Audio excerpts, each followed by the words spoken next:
The LEC was forged by tons of great moments that forever changed the EMEA landscape. In match history, we look back at the games that will live in the memory of all of our fans, and of course, highlights from the LEC 2023 season.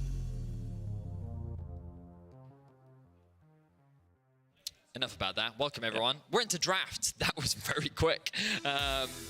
So, Menek, I have a fun fact for you. Okay. And I need you to answer yes or no. Yes or no, specifically yes or no. Do you consider Thresh a melee champion? Yes or no? No. Then, Hylissang has not played a single melee support this split. Wow. How crazy is that? Not that crazy, because support meta is not melee support. But Hylissang! I mean, yeah, sure, Hylissang, but still. Mercer's got Rakan, Braum, Nautilus. They're all in there, but Hilly... Okay, crazy. I'll give you it. I'll give you it, Veddy. That is an enjoyable fun factoid. You're welcome. Yeah. Let's see if he upsets the apple cart and goes for something out of his wheelhouse, like a melee champion. Maybe a Rakan for Hylissang. What a surprise that would be. It would be unique for Hylissang. Of course, we are messing around. For those that don't know, Hylissang has an incredibly deep champion pool throughout his many years here in the LEC. But I just thought it was interesting because when we talk about Hylissang expectation, the thumbs up. So he's confident today, Heavy. Excited to see what he brings out. The Cassante yet to be banned. We did see it banned yesterday. He was forced onto the Jax. His second unique pick this split. Obviously, both these teams already qualified to top 8. They are playing for seeding.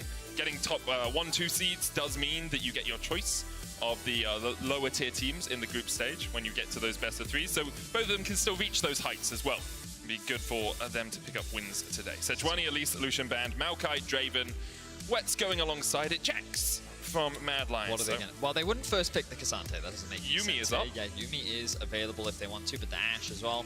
I like this priority. We've been seeing a lot all over the world. It makes a lot of sense with the Hail of Blades. Incredibly powerful champion the bot side of the map. You can flex it into AD carry support. I'm a little surprised that we've just seen Heimerdinger kind of fall off. A lot of people have just said, you know what, Ashe is actually what made that lane OP, not necessarily the Heimerdinger.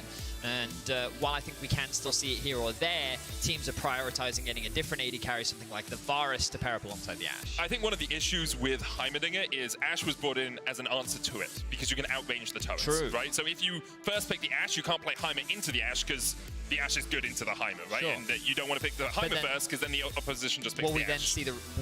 Then I bring into the question, then what happened to the Ashe Heimer as a bot lane, right? Because that's really what started off the pressure in the bot lane. And some teams did come up with Jhin, but I wasn't that impressed with Kalista Varus. Oh, yeah, any AD carry, that's true. In any case, Mad Lions going to take away the Varus, so we'll see what Jax Spectra will bring out to answer it. With the Vi going in the hands of Velgore, something that gives him a little bit of early game agency and strong lockdown against what is already an immobile champion in the form of Ashe. Wouldn't be surprised from Heretics. See them lock in a jungler right now. With Elise removed, with the Maokai removed, you are looking at something like a Wukong. And just as I say that, Jankos chooses to lock that one in. Ruby hovering one of his preferred champions, but I think it would make sense for Heretics to lock in an AD carry right now.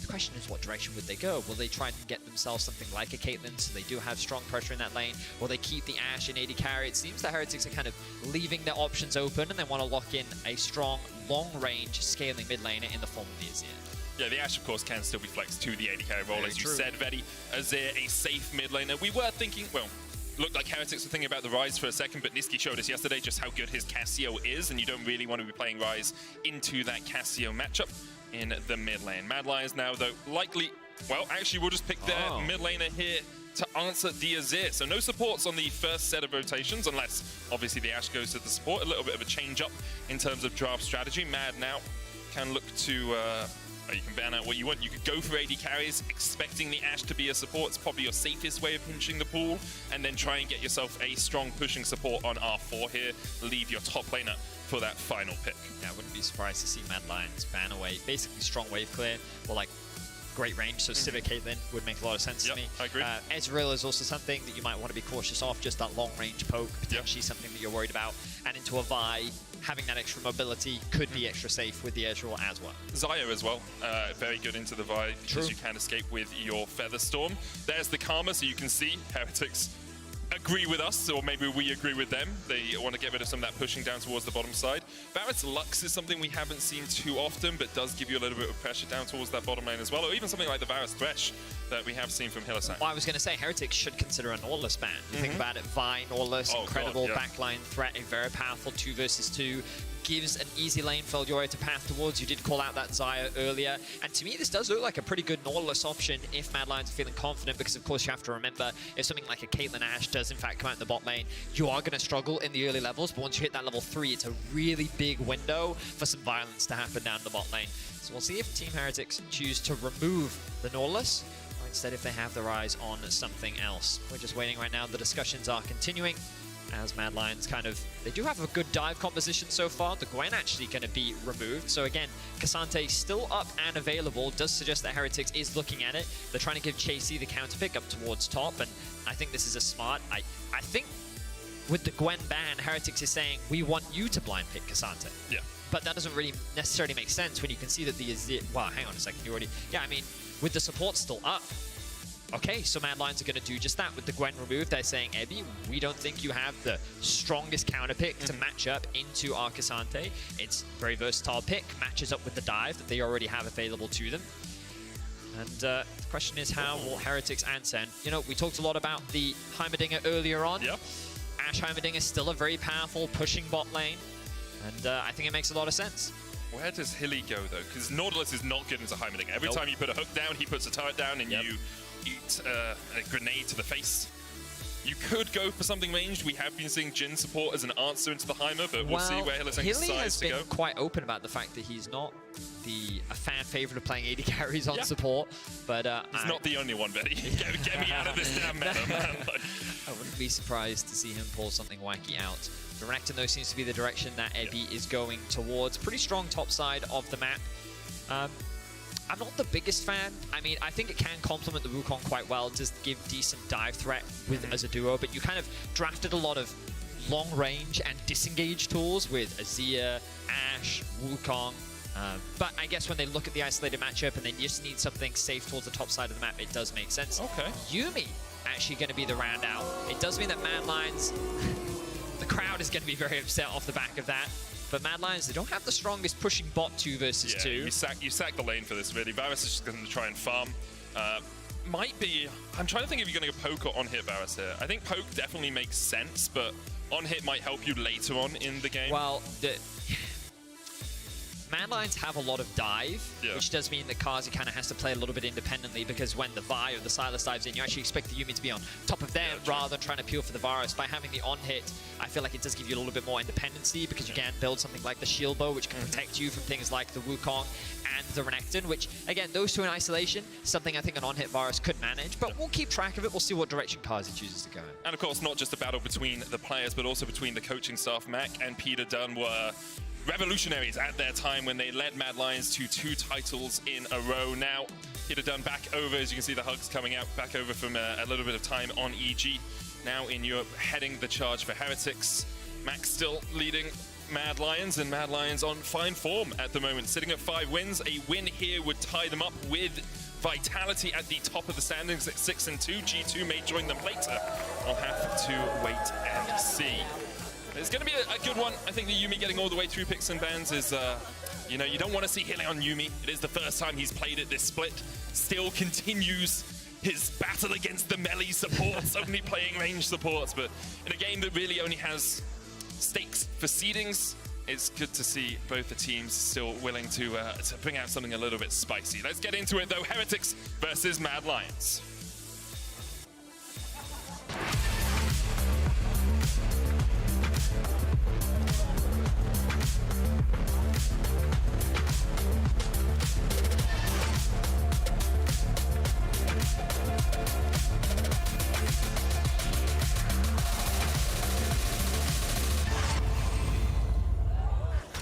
We see what we often see from a team with Heimerdinger. Get the turrets down early, get them deep. All of Heretics came down towards this bottom lane to try and make sure that Mad Lions couldn't garner any priority. And we see what we often see in the LEC as well, which is a pause in the game. I do have a fun fact for you, Betty. What's the fun fact, Menik? Do you know the win rate of both these teams when they have a lead at 15 minutes? Gold lead, 15 minutes in the game. I do not know the win rate. Do you want to presume, considering I said both of them have the same win rate with a gold lead at 15 minutes? So I've got pretty good odds of getting both answers correct. If you guess the right answer, it will be correct for both teams. Is it over 50%? It's well over 50%. I'm going to say 83.8%. It's well over 50%, Betty. And these teams have won a lot. Okay, one team's won 4 games, the other one's won 5. Yes. Lot is quite a... I mean, anything above 50%. T1 last year won a lot, okay? Sure. You know, like... Not enough, though. Wow. Yeah. Jeez. Did they win either of the big 2? No. I was there for one of them. Okay, right. Anyway, well, these teams, yeah. if they had their win rate at 15 minutes with a gold lead, Yep. they would have beaten T1 in both those things. So 100%. 100%. Wow. Neither of these teams have lost with a gold lead at 15 minutes in the LEC Winter. Wait, so I will say, not the same as MSI or Worlds, but we can pretend. Yeah. So whoever has the gold lead at 15 minutes, we just FF there, and we say it's their That's their the win, beauty right? of stats. If you just put them in the right context, you can make anyone look better than pretty much anyone else. Exactly. Yeah. Statistically, Medic, you have been in more MSI finals Yeah. than Cadril. He's never cast an MSI final, has Right, there you go. Beast mode. I didn't see who won the match of rock, paper, scissors. that they were having. Technically, Oh, here we go. Okay, keep going, yeah. you Okay, have God. been in more international competitive games than Cadril has as well. Yeah, Because you were in the Rift Rivals tournament. I was. I've played in a Rift. I got destroyed. Yeah. Okay, quick aside. We have some potential audio issues on Heretic's side. We're just investigating them. But a quick aside. I hate Kobe. Right? I hate The LCS Kobe. caster? Like, clip this, send it to him, tweet it at him, okay? I hate... Oh, we're into the game. We're into the game. Should I finish the story? We got Yeah, good I'll finish. time, I dude. hate Yeah, Kobe, okay? Yeah, okay. We were out the night before. We had dinner together Yeah, before this I Rift was there, Rivals I game. remember, right? We were yeah. having dinner, and Kobe was like, "Hey, Medic, we're jungling against each other," because I wasn't allowed to play support because I was going to be too good for the team. Yeah, I so they made remember. me play jungle. And I was like, Yep. "Yeah, Kobe, we're jungling against each other. I only know how to play Sejuani jungle. I don't play jungle at all. I only know how to play Sejuani. So I'd like it, Kobe, that you don't take the Sejuani away from me." And he was Guess like- what they first picked? Yeah. Sejuani, man. They did. It's not even a fun champ to play. It wasn't, no. They were really tryhard. Yeah, they really were wanted so to win. well, because NA doesn't win much internationally, so Wow, it makes you're sense. just- Right? You're just kicking everyone today. All right, well, in any case, let's get back to the game. Some early vision invested from the Mad Lions to track out what Jankos is up to in the game. I was wondering if he was actually going to pass towards bot or top, because you expect Jack Spectra and Mercy to be able to get the push in the early laning phase. Good exhaust comes out from Hilly. Yeah, you lose these Mad Lions. Yes, you do. Yep. That's Ashe. Yep, okay. That is some good damage. That Ashe is just so difficult to deal with. Down towards the bottom lane. And it's one of the reasons I hate this support meta. And obviously Ashe is an AD carry, but as soon as you try and do anything into an Ashe lane, if you get autoed, you just permanently slowed as you walk back towards your tower. And with Mercer there on the high mid as well, the push is always going to go in favor of Heretics. We said that they Mad Lions sacrificed the lane, picking the Yuumi. It is to be expected. They're trying to trade. They're trying to get what they can out of it.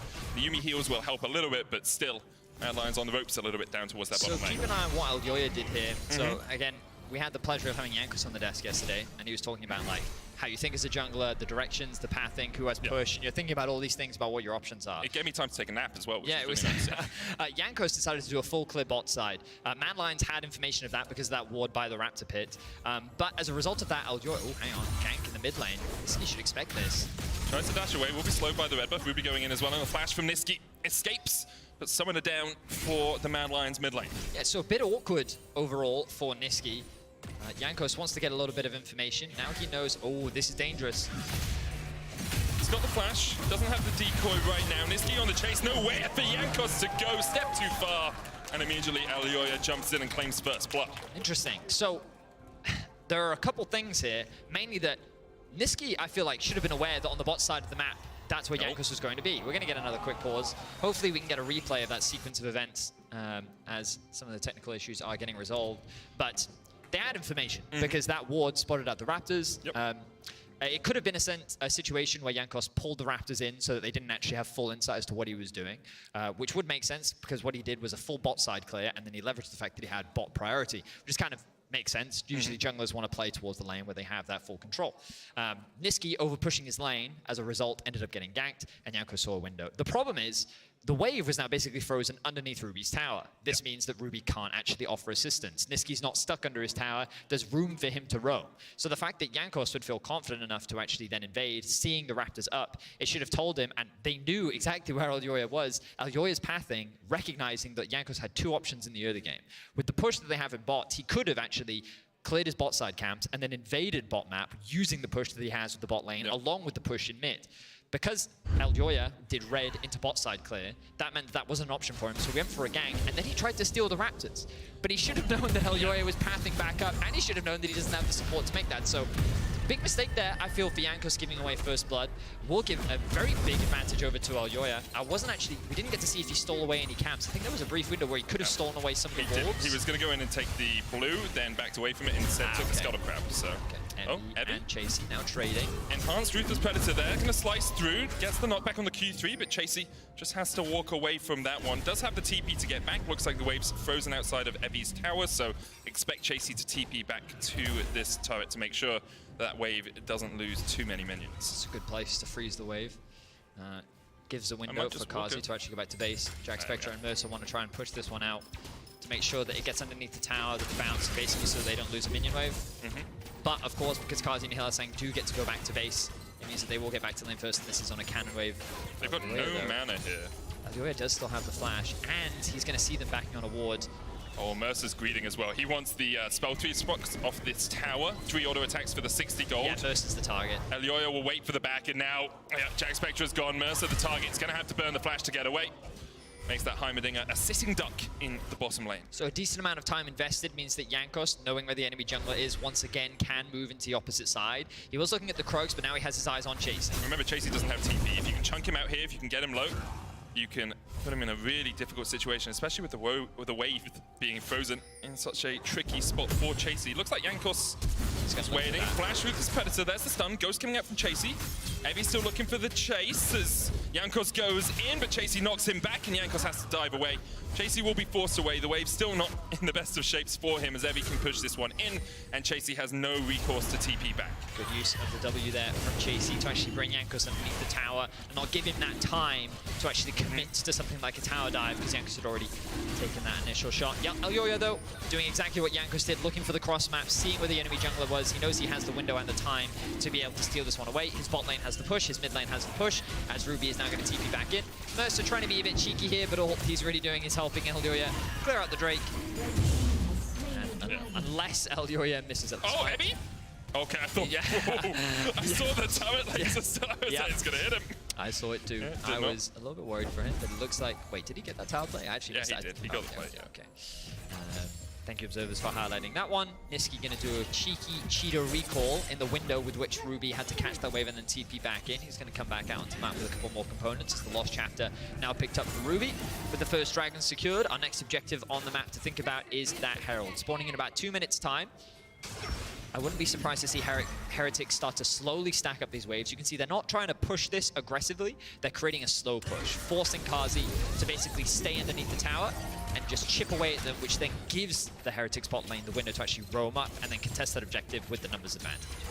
Really small Heimerdinger mechanic there as well. You chuck the grenade out and then you put the turret down as the grenade's about to hit, and you get the charged up laser immediately from the Heimerdinger. It gives you a little bit more damage to Kazi there, as we saw from Evie, and Chasey will continue to trade up towards this top side. Junglers on the top side of the map as well. Looks like Elyoya is getting chased out. Chasey can go all out up towards this tri-bush, but looks like Evie's just going to be able to chase him all the way out. Jankos takes away the blast cone. Chasey does still have the ultimate, so anyone that over pushes would be brought back towards his turret, but Jankos just looking for the red buff. So again, 1 minute's time until, ooh, good damage. And just what you were talking about, Medic was able to land the bomb. A second turret went down, and that was a lot of damage that dropped onto Kazi. Now keep your eyes on this Heretics bot lane. Wouldn't be surprised to see them back and actually start making their way up towards the Herald. But Mad want to use this window to get some information in the enemy jungle and potentially steal away this red buff, which is exactly what Elyoya is going to do. They recognize exactly what Heretics is up to, and it was a good topside play from Heretics. You know, they had the push in top, they were able to rotate Ruby from the mid lane into the topside jungle, and Chase, who's basically being bullied out of the lane, which meant that they could steal away that red. Actually, okay, so they're going to send Jack Spectre back around towards bot. They want to make sure that he catches this wave. The Herald spawning in about 10 seconds time. Mercer's making his way up, and you can see Hylissang looking to do the exact same thing. So Heretics will be a little bit ahead of the plate. And the difference, obviously, is that Jack Spectra, when he hits 6, can influence the top side of the map, whereas Kazi cannot with that arrow. Mercer does spot Elyoya here, puts down the turret. Elyoya just stunned up, and Mercer gets him. Niski next on the menu as Ruby goes forward. Hylissang's going to join up with his teammate, but Mercer able to get the solo kill pretty much there on the enemy jungler. Another stun going down. Niski low. Mercer looking for the chase. Red buff. Autumn's. Niski flashes forward. Mercer one more. Niski, though, unable to be saved by Hylissang. Not quick enough to pounce on his teammate and save his life. Hylissang forced away. Ends up being a 2-for-1 in favor of Heretics. Jankos started up the Rift Herald. Chasey's come across to try and answer that, and Jankos will be forced off it for the moment. Level 5 for Jankos, doesn't want to go toe-to-toe with Chasey just yet. Hylissang 6. Elyoya back in mid lane as well. Mercer on his way back up to mid. Keeping my eyes on Niski on the minimap.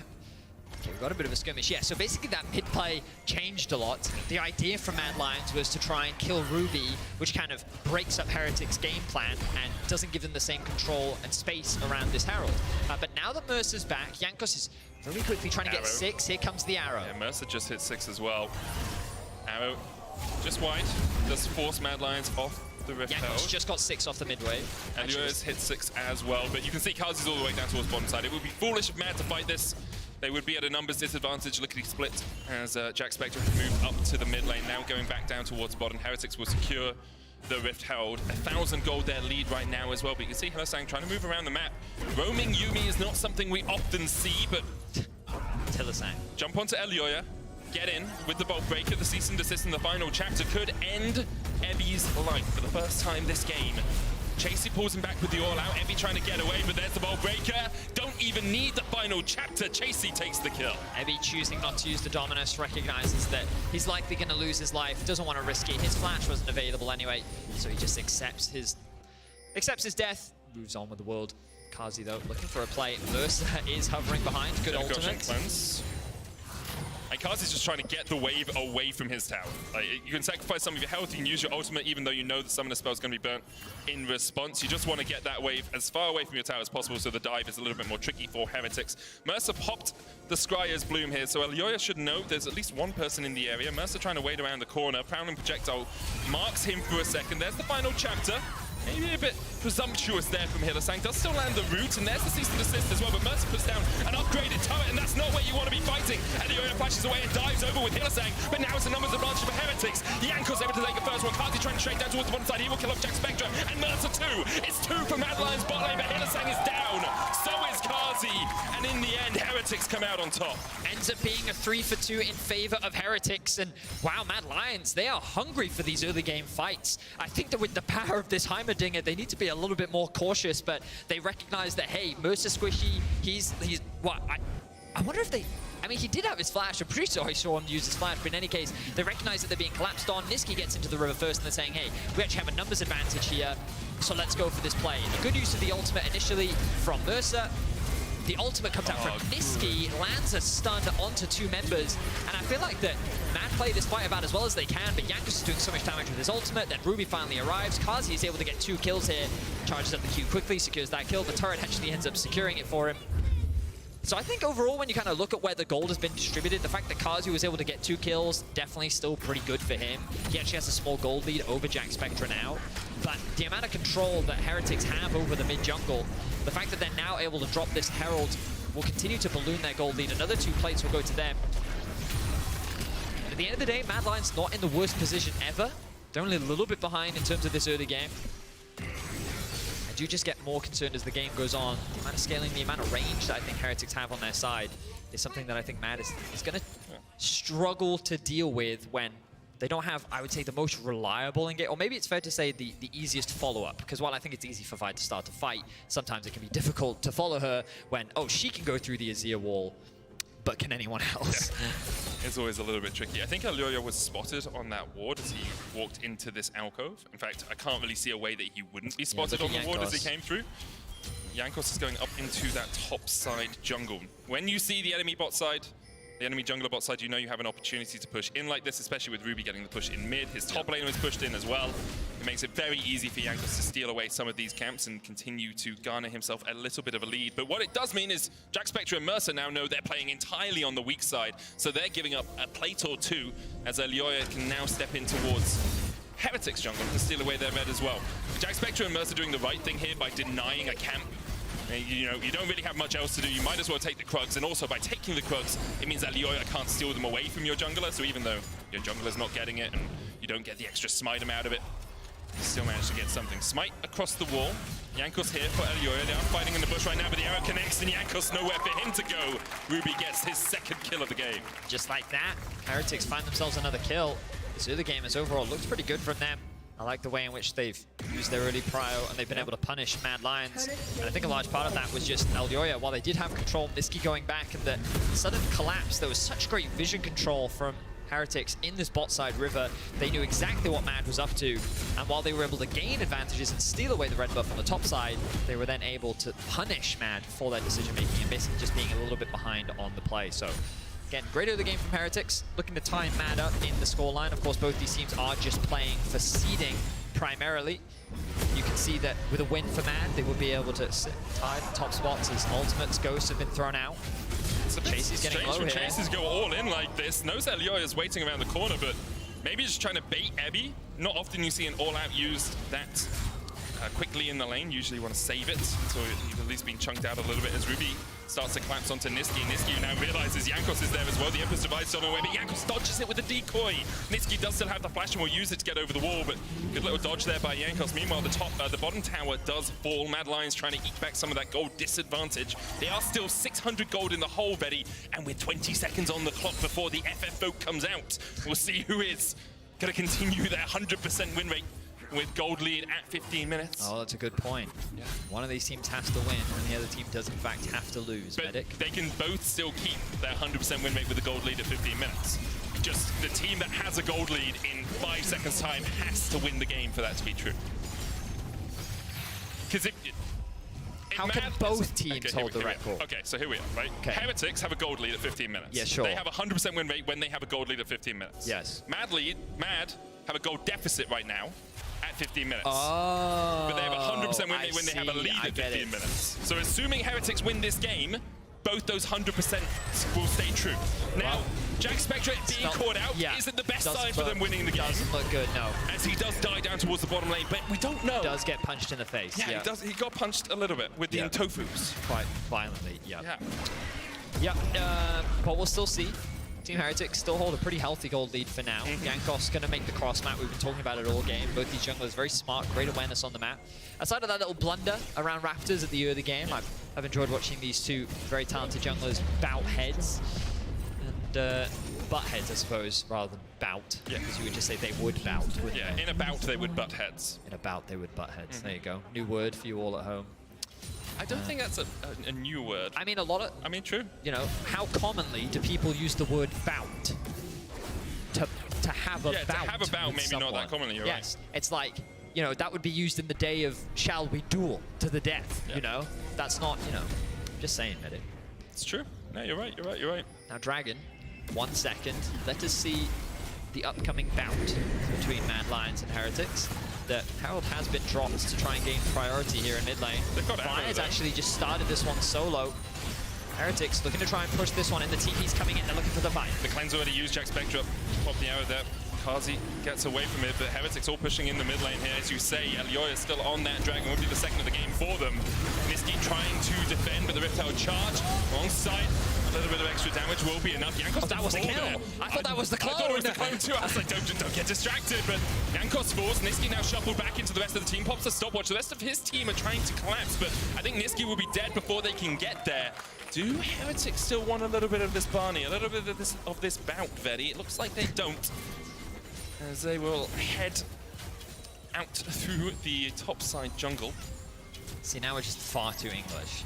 Because I understand that you could say, if they fancy a bit of this Barney, that would make sense to me. But everyone else would be like, what does Barney have to do with anything? That doesn't make sense.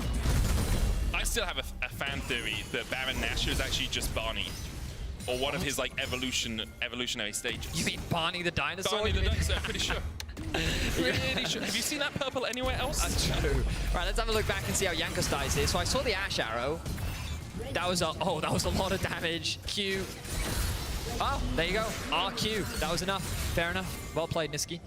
He does get a little bit greedy here, though. That one step down was enough for Ruby to be like, yeah, nah. Yeah, nah. Yeah, nah. Yeah, nah. That's a kill. Unfortunately, it does go over to Mercer. I think there was the little robot that actually ended up I don't think that's so unfortunate. It's a hunt. Let's have a look at the damage, actually. I want to see how much damage Mercer's done. Yeah, I don't think it's that unfortunate, Veddy. Don't think it's done almost twice as much as Niski's done almost 3 times as much as Elioya. But Yumi... And people say jungle's a broken role, right? Unbelievable. Jungle is broken. Hashtag buff jungle. You're not even a jungler, man. You're no, I am a mid laner. But as long as people don't look at Akali, I'm fine. Okay, true. Yeah, Mad Lions currently sitting about 3,000 gold in the hole. They do manage to take that tier 1 in the top lane, but Heretics have opened up the map pretty well, taking mid-tier 1, mid-tier 2. Now, the question is what they want to fight over next. Jack Spectre has gone Immortal Shieldbow. Doesn't have too much ability haste on this Ashe, but does already have the level 2 ultimate, so that pick potential always a possibility as they look up towards this top lane. No vision currently on Niski. Jack Spectre won't go any further up. Maybe he was looking at catching that wave, but instead just working his way back towards mid. Actually, I think he may be taking the Scuttle Crab. That makes more sense than him going top lane right now. However, the collapse is a possibility. Mercer will pop the Scry's Bloom. Elioya looking down towards this bottom lane. Jankos might be caught out in his jungle. Very sneaky here for Mad Lions, Vedius. In the hunt for prey, one must be silent. True. But deadly. I agree. Lay a trap. A juicy cat, perhaps. Well, no, just go home. I love that skin, by the way. EDGC? Yeah. Yumi skin? It's cool. It's cool skin. My problem with Yumi skins is 90% of the time you don't really get to see them that much, right? Emperor Survive used in the top lane as Ruby shuffles away, but here is Chasey. The Sun Disc put down. Stopwatch will help that Sun Disc spawn a little bit, but Chase can tank it for quite a while. Ruby trying to flash away, and in the end, he can't fight up against the 2v1. Mercer's on his way, though. That fed Heimerdinger. Decided not to commit to it. Off the council this time. Valiant effort, though. Jack Spectre going to be forced to flash after the Shurelya's was popped by Hylissang. The collapse was real, but here we are. Jankos looking to get revenge for his mid laner. Mercer's trying to get a bit of revenge himself as well. Niski flashes away, dashes back in, and the Ignite will take. Mercer gets another one. However, the rest of Mad Lions are on the chase. Cease and desist onto Jankos. Could this be a Baron for Mad Lions? They have 4 members up towards this top side. Might decide against doing it. Instead, just recalling. Oh, Mercer. Go on, Mercer. Yeah, hit him with a grenade. Get it, Mercer! Oh, that was said there wasn't enough gold on the Heimerdinger, Eddie. Oh, my word. Oh, Kazi, this is deep. Elioya is here to help, but it's not going to be enough. Ruby gets a shutdown. Ebby picks up another one, and what was a good play initially from Mad has very quickly turned in the favor of Heretics. A Baron is now on the cards for Heretics. The only problem is that Elioya is still alive. Jankos will be on his way. Niski has TP as well, but there aren't any wards. There are 2 good wards over the wall. He will drop the control ward, and now it all comes down to Elioya. Can he get the steal? Niski joining the fight. Trying to get there in time. Remember, Jankos not there yet. They're keeping Elioya away. Mercer taking up the Baron right now. But the damage ready onto Ruby. He's down. Mercer might fall as well. Almost falls just to the Baron damage. Don't stand in it, Mercer. Oh, they get it. The smite comes true. Stolen ammo onto the Jankos clone. Mercer escapes with 20 HP. And Heretics get the Baron at only the cost of Ruby's life. I was so distracted by Mercer getting destroyed by the Baron that I saw Ruby go over the wall. I didn't see how he ended up dying so quickly. But Mad Lions, I mean, at the end of the day, it worked. Ruby sacrificed his life to stop Elioya from getting into the pit.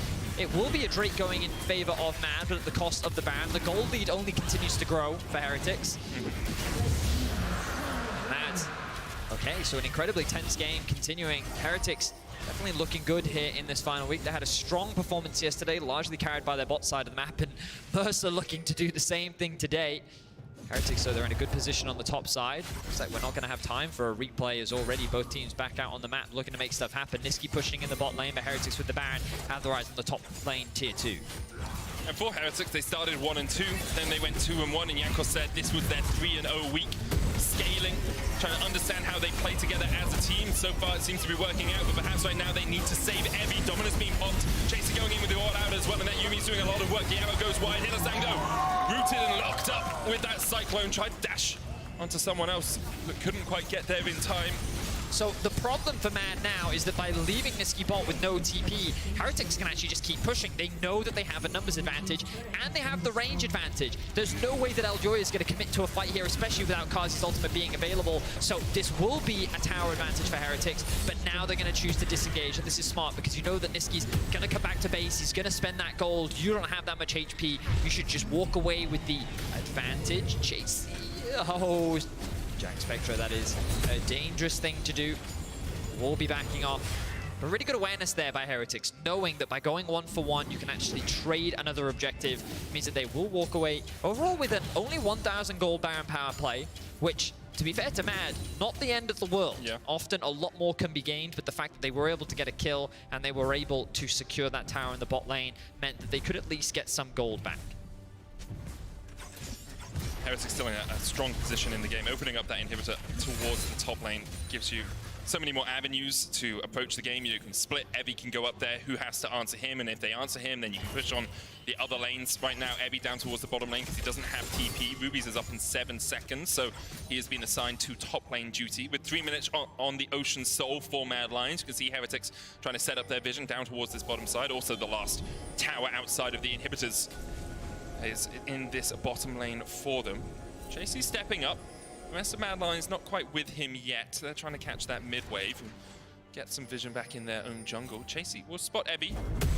Do you overstep here, Chasey? See the pings coming out from Mad. They are very cautious. Chasey, yeah, he's not going to stay. Ooh, won't quite connect. Did of course have the dash there, but he will walk away. But now Mad, with information, know that they have the push on mid. They're going to look for this tower. See if they can knock this one down, but good wave clear from Ruby means that he'll hold it for now. Over the wall. All in onto Ruby here. Final chapter coming out, and Ruby's dead where he stands. The tower will not fall. Shirelli is used by Mad Lions to escape. Really great play. Heavy burn the TP as well. Yep, and that's exactly what makes it so good. The initial pick was something that Mad could maybe convert into a tower, but the fact that they got Abby's TP means that they now have that TP advantage, and they can immediately cross over to top lane to offer support to Nisqy while they try and stop Heretics from protecting this tower. It should be another tower into Mad's back pocket. Really well played from Mad. Very, very well played from Mad, and that's just a great awareness of what was going on the map and a good punish, but now Nisqy overstaying in the top lane. Level 16 though. Yeah, I mean, it's a 4v3 in favor of Mad Lions. Have to remember that Hylissang is on Kazi's shoulders here. But for the moment, Mad Lions with a good set of map movements kind of stabilize the game a little bit. Still only 3,000 gold the difference between these two teams, Betty. And I feel in about a minute's time, we'll really see this game come to its climax. I do want to have a quick look at how much gold. Oh, he's only sitting on 600 gold or so. How much is it to upgrade Dark Ceiling to Medjai's? Like 1.3k or so? It's like 1.4, I think. Okay, yeah. I was kind of hoping that Mercer would have a Medjai's by the next fight, but he's been spending so much money on control wards. He can't get his Medjai's yet. Sitting on 10 Dark Seal stacks. And that damage from the Heimerdinger really does pay off. Also, the utility from the Riot Eyes can do quite a lot of work for you. And Leo coming down towards this bottom side. Ruby's going to slide away. Season desist. There's the Emperor's the Sun Disc coming out. The Emperor's Divide used as well. The arrow wide, but Jankos is coming to join his team. Nisqy flashing forward though. Hylissang kills off Ruby. Mercer trying to escape. Nisqy will take him down. Another shutdown as Chasey falls down towards the bottom side. Jack Spectre has to flash. And Ebby wasn't with this fight at all. Nisqy, level 16 with a Yumi on his back. Makes it very difficult for Heretics to actually navigate these fights. 2-for-1 in favor of Mad. You can see them very quickly clawing this gold lead back. Kazi, good chip damage on the Jack Spectra, and here comes Nisqy. Nisqy steals away the Cyclone. Ebby trying to get in there with the Ruthless Predator as well, but you can see Nisqy unabated. Can always just push forward. The Zoomies healing him up as well. Hylissang will clear out this ward, and Ocean Soul next on the cards for Mad Lions. Props to Nisqy. That was just a really well-played fight. Started off by Eljoy and Chasey in the bot tower. He's got the most damage on his team. Yeah, I mean, it's Heimerdinger, bro. He's only yeah, but come on. Heimerdinger. He's more than a Zir. Yeah. I mean, admittedly, he has been roaming. Yeah. Oh, yeah. Yeah. Oh, yeah, we can justify it because he's roaming, He's just roaming. Yeah, as long as you have to roam. And he's only level 11, you know what I mean? Okay, put down the turrets. Wait a minute. Here we go. Do they know? So, I think they know. The question is whether or not they can actually react in time for anything here. The turrets have gone down. They're on their way, but it's already down to 2,000 HP. The arrow goes out. Good arrow. And the Baron secured by Team Heretics. It's punch for punch, jab for jab in this game. Ocean Soul for Mad Lions after this pick onto Ruby. And you'll see here the wall goes through, but the Unstoppable on the side, oh, hang on, yeah, on the top side, a lot of action happening at that collapse down onto Mercer, but Ruby wasn't quite able to push Chasey back, and he could have bought a little bit more time. He ends up getting killed by the Yuumi. Chasey's then just trying to distract Jankos as much as he can, knowing that he's going to lose his life, while Niski and Hylissang on the backline are just creating chaos. They get that initial kill onto the Heimerdinger, they force the Ashe out of the fight, and then they're able to burn even more off of Jack Spectra after Kazi was able to get good bursts. Now, the flank in from Aljoya, the movement speed from the Yuumi, they're looking for Ruby. Jack Spectra isn't with the team and doesn't have the arrow. There's the Emperor Survive going in. Good stopwatch by Ruby. Counter Emperor Survive. Niski will fall first.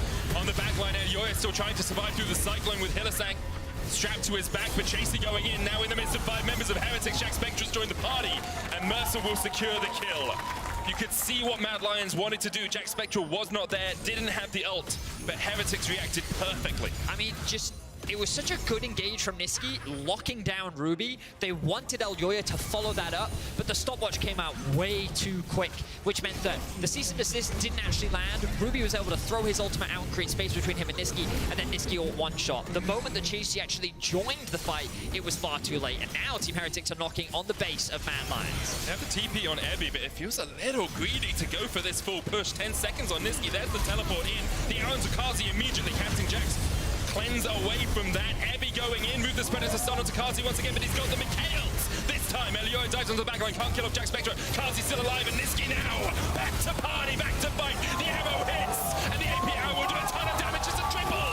He's looking for the quadra. He kills up Jankos for the pentakill, and the TP into Heretics base. And Mad Lions off the back of that single penta may have just won the game. It looked like it was over, it looked like it was done, but Kazi, with some phenomenal footwork, able to buy enough time for Niski to come back into the game and potentially end it all.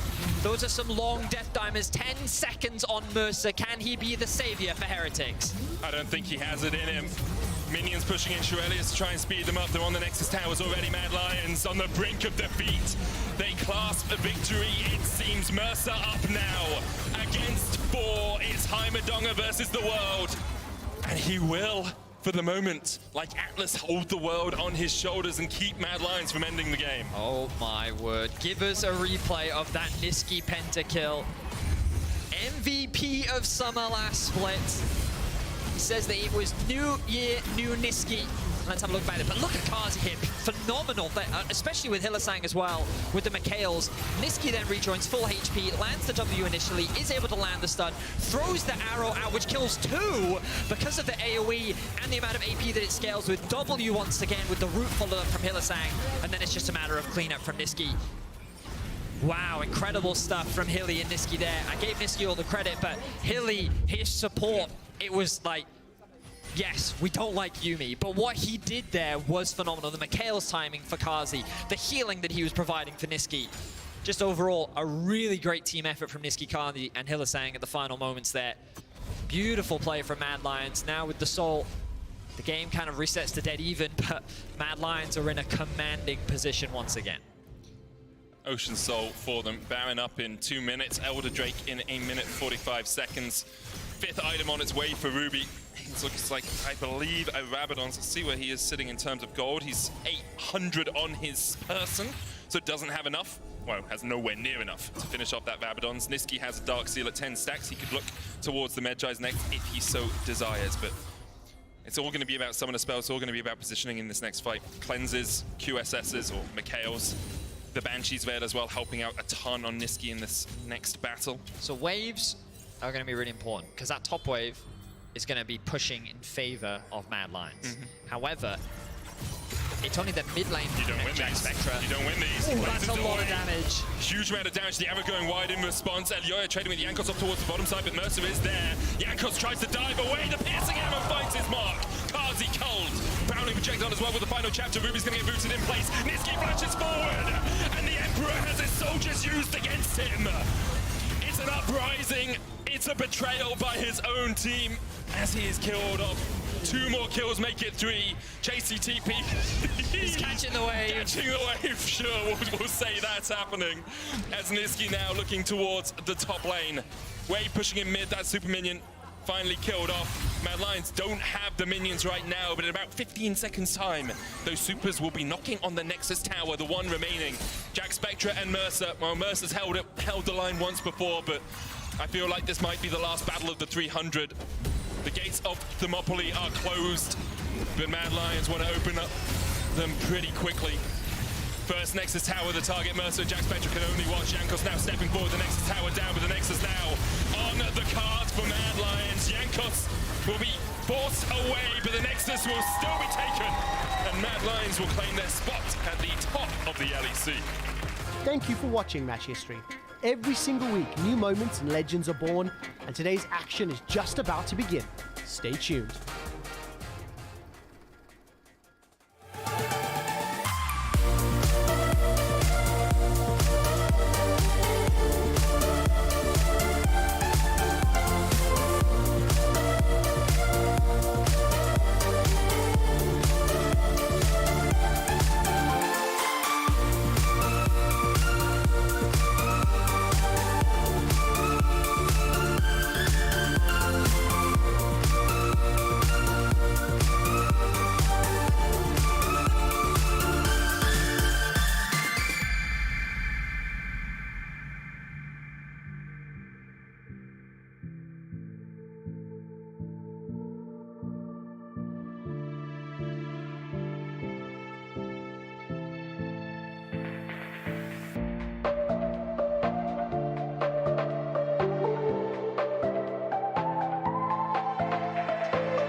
Moving.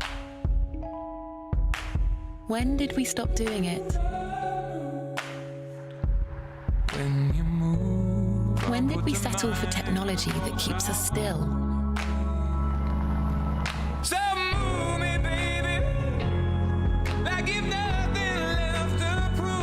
The Kia electric range. Technology that moves you. Kia. Movement that inspires.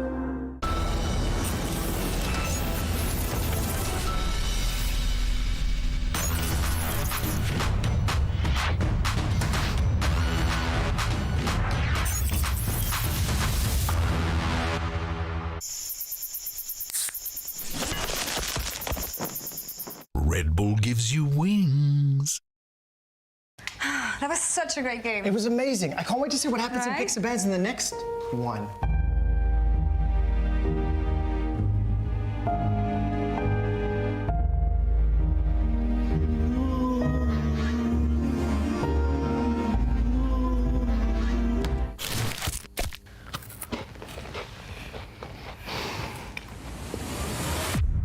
Even the biggest champ needs a break. What's up, guys? Guys, I was saving that for later. I called dibs. Somos los que surgimos de donde nadie esperaba. Los que vimos que algo nuevo empezaba. Somos el grito que atraviesa tu pantalla. Locos, frikis, ídolos y haters. Nada nos define, nada nos detiene. Bienvenidos todos los que llegan. Aquí nadie queda fuera. El camino que nos queda es tu inicio, tu carrera. Sube el nivel de lo que llega. Porque cada día un progreso nos espera. Level up your dreams.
Could you walk away this time? Will you realize, recognize it's never over? And the flame that once had died, awaken. Will you rise above the days to come? Will you be enough? Will you walk away this time? Look to your left, to your right, leave the pain behind. 'Cause we all face the fires, and we stray from the light. Go and leave the pain behind.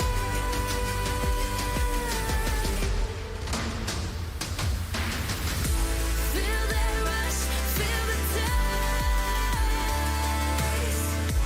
Can you feel it?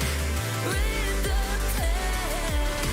Wash it away and stand again.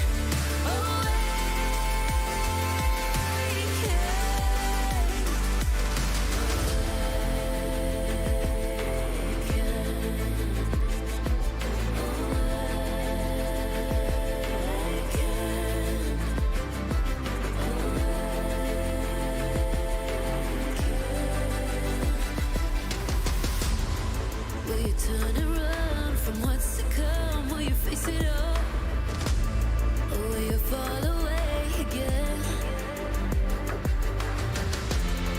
What's calling out to be found when the time is right? When the time is right. 'Cause we all face the fires, and we stray from the light. Go and leave the pain behind.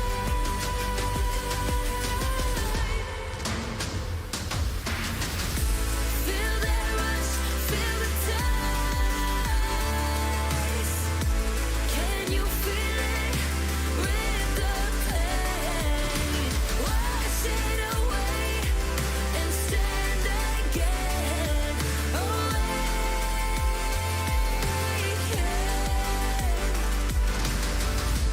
Feel the rush, feel the taste. Wash away what used to be. Will you make your stand? The world in your hands again. 'Cause we all face the fires, and we stray from the light. Turn the page and make it right.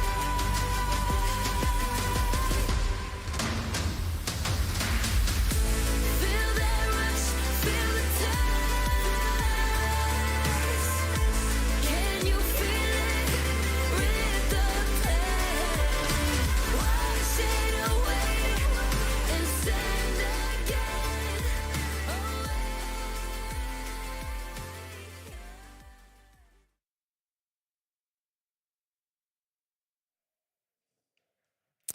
Our thoughts and condolences are with all those impacted by this morning's series of earthquakes in Turkey and Syria. The LEC has been in contact with our pro players and crew who come from or have family and friends in the impacted regions. Until further notice, the Turkish language broadcast of the LEC and the Turkish Championship League will be paused. We will continue to work closely with our teams in the region to resume them both at a later date. As we continue to monitor the crisis with our teams and our partners, and we offer support as a league however we can.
It's the final day of the LEC 2023 Winter regular season. We've got 5 more games coming out. Before I begin with the stakes and the setups, I want to briefly explain how the groups will work if they were drawn right now. As you can see, we have the standings going into the final day of week 3. And the teams that are locked into either Group A or Group B will be decided once we hit the Draw Groups button at the end of the day. Crucially, each group must feature a team from Pool 1, Pool 2, Pool 3, and Pool 4. The Pool 1 teams will be able to select their opponents for the first round of the best of 3, and the Pool 2 teams will be able to play who's remaining. So in this example, Mad Lions can pick between Heretics and Koi. If they do so, it means SK will play Heretics. So that's a very brief outline for how the groups will work. We will be doing the group draw at the end of today's games. And I wanted to set things up by talking about who's going to be able to advance in those final spots for the group stage and who's going to be able to top the group. So we're going to say with every game counting, let's start off by taking a look at the easy to follow scenarios between Koi, Astralis, and Fnatic to who's going to get those final spots. It's simple. Koi and Astralis are playing one another. When we look at the lock-in scenarios for top 8, if Koi win, they jump up to 100%. If I turn my attention to Astralis, rather, highlight them, it's not working, so deselect, then select.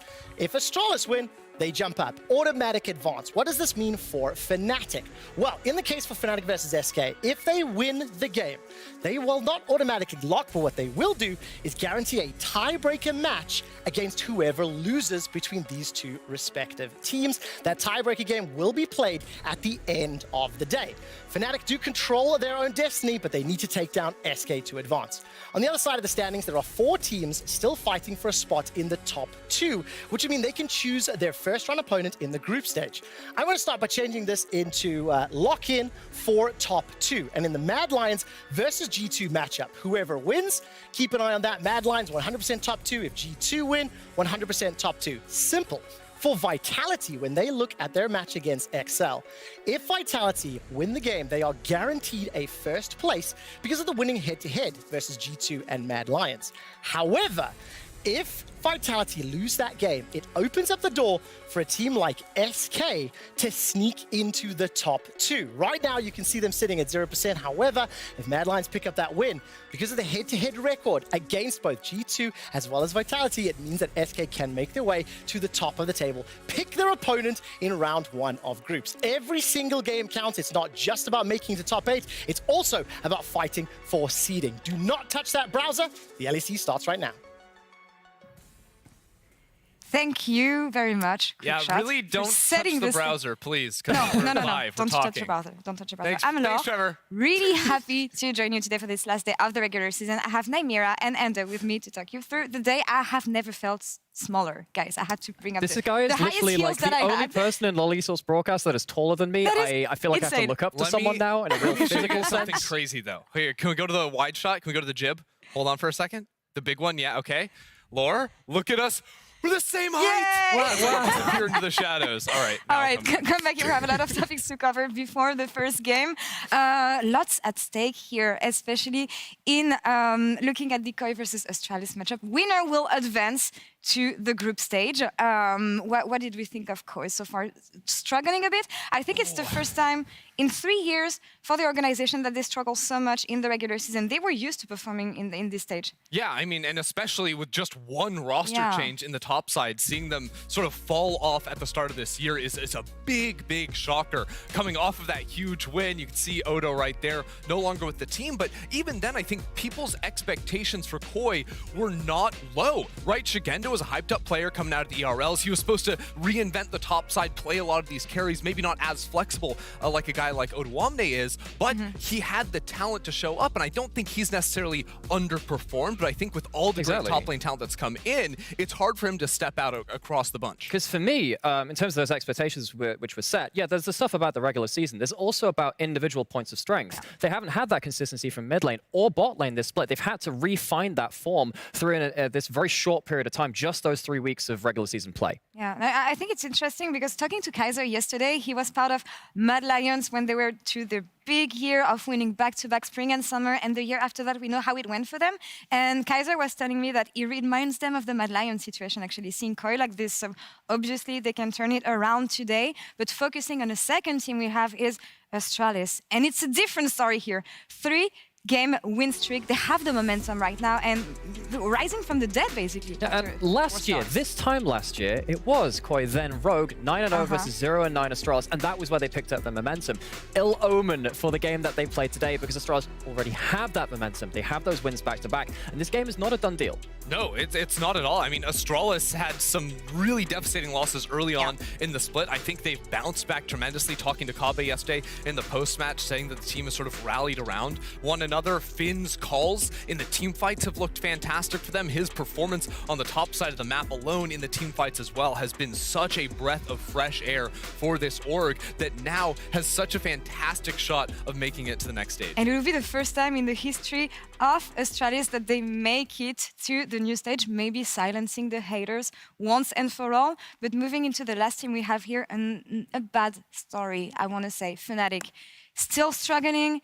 We said the stage yesterday also would be the first time that the 7-time LEC champion, EU Titan, making it in 20 consecutive time in the playoff stage, they could miss out this time. And from the games that we saw from them yesterday, it doesn't look good, Andrew. No, it doesn't. I mean, this is a team that Reckless lifted so many trophies with them. Yeah. But the fact of the matter is, this team can't figure out anything realistically that is working for them, right? Like, you look at their game yesterday and it felt like you have a lot of disoriented or disconnected players, people trying to step up, maybe push too far, take a fight they shouldn't, and just falling one by one. This is not a team that's playing together. And with just one day to try and turn everything around, it's hard to have any hope. And to put it bluntly, I don't think I've ever seen Fnatic be this discoordinated. This is a team which is less than the sum of its parts, and that is incredible to say about such storied, talented individuals. When you look at the fact that they replaced the bot lane, Reckless coming back, which was something expected for the fans, but also for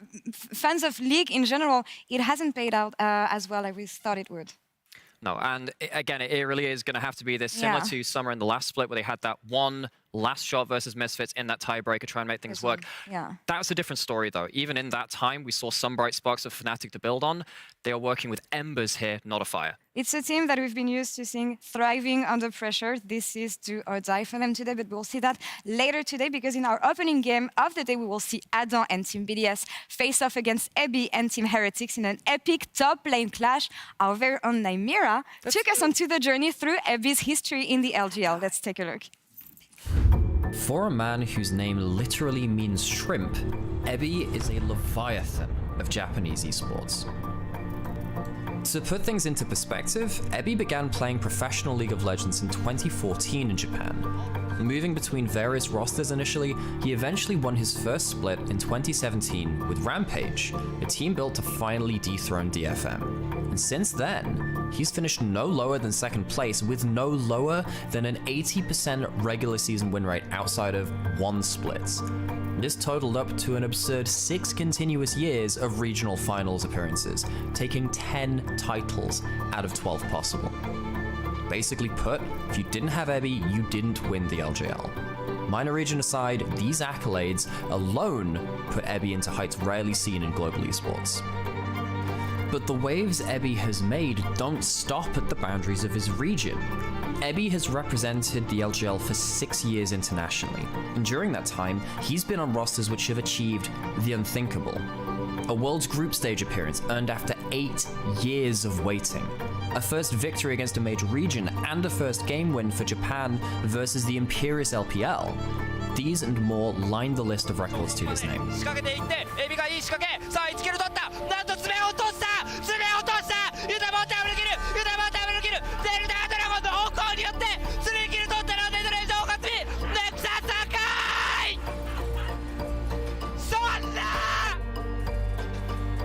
Now, this big fish has found a larger pond to explore, and new challenges to pit his skills against. As of now, Ebby has become the first and only Japanese player to ever play in a major region in League of Legends. So, let's get into it. Let's set expectations for the LJL legend. If you're expecting a one-sentence summary of this guy, you won't find it here. It wouldn't be fair to pigeonhole Ebby into one singular playstyle, because in reality, he does it all. Lane bullies, expect solo kills. Teamfight impact, he is up there with the best of them. Pocket picks, make that a suitcase full of them. Ebby is one of the most tenured, versatile players in his role worldwide. However, Ebby is not a player without flaws, particularly when he falls behind. Sometimes he has a tendency to dig the hole a little deeper by trying to play his way out of it, instead making things worse. And that's besides the question of whether he can replicate everything he's shown, both in Japan and then internationally, against a stiffer pool of regional talent in the LEC. Gameplay doesn't begin to tell the whole story of a player like Ebby, however. When Ebby announced his intentions to play abroad, there was a hint of bittersweetness. He is the symbol of a region. He has carried the flag of Japan and the LJL for such a long time. And yet the outpouring and love and support from the Japanese community was overwhelming. He comes into the LEC now buoyed by the hopes and dreams of his home region, sent forth to carry that same flag just on different soil, and to make the most of this unprecedented opportunity. So beware, LEC, pay respects to this wandering Ronin, lest that iconic thumbs up becomes a thumbs down of execution. LEC, are you not entertained? What an amazing story and a beautiful voice to talk us through it. Thank you, Naimira. And quite really good setting up the stage for the first game, because even though there's nothing at stake here, when you think of group stage, we have amazing players on each side of the rift. We absolutely do. And what are we looking forward to the most then when it comes to matchup? Yeah, the matchup. Top lane. Easy, top lane? easy. Top lane. Okay. So I want to know then, who's going to have the upper hand? French boy Adam or thumbs up Evie boy? French boy Adam. Ebby. Uh-oh. Ebby. You saw the video, right? I made that video. You saw it, right? Well, yeah, it seemed like a little... no, I mean, Adam is going to come in and crush this matchup, obviously. But no, you know, he's got But his like... Darius is so good. Yeah, like, does he have, Darius does he have destroys 10 titles? Casante. Does he have double-digit titles? No, does we he have need that? to... No. Does he have that? Sorry. I didn't think so. This is going to be settled in discussion. Should We're going to settle this over here. You sure you're ready for we'll be this? back to you I in a don't think second. you're ready for this. I don't think Adam is ready for this. 1v1 me, bro. 1v1 me. Well, you can't even get to the chairs. Do you think you can really 1v1 Yeah, those him? were moves, actually. Okay, those well, let's were settle moves. this. Okay, all right. So I'm going to pick Casante because you're not going to ban that and you're not going to beat it. I mean, yeah, I'll just pick Darius. There's no way they're banning Casante. They want the Casante. Get us in the game. Here we go. Okay, I hope you don't have shellfish allergies because this shrimp has hands. Watch the screen, dude. You know the distance between Berlin and Tokyo? 5,000 miles. You're going to walk that distance getting back to lane after being solo killed like this. You see that? Yeah, well, you know what? Yeah? Adam drove 40 minutes to the studio today, and he's ready. Okay, you got the first one. I have a second life, though. So how's your French guy doing? He's fine. He win? Look, when he let's joined go the again. LEC the first time, it was a little bit rough, but he always outscales. That's what this year is all about, dude. He's absolutely owning. Nah, he's got this. He's got this. Sit down preview of today. No. Best of 3. One more, okay? All right, let's go. You're on. Yeah, let's do it. See, what did you just say about him? You see, I'll have you know, Ebby graduated the top of his LJ class with 150 confirmed solo kills. Yeah, but in the LEC, how many solo kills does he have? No taggers? I thought we said no taggers. When has top lane ever been an honorable 1v1? Look, the fact of the matter is, Adam has more solo kills still losing than this. Ebby. He has more solo kills. He's going to destroy him. In this split, wait until this game. Him. Don't even worry about it. Look, I'm starting on half HP, and I'm still going to own you. I'm going to absolutely destroy you. Oh, you're on. You see, you're going down. Shouldn't have banned it. Nope. Ebby can't do anything against this one. No. Get so close. Come on, Adam. Come on. One more. Oh my, wait, how are you healing? Oh. See, so easy. What did L. But I won, right? Adam's got this. Easy peasy. No, it's Ebby. Ebby won this, right? I think it's a draw here, but we have to break this tie on stage actually. So Veli and Initialize, talk us through picks and bans.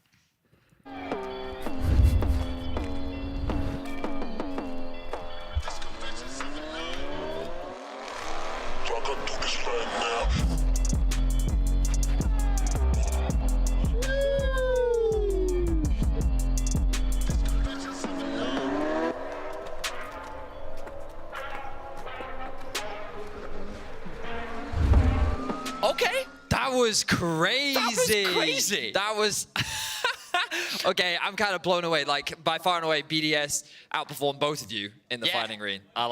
Those are the best moves that I've seen all day so far. But hello, welcome, Initialize. Obviously, you've casted before. Never with me, though. No, I'm excited for this. Apparently, though, people say that we have quite similar accents. So I hear. So one of us is going to have to change. All right. And I've been here longer, Right, so what do you want from me? You're just going to... I can go... Like, so my mum's from Yorkshire. I could maybe go that way. Have you got Scottish, maybe? Badly. Okay, well, show me your Scottish. Achne. Okay, well, we're stopping that one right there. We're gonna stop that. Save the Scots, and there he is. I apologize profusely. But we are jumping into draft, of course. Team BDS versus Team Heretics. In terms of stakes, both these teams have, of course, locked top 8. There isn't a huge amount on the line. There is a little bit in terms of positioning and seeding, but a lot of that is still determined based on the results later on into the day. But of course, both these teams have been locked. So right now, both these teams are largely just trying to play to get ahead of their opposition and maybe get a slightly better time when it comes to the best of 3s. That's the plan, of course. And, you know, that means that there's still some stuff to play for, but maybe eyes are starting to turn forwards, more towards improvement, more towards what's happening in the next stage and pulling some stuff out here. I don't think there's too much of a surprise in terms of the bans as yet. I will note, though, that Heretics have decided to leave most of Adam's champion pool alone, though the Darius, as played by, I believe, Ender on the desk, has been banned away. Makes a lot of sense. It is a very strong pick. The cheeky hover of the Olaf from Adam there, showcasing that he does still have a very deep champion pool, and he's more than happy to answer the Cassante. Look, he's teasing Ebby a little bit with the Cassante hover. Would be very surprised to see that locked in first. Expecting something like a Sejuani, perhaps an AD carry to come through, and the Ashe being up and available. No surprise. Yet to actually see this from BDS so far this split. Haven't actually played any Ashe. And of course, we've seen it being flexed in both AD carry and support. An incredibly powerful AD carry in the current meta. So not too surprising to see that one come through. From Heretics, wouldn't be surprised to see something like the, well, Varus along with Sejuani is a very common pairing. Varus Heimerdinger is going to do did a good job with that yesterday. Yeah, he certainly did. Okay, so we're going to see a pretty potent bot lane from the side of Heretics. This does suggest to me that we are going to see the Ashe move into the position of support, and then we're going to see something else in the role of AD carry. What, though, is yet to be determined. Wouldn't be surprised, given that it is crowded, to see something like an Ezreal. We have, of course, seen his Jhin before, which we know is actually considered a bit of a counter to the Heimerdinger, but not going to go in either direction. You're going to lock in the Zeri along with the Azir. So they do have a lot of scaling on the side of BDS, a lot of range, a lot of poke, basically at their disposal. They are leaving the jungle role well, available right now, which gives Heretics some freedom if they want to choose to lock that one in now and then start target banning some champions away from Shia. And you can say with the Ashe, you can start to get some lane pro for that Zeri. Know what happens if Zeris get free lanes? You end up with what happened with Exekick yesterday, namely some very deadly later-to-game team fights. The Sejuani you called out, though, is locked in pretty rapidly for Jankos back on Sejuani. So nothing too surprising. I think the only surprising thing about this draft is the high priority on the Azir. I think one of the main reasons for it is that when you look at Ruby's champion pool, 4 games of Azir, it is by far and away his most played so far this split. And BDS is saying, you know what, we're confident in Nuke going up against Ruby in this matchup, but why not just give Nuke the most comfortable? We know that he can play Azir. It scales very well, very good in the meta. That's actually forced Ruby onto something that maybe he's not as comfortable on. But I think there's something like a Victor, maybe a good ban here from BDS if they want to try and narrow that pool down. When you kind of look at what Ruby likes, it is a lot of these control mages. Victor, Cassio, Orianna is something that BDS could also look to remove if they're concerned about it, or if they want to try and limit Ruby's pool as much as possible. Yeah, I know. Obviously, back in the LPL, Ruby was indeed very famous for things like the Victor, and he's shown it here today, and it's going to be banned away. On the other side, Heretics may be looking towards that jungle pool a little bit. Sheo suffered his first competitive loss ever on the Wukong yesterday, and they're just not going to allow him to have it this time around.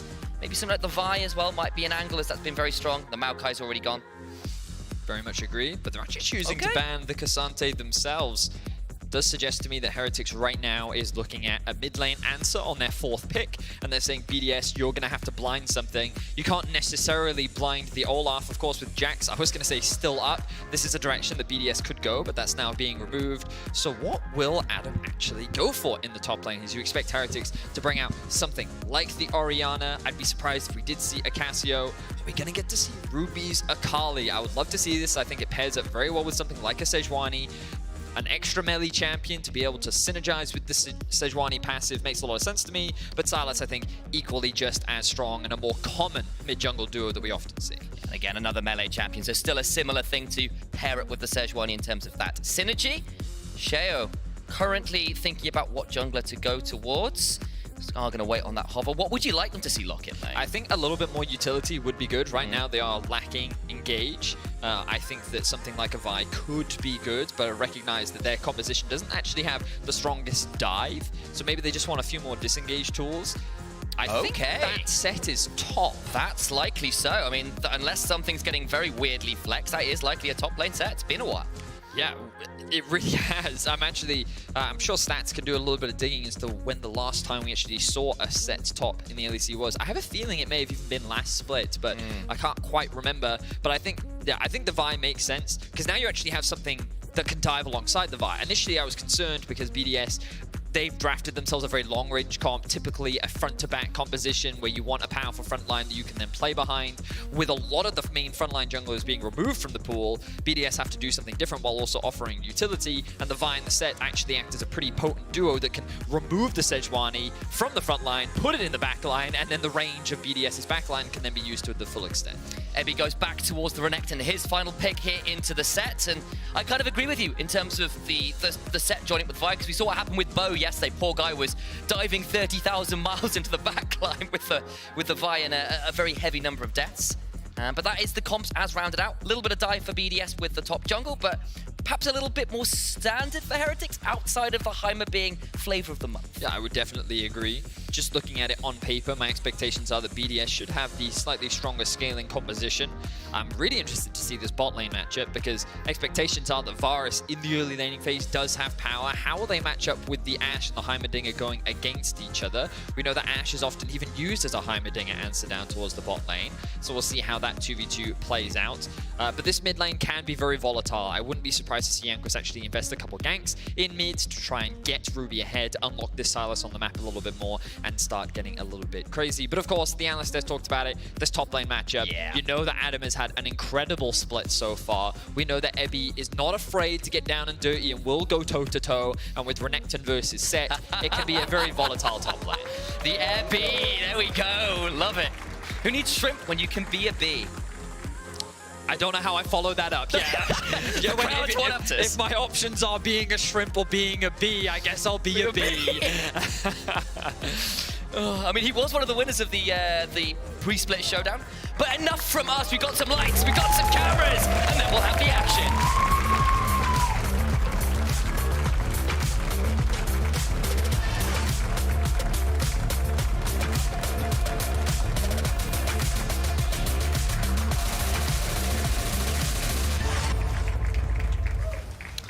Welcome back to Summoner's Rift. Looks like we've actually got a bit of a level 1 setup here. Turrets do get thrown down, and everybody's here already. Gonna force Crowny to flash level 1. Not a great start for this area, but the turnaround begins to come through. Lots of damage going through. Adam, flash, face breaker. And first blood over to BDS. Wow, Adam starting off the game strong. Flash E into the double punch in the face. Means that Ruby's going to lose his life, and BDS is going to draw first blood. Now, we have a graphic prepared. We do. And this is a perfect summary of it. So Heretics, that's the one, typically have quite violent games. They initialize. You can see the average kills per game, the average deaths per game, and their combined kills per minute. There is a lot of violence in Heretics games, and already within the first minute, we have seen the first blood being drawn. My expectations are this is going to be a bloody back and forth. And reminder, BDS and Team Heretics, in terms of stakes, not a huge amount on the line. There is a bit of a fight for seeding in the middle of the pack.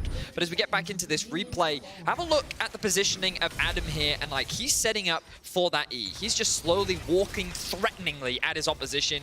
He sees the overstep with all of these wards that are invested in the bush, and he's able to get that hit onto Ruby. The heal comes out from Jack Spectra, the flash comes out from Mercer, but it's not enough. The kill goes in favor of Adam, and now he walks away with an extra cloth armor. You're very pleased with that, especially into a Renekton early, and might have been a while since we've seen the set, but already huge value out of that level 1. Certainly the case. Now we have to see what the junglers are up to. We can see Jankos actually doing a full clear topside. I wonder if he'll pay a visit to Adam. Reminder that there is no flash up there, so a perfect opportunity for a gank. Oh, Crowny now has to burn the cleanse, already down that flash, and that's a bit of a rough thing to be losing, as Jankos does exactly as you say. Prepares for a bit of an attempt. Topside face breaker down means Adam a little bit more vulnerable for a moment or two. Remember, no flash on that level 1. Gets stunned up, and the kill will be donated over to Ebby. It's 1 for 1 in the top side. A very clean play from Jankos and Ebby, and it just made sense. Adam tried to take advantage of his early power in the laning phase. and gets that early push, but he doesn't have the cover from Shio. Shio now covering mid because he recognizes that Jankos could look for something, but nothing going to come off the back of it. So Jankos now going to path towards the bot side of the map. Shio slowly pathing up towards top. And can we have a quick look at the top lane observers? I want to see exactly where this wave is from Ebby. So it will start slowly pushing back towards Adam. And this is where Ebby is in a bit of a dangerous spot because Shio is pathing towards the top side of the map. With the push that Nuke has in mid lane, there is a real risk of him getting killed. So this window here is where Ebby has to be very, very careful, very patient. And the same can be said on the bot side of the map. We can see that Crowny and Labrov, they actually do have the push. Labrov does have summoners up, but that can't be said for Crowny, and it looks like after this push, they're immediately going to go back to base. And this makes a lot of sense, because again, your jungler is not anywhere near you. Good trade once again, though, from Adam. Ebby likely going to go back to base and be forced to TP. And wisely so, with, as you said, Sheo being on that top side of the map. If he sticks around, is in danger of giving over a kill himself, and so the retreat and teleport back in will come through. Ruby, though, also a little bit low, has been trading his health bar to get control of the wave, and he'll back out. But the last time we did see a set in the LEC was actually last summer, 2022. Okay. It was played by Genax on SK. I knew I'd seen it somewhere, but I couldn't quite remember. But thank you very much, Stats team, for getting that information to us. Adam, for those unfamiliar, was actually a very prominent set player back in the day, back in his LFL days, and even on his Fnatic time. Shio in a bit of danger. Ebby's roamed alongside Ruby. I'm not sure there's that many places to go. He pulled off some wonderful invades and fights against Foe yesterday, but Heretics are having none of it today. Shio falls down. Shio even commits the flash there, and Heretics secure themselves another kill. 3 on the board now, 4.5 minutes in, and you have to wonder what he was doing with that invade. Ironically, we saw the exact same play from Jankos yesterday on the exact same place, and he too got punished. Learn from his mistakes, at least. Junglers consistent. They want that first respawn of the Raptor camp, and while Shio does get it, it did cost him his life. So, a bit of a blunder there. Jack Spectre and Mercer will roam up as well and secure that bot side Scuttle Crab to prevent that going down, as, of course, Jankos was top side for that kill, so we'll make sure that goes down on spawn, but never mind that. We've got a jungle fight alongside the top laners up here, but the stun comes through, and Ebby wisely flashes away, seeing the danger coming through.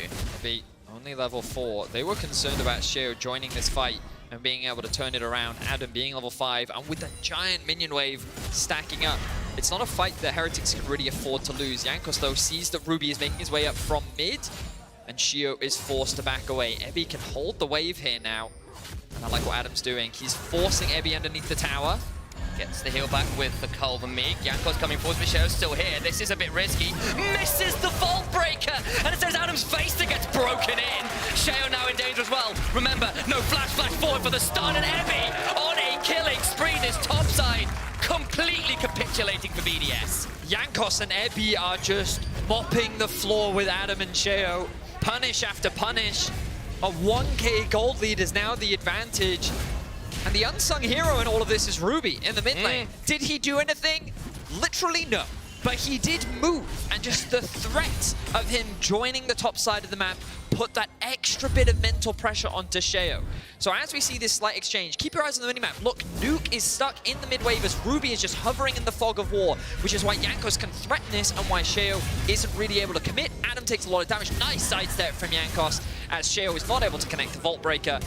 And Ebby and Jankos are just able to clean up in the 2 versus 2. Great performance from the top jungle from Heretics. Wonderful, wonderful stuff. And, you know, the desk was highlighting it. We've highlighted before. Ebby versus Adam was a discussion in some ways about who is going to be possibly the best top laner in the league. I know in the green room you're saying, look, Adam possibly right up there. And this game, great level 1. Kind of been a little bit difficult from there, though granted, Heretics put a lot of attention up there. Yeah, I mean, I think it's interesting that Adam can even be in the conversation. We've got to slow down as Jankos looking for a play. We try to talk narratives, and Jankos just won't give us the room to breathe. Jack Spectre gets a kill now. Crowny got his flashing cleanse back up, but is not going to be forced to use either of them. Just a lot of health bar that he loses. Nice sidestep from Crowny at the end there, but another kill going in the favor of Heretics. Adam trying to get something back on the cross map by stealing away Jankos' red, but I don't think he cares.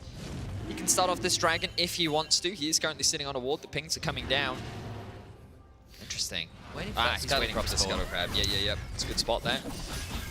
Okay, so small advantages gained for BDS. Yes, stealing away the red buff, not that bad. But overall, Jankos very active on the map. 1, 0, and 4 rather. Been involved in all 5 of Heretics kills.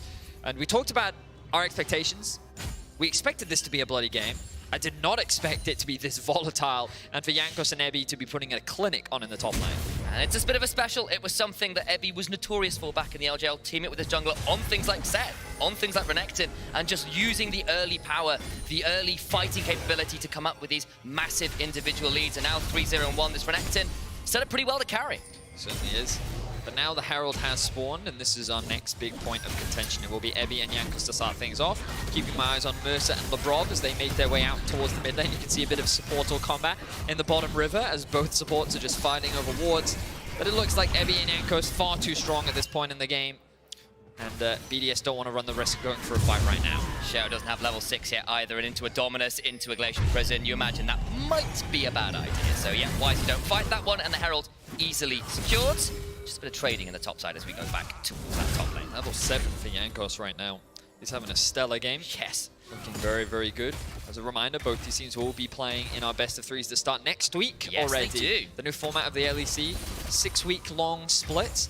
After winter will, of course, be our spring split, but 3 weeks of best of ones into 2 weeks of best of threes. I mean that next week already you'll get to watch some of these teams compete in the best of threes for a spot in the top 4 playoffs at the end of winter. Regardless, though, Jankos once again looking for a play.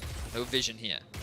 A very active game so far. Jankos with that Herald, and with Glacial Prison back and available, looking to see whether something can happen bot side. But now that they know he's there, Ebby about to find himself with a lot of members turning up towards him and the big wave crashing. Pops the Dominus, summons a teleport. Still gonna get flashed on top of. Absolute mess! And Adam gets the shutdown. I couldn't even keep track of what happened in that fight. The arrow comes up, will not connect onto Ruby. But Ebby was saying, you know what, I think we can take this fight. Ruby, you can TP in, we can fight them 2 versus 3. And then Ebby painfully realized, okay, maybe not. But now Heretics threatening the dive in bot lane. Necessary goal for Adam, but as a result of everyone being topside, Labrov and Crownie are in a very dangerous position. The stuns come through, and Labrov can throw as many slows down as he wants. Surely he falls? No, he does not. He gets to walk on out. And Crownie holds the ground to force Heretics back away. The cooldown's a little too long there for Jankos. Mercer and Jankos basically ran out of fuel. Nuke now made his way to bot lane, has his eyes on Mercer. Very low HP Heimerdinger. He will be able to get away to safety. Nuke not really going to lose much in the mid lane either, largely because Ruby forced to go back to base after catching that top wave. He should arrive in mid at about the same time, but let's have a look back at this top lane play. So I think the idea is pretty good here from Ebby. He's trying to clear out the wave as much as possible. He should get level 8 off this wave as well. And then you'll see alongside Ruby, you're thinking, hey, this looks pretty good. And then look at this, a flash from Adam into the ultimate, into the wall. The ultimate from Vi, along with the ultimate from Nuke, means that the Renekton basically gets chain CC'd, and Adam can then secure the final kill, getting that shut down and actually now being in a gold lead once again. Somehow, some way, but a first blood, and actually the CS, because Ebby lost a fair amount with those waves going down. So yeah, this top lane, volatile as expected, back and forth right now. We're into a game where Heretics with a slight gold lead, but a bit messy in some ways as expected. High action, one might say. I'm a big fan. This is the kind of game I like to start off the day. Jankos threatening Crownie right now. Still got the Herald. Yeah, he's choosing.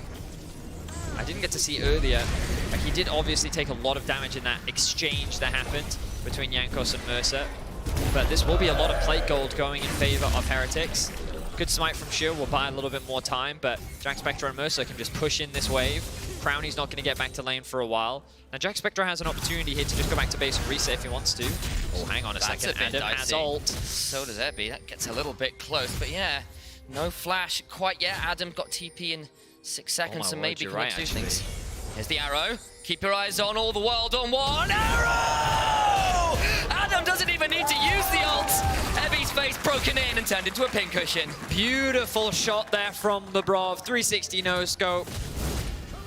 Get me some Bring Me the Horizon. Can you feel my heart? Yeah. I can already see the edits now. Oh no, what have you done? Beautiful stuff from TikTok BDS. has been changed forever. Adam gonna equalize the kill score against Ebby now. Oh, the Glacial Prison. Do not pass go. Do not pick up 350 gold though, says Nuke.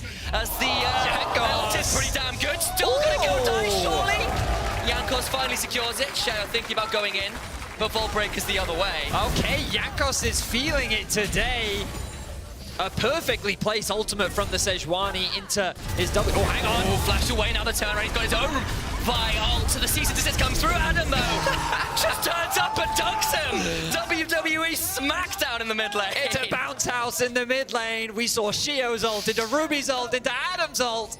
Everyone's getting the opportunity to fly today. The kill score is 4-6, and Mercer's now in danger.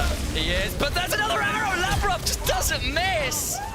Another 360, and Sheo gets Mercer. And just like that, the game is very quickly devolving into madness. Jankos not slowing down though, has his eyes on Adam, knows there's no ultimate, instead going to prioritize stealing away some of these topside camps. And let's cool down, kind of take stock of the situation here, because the gold has basically been equalized. Adam does have a big advantage in the isolated 1v1 now because he's finished the Gore Drinker, has the level lead, and even though Jankos and Ebi did a great job of finding advantages in the early laning phase, a couple of mistakes and a couple of great plays from BDS have very quickly turned that around. One Drake advantage for Heretics, but you look with the Dragon spawning in a minute's time. BDS have to feel pretty confident that they can fight this. No TPs available for either top laner. Ebi gonna look to go back to base now. Wouldn't be surprised to see him make his way towards bot. The question is, will he get his item upgrades? It looks like that he will, which is a big item spike necessary. He's actually gonna path towards top for the time being. But huge credit to Jankos. His impact in this game has been very felt. You can sort of see it in some of the gold. Jack Spectre doing pretty well over Crowny, but actually, yeah, Ebi, Adam relatively close. So there is that lead that has come through now.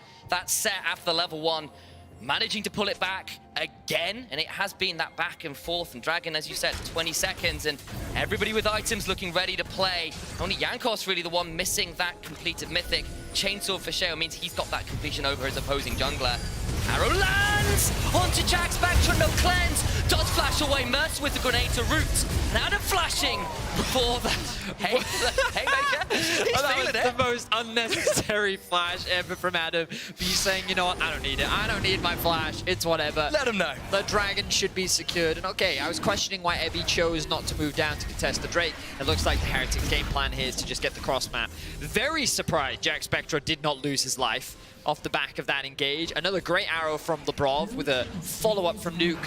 In my opinion, should have resulted in his death, but he was able to get away to safety. Meanwhile, Jankos will secure this Herald on the top side. Tower going in favor of Heretics as well. And now, Heretics can use this Herald to unlock the mid lane. You kind of look at the composition of Heretics. You've got 3 melee champions, which can make sieging quite challenging, especially against an Azir. So by having this neutral objective, and as I say that, look, they're heading towards mid, looking to break open the map a little bit more. Bit of top lane trading again. We've seen this all game long. Ruby throwing the stolen arrow, goes wide. Doesn't quite have, oh my god, actually lands onto Sheo in the mid lane, takes a stray. Lavrov turning around the mid lane. Mercer is the one who catches that arrow. And the Herald charges, but the mid lane turret doesn't fall. Ebi taking a lot of punishment in the isolated 1v1 right now against Adam. You can see how much stronger this set is continuing to get. But no, the mid lane tower did not fall, as you rightly said. Nuke is still alive and well, holding the line. But Adam has his eyes set on this top tower. Ebi at only about 50% HP. You can see a full level difference between the two top laners. Yeah. Of course, there's no ultimate available for Ebi. There is for Adam. Here comes the rest of Team Younger's going to try and turn this one around. Throw down that Glacial Prison. Facemaker into the showstopper. Ebi alive. Haymaker goes wide. Jack Spectre's turned up and throws a few more arrows of his own. Adam looking to fall down as well. Mercer turns up and throws a rocket barrage. You can't punch your way out of this one. And Jankos claims the shutdown. Beautiful performance from Ebi as he's able to very narrowly get away with his life. Heretics shut down the dive. They walk away with 2 kills, but BDS on the cross map able to get something in return. The bot tower will fall, the mid tower very close to falling as well. And both teams, great awareness. Arrow goes wide. Labrov been landing a lot of great arrows this game. Weren't able to find one. Feels like. But the kills continue to fall. 8-5 is now the kill score. Let's have a look at this replay, because it feels like no one get a clean advantage in this game. Ebi just about survives to die. So Ebi doesn't have ulti, so you're thinking surely he can get this, but a great ultimate from Jankos, and the fact that Sheo is tanking the tower. Jack Spectre comes in, lands the ultimate, which means that Sheo ends up taking another tower shot. He's able to clean him up because Sheo can't really move. Adam at this point can only really buy time, as Ruby has also joined the fray. That kill, a little unfortunate that it went over to Jankos. I'm sure Ruby would have been much happier to pick that one up as he hasn't gotten a kill yet. But again, Jankos continuing to be involved in every single kill. 100% KP so far. 3-0-5. He's definitely on a tear in the final game of the regular split here for Winter. One of the greatest to ever do it in Europe. Definitely putting his name to this game. Radiant Virtue now completed, and just a shout out, maybe if Adam had that flash, he could have made it there, just saying. Yeah. But that's the price when you're playing with this kind of verve. Both top laners have found and lost advantages over this game. As Heretics will finally finish up what the Herald started earlier, claim another turret for themselves. Yeah. All out turrets for. This top lane matchup has really delivered, and a lot of credit needs to be given to the junglers as well, of course, but wow, what we saw, what, a 3-0-1 Ebby into a 4-2-0 Adam, into now both top laners pretty much even in gold. You can see Ebby does have a slight lead again, but that gold value just keeps shifting back and forth between the two. Really has. Now Crownie is caught out, was very far up here, has cleanse, has flash, may need to use both here. There's a glacial prison available, comes through, Ruby steals an ultimate and will lightning crash his way to a quick kill on the AD carry. Mid lane though, Jack Spectre hit with an arrow between multiple towers. Dive comes through and they get that kill. It's always a 1-for-1. Ebby blast coning in. We'll get on to Sheo. Teleport's now coming through. And Adam gonna try and find a face breaker and a showstopper, surely throwing him back towards the Azir turret. Ebby gets a big heal though with the Ruthless Predator and the Call, the Meek. Mercer gets the kill. There's so much crowd control, but Ruby's not done yet. He's looking for the chain. Will not be able to connect it. How is Jankos continuing to be involved in every single kill? I'm expecting him to drop at least one at some point. Like, surely he can't get another assist. But let's have a look back at this one, because you've got to fight on two fronts. Crownie's overextending in the top lane as Heretics is securing that kill. Labrov in the fog of war throws the arrow out, connects it onto Jack Spectre, who has no flash. Then Nuke with the slide back into the ultimate from Vi. Mercer can't really follow up, and then Ebby's like, okay, it's fine, I'll create the flank. But then look at this. The slow comes through onto Ebby. He can't quite get in range of Nuke. And then Adam joins the fight saying, you know what, I'm primed and ready to go. But then he gets locked up underneath the tower. Adam gets stunned, meaning that he can't actually use the W to finish off the kill onto Ebby. Ends up losing his life. And overall, a big advantage gain for Heretics. Ends up being a 2-for-1. Ebby in the picture-in-picture, escape from an arrow and teleport attempt in the top lane, so he gets out alive. But just explaining why Labrov does not have that cooldown available. Could be important with the Cloud Drake spawning, though it would only be second Drake for either of these teams. And this is an Ashe. It has an incredible amount of ability haste, and the arrow is never on cooldown for long. That's very, very true. I can actually have a quick look and see exactly. It is 4 seconds until it's up, and right now it's got a 48-second cooldown. That's ridiculous. Yeah, so less than a minute. All right, well, Dragon goes down, claimed by Heretics. That's their second, and it is Heretics with a slight goldie, about 1.5 to 2,000 gold, but you did favor BDS scaling, so if they can sort of hold this lead and let the game go on a bit longer, they're certainly not feeling too aggrieved about how the game's going. It's just a lot of kills. It certainly is a lot of kills, and I feel like that's what some of these games often devolve into. It becomes less about comp and it becomes individual execution. You know, when you have chaotic games, picks being flown about everywhere, when it's just a battle of kills, it's about who the game becomes more about who then makes that mistake rather than who then executes better, you know? Because who makes that overstep, who is the one that slightly mispositions, who's the one that doesn't quite land that ultimate. And both these teams, you know that they are poised and ready. Jankos continues to look for opportunities, and he's potentially found one in mid lane. Will be spotted out by a good hook shot there from Labrov. Sure. Is not going to be interrupted going for the wall, but Jankos is really feeling it. Going to try and keep going. Nuke on the bot side. Labrov here as well. They do get the stun into the glacial prison. Sheo taking 30,000 tons of CC, but still gets to walk on out. Jankos chain CCing very well there. Applies the E into then the ultimate to get maximum value out of that passive. But have a look at that. Jankos top damage on the Sejuani right now. It's not a duty, it's an honor, mate. That's right. Yeah, I mean, the man is on form right now. At the start of the split, you can bring it to like he has made a couple mistakes throughout the season, but definitely still one of the best performing junglers that we have here in Europe. Glad that he continues to play. Still expect him to have a good number of years left in him. And right now he is looking fantastic in the final game of the regular season for both these teams. 4-4 is their current scoreline, ending with a positive win rate.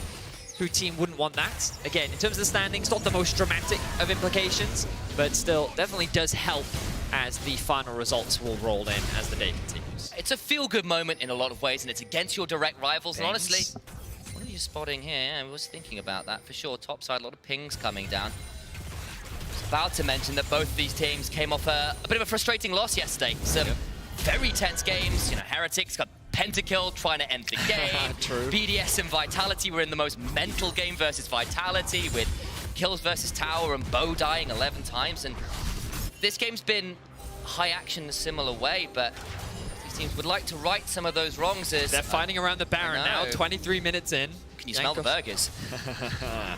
Yankos, he's saying this space belongs to us. Him and Mercer working very well right now. It's also great to see, I have to mention, Mercer and Labrov. Yes. On last year, when they played, well, for Vitality and Misfits, I feel like we didn't really get to see a lot of their potential. We didn't get to see what they were capable of. And often you just need to give a player a new environment, a place for them to just shine in a different way, where your expectations are just slightly different, and you can see a completely different look to both players. I think that this winter split has been a very different image for both of them, and they've been fitting into their teams very nicely. Let's see which one of them is able to find that crucial pick. Heimerdinger versus Ashe, a matchup of the ages, one could say. Certainly the matchup of the CC. Both of them have been frustrating solo queue and pro player around the world in equal measure. Ruby does have Mercer covering, though. Labrov off vision and definitely positioned to cover the Aaron. Mercer, as you said, there and hovering. Shell will be spotted by that blue trinket. And for once, it feels like we've had a little bit of downtime. Wasn't expecting that after the early minutes of this game. Well, next Dragon spawned at about 1 minute and 15. Not much downtime then. That's where I expect both these teams to be looking. But credit to Heretics. Hang on, I need to get my drawy thingy out. This thing, that's what I'm looking for. So if we have a look at the vision on your screen, you can see that there are a bunch of wards that have invested into the bot side of the map for Heretics, which is the great kind of setup that you want as Dragon gets closer and closer. Teleports are available for both Ebby and Ruby. Wouldn't be surprised to see Ruby actually path back towards top. He is still a ways off level 16, but once he does hit that, the cooldown of his ultimate will be a very scary thing. BDS, though, threatening around the Baron. They're saying, hey, you want to start up that Dragon? No problem. We'll instead gain vision control around this Baron and make you a little uncomfortable. And Heretics do right now feel a little uncomfortable. You can understand why. Maybe a slight different itemization in the top side. In fact, that Adam's gone for the Negatron cloak, whereas Ebby's gone for the stopwatch. So one valuing the kind of stats over time, the other the temporary immunity you get from the stopwatch. We'll see how potent that can be, but Heretics with a quick shove in mid lane, claim that turret without too much contest. Well played by Heretics, good awareness of where BDS are, and they've, look at this, BDS being spotted out by the control ward as well. They have no access to the river right now. If observers, you can show us what BDS can see. It would be great to illustrate, like, look at how Heretics are leveraging this bot side fog of war. They keep moving into darkness, and BDS feel very uncomfortable. How do they approach this mid lane? How do they even contest the wave? Heretics, they don't even have to commit that many members over to the Dragon. They can send 1, maybe 2, while the rest just maintain pressure and push in mid. And you can see them doing just that. Ruby hovering still around the mid lane, Ebby moving into Fog of War. And it's just a good utilization of the darkness. Now it will be lit up just a little bit more thanks to Labrov. They know that they can get a little bit more space as Labrov slowly edges his way in, but the objective will still be lost. So and Heretics walk away with a small lead once again. So now red side contest the game to go through. Crownie starts up the red buff, and Sheo around means Heretics won't look to try and contest that for now, looking to maybe reset and get some control back over the top side river, because that was the loss of moving towards the bot side to claim that Dragon. Again, has been for once a little bit of a more contained 5 minutes or so, and we're kind of waiting maybe on next item completion, third item just done for Jack Spectra, for example, and Baron potentially next part of call as teleports and arrows coming through, and Ruby being collapsed onto, but Yankos throws the Glacial Prison. It's a zoning ult. They'll get on out. Seemed like a bit of a prediction there. Adam and Ebby fighting once again. Big damage going through, flash forward from Ebby. He really wants this. Adam's got the Haymaker coming. Will be a bit of a turnaround damage, but the CC's coming down. Haymaker comes through. Shield is getting popped. Adam loses the 1v1. Eat a solo kill. Ebby just straight up kills Adam. Adam had flash, and he chose not to use it. I guess he thought that he couldn't get away there. I was not expecting Ebby to have that much damage. He used the W to just tear through the shield from Adam. And now Heretics are poised to push into the mid lane. They use that kill to break on in. They've got the man advantage, and out of nowhere, it's an inhibitor. And a 4,000 gold lead kind of coming on through here. And it all comes back to the top lane. It was incredibly volatile in the early game. It was a constant back and forth between the two Titans. But at the end of the day, it was Ebby that comes out on top. And Heretics are the victors as they claim that mid inhib. They won't be able to secure that bot tower, but BDS now looking for a fight. Time for some vengeance. They get the stun on Jack Spectre. He didn't run cleanse this game. He's been punished for it here. Shut down. Turn around. We're going to go through. Ebby teleports back in. 30 seconds on the ultimate. Ruby going in. Goes golden, but he's on absolutely no HP. Ebby has to run away. Now has dominance. Pops it. But everybody else is dead already. The crocodile is deceased. And BDS punish. That bot lane has seen so many swung fights, and we get to see another one. A great TP from Adam leads to a beautiful team fight for BDS, and with 4 members dead, BDS are looking to get themselves a Baron. Heretics just earned themselves a phenomenal advantage, and it's all gone in an instant. How does it keep happening? It's the story of this game, Initialize. We saw it in the top lane, we've seen it in the mid lane, and now we're seeing it in the bot lane. This will be the Baron for BDS. But I swear, that bot lane tower, the number of teams around the world that I have seen lose fights in that position is just far too many. I've seen it happen to Ebby. Worlds versus Damwon Kia. He's been haunted there more than nearly any other top laner I know. And now BDS, they're the ones in control. They have reclaimed the gold lead. They will secure another tower. This doesn't mean that the game is over just yet. But wow, what a turnaround. And it all starts off the back of this TP. Look at this ward right behind them. The arrow connects onto Jack Spectre. That's a lot of damage. You could argue that maybe Mercer should have tanked that, but Jack Spectre had the flash too, and he chose not to flash out the way. Then you can see Ruby diving onto the backline. He gets isolated as Adam keeps Ebby and Jankos preoccupied. But they just don't have the damage. The fight is basically dictated by BDS from start to finish.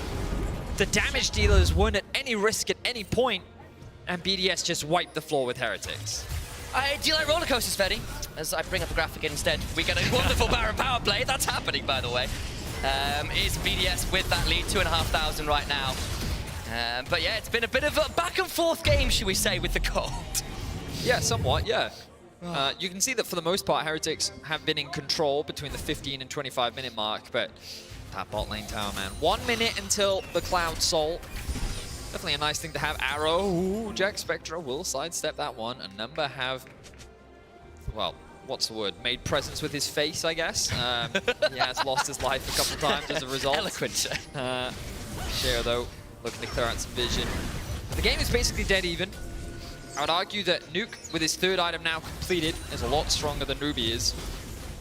And the scaling, the BDS we talked about, is something that may be problematic for Heretics.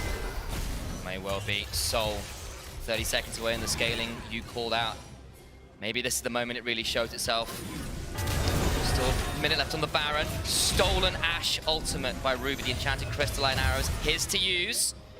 He slices over the wall, and we are preparing for what could be our game-ending fight. Crownie slides away from that one. Ruby missing.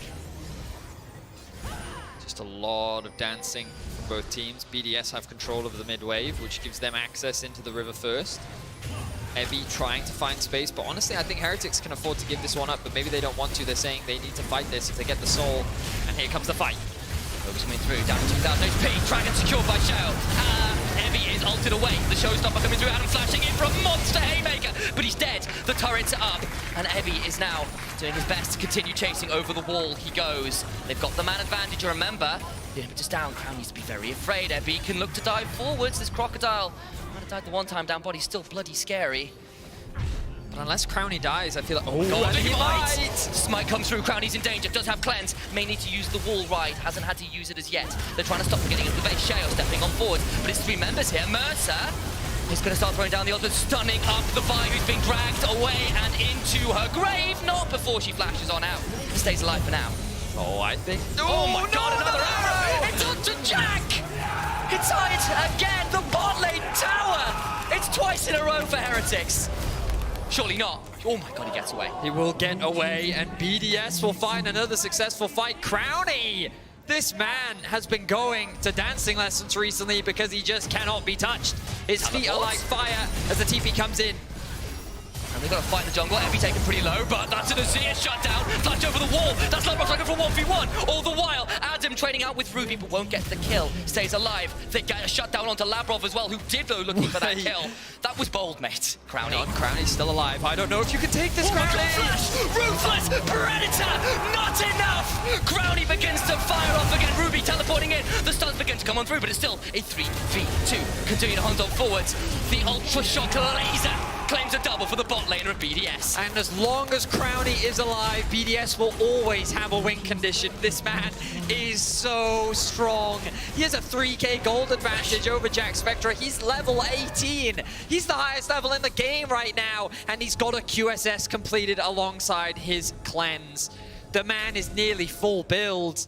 He's reached the late game, and the game becomes, can Heretics kill Crownie? If they can, there's a world where they can win, but if they can't, this game belongs to him. I thought it happened when Ebby flashed over the wall to get the stun, but Cleanse is a hell of an ability, and Crownie is very quick with the finger there to get on out. Let's have a look at this one again. Oh yeah, bear in mind, this is like a whole 2 minutes ago. They tried to punish him. They thought that he was paying attention to the shot. They can't quite land that final hit, but even if they did, he does have the cleanse. At this point, it looks like a bit of an overcommit to Shio, but look, Crownie's completely untouched. He's taking 0 hits right now. His spacing is fantastic, and he's dishing out as much damage as possible. Then they realize, okay, no, we don't need to overcommit to this. Then the arrow lands onto Jack Spectra. Nuke joins the fight, and Heretics is forced to retreat. And then we get part 2. And then we get part 2, where Jankos is able to heal up. Nuke goes in for a 1v1 against Evie, but you put yourself in melee range of the Crocodile. Jankos with another great ultimate. Labrov flashes over the wall, but my man, you don't have the damage. They thought that Crownie could offer enough assistance, but it wasn't enough. And then the fight continues, but enough of that. We need to get back into the live action. 14 kills to 14 kills. This is the bloodshed that we were promised, and these teams are delivering. Blood for the Blood Gods, Skulls for the Skull Throne, and 14 kills to 14 kills in this game. Crownie with the QSS means that even though his cleanse is down, still remarkably difficult to get on, and with how slippery he's been, you have to lock him down for so long. Heretics have got a very difficult proposition when it comes to the Zeri. Baron's alive, BDS starting. Oh, they're melting it, Jankos throws the ultimate onto Labrov. Remember, he's got no flash. The good stopwatch, though, teleport coming in. That will be Ebby looking to come into the backside. This Croc is a monster. He has got a dominus and an angle. Shao interrupt with a vault breaker, a cease, a desist. Ruby does not hit the chains. The Abscondi of Dark. Ruby throw down a lightning crash. Shao needs to get over the wall. Adam gets Abby. Adam is still a monster in this game. They get 2, and BDS scaling as well and truly here. Wow, so many utility pieces fell short with Labrov's stopwatch. 3 members are left alive for Heretics, and it all comes down to Jankos. Can he get the steal? Will he even try? He has that one ward in the pit. BDS spot him. Jankos, can you do it? Jankos, can you do it? Labrov will die, but at the end of the day, it does not matter in the grand scheme of things. BDS walk away with the Baron, they walk away the victors of the fight, and you can see how difficult these fights are getting. Jankos, I don't think you're going to be able to take this dragon in time, but the time BDS come back, yeah, he's not going to have enough time. It's likely another thing that you'll have to concede, and we've reached the point where Crownie is just that he's far too strong. If we get a replay of that last fight, you'll see how Labrov initially takes that first CC, but then Mercy's ultimate and Jack Spectra's ultimate both go into the stopwatch, which means that 3 massive ultimates were invested onto one target that then doesn't get any value. Jankos, he's had enough of this. No more getting away at him, though. He's tanky enough to not be worth the Chains of Corruption go wide. Critical ultimates down about what could have been a soul. Heretics now. Yeah, good call. Onto that tier 2 in favor of BDS for now. Ebby trying to charge up some of that passive on the camps in here. Ruby over the wall. Heretics still thinking they can do this. Jankos is looking no ulti. Still gonna try and get on. Secured by Sheo. Early smite from the side of Jankos. Ebby gonna try and blast, going his way to safety, but he's just not got enough. He's left out to dry, and the Crocodile is deleted by none other than Crownie.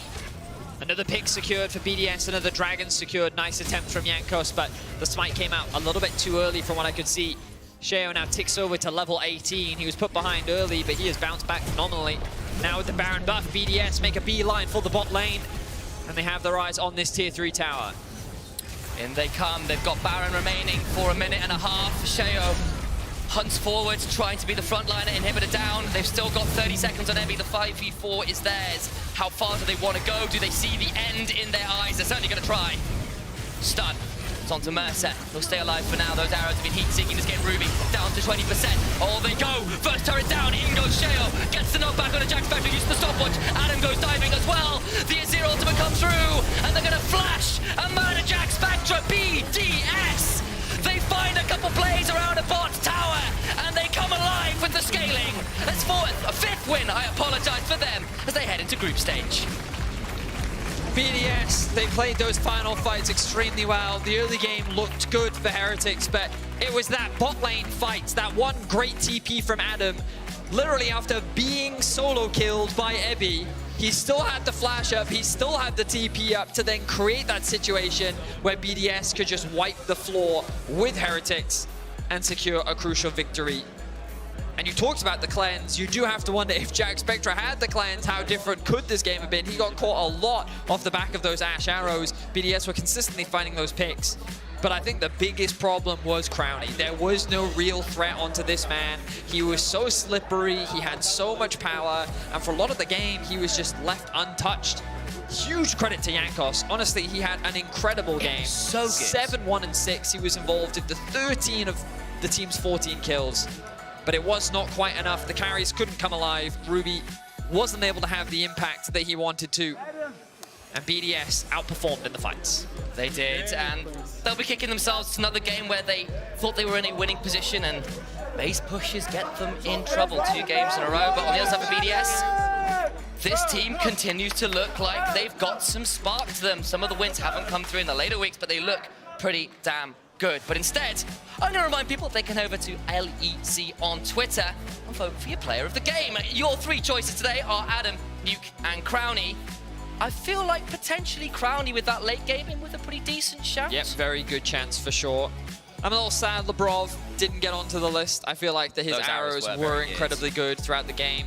But of course, you can highlight a lot of the players in this game. It's always going to be a difficult one to vote, but I think you're right. Crownie really was the difference maker. Nuke had some great ults in the final team fights. We didn't get to see that Baron fight, but what was really important in that fight specifically was not only a lot of utility use, but when Ebby's flank came in and then Ruby came in from the Baron wall and they were threatening Crownie with a double pinch. Yeah. Nuke's ultimate then pushed Ebby completely out and then gave Crownie a safe space to escape. And that ultimate was so crucial because even though Crownie got forced out of the fight, Ruby could then come back in and it ended up being a big teamfight win. So again, a lot of great performances from the side of BDS. And props to Adam, the man, like, even though he had like ups and downs pretty consistently throughout this game, he was still always able to have an impact. And I've always been so impressed with his ability to do that. So huge credit to BDS. They will, of course, be playing in our best of 3s next week.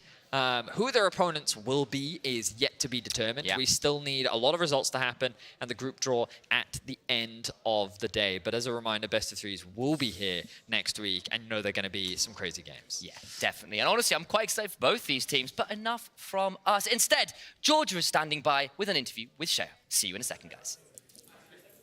Thank you very much, Initialize. Welcome, Sheo. Thank you for joining me. Now, this game was absolutely and utterly chaotic. So I want your very short summary of the game and how you felt through it, because I have a bunch of questions for you. I mean, we tried some 2v2 topside, and it didn't go well. But we tried at least, right? Like in Scream. But we killed level 1 bot side as well.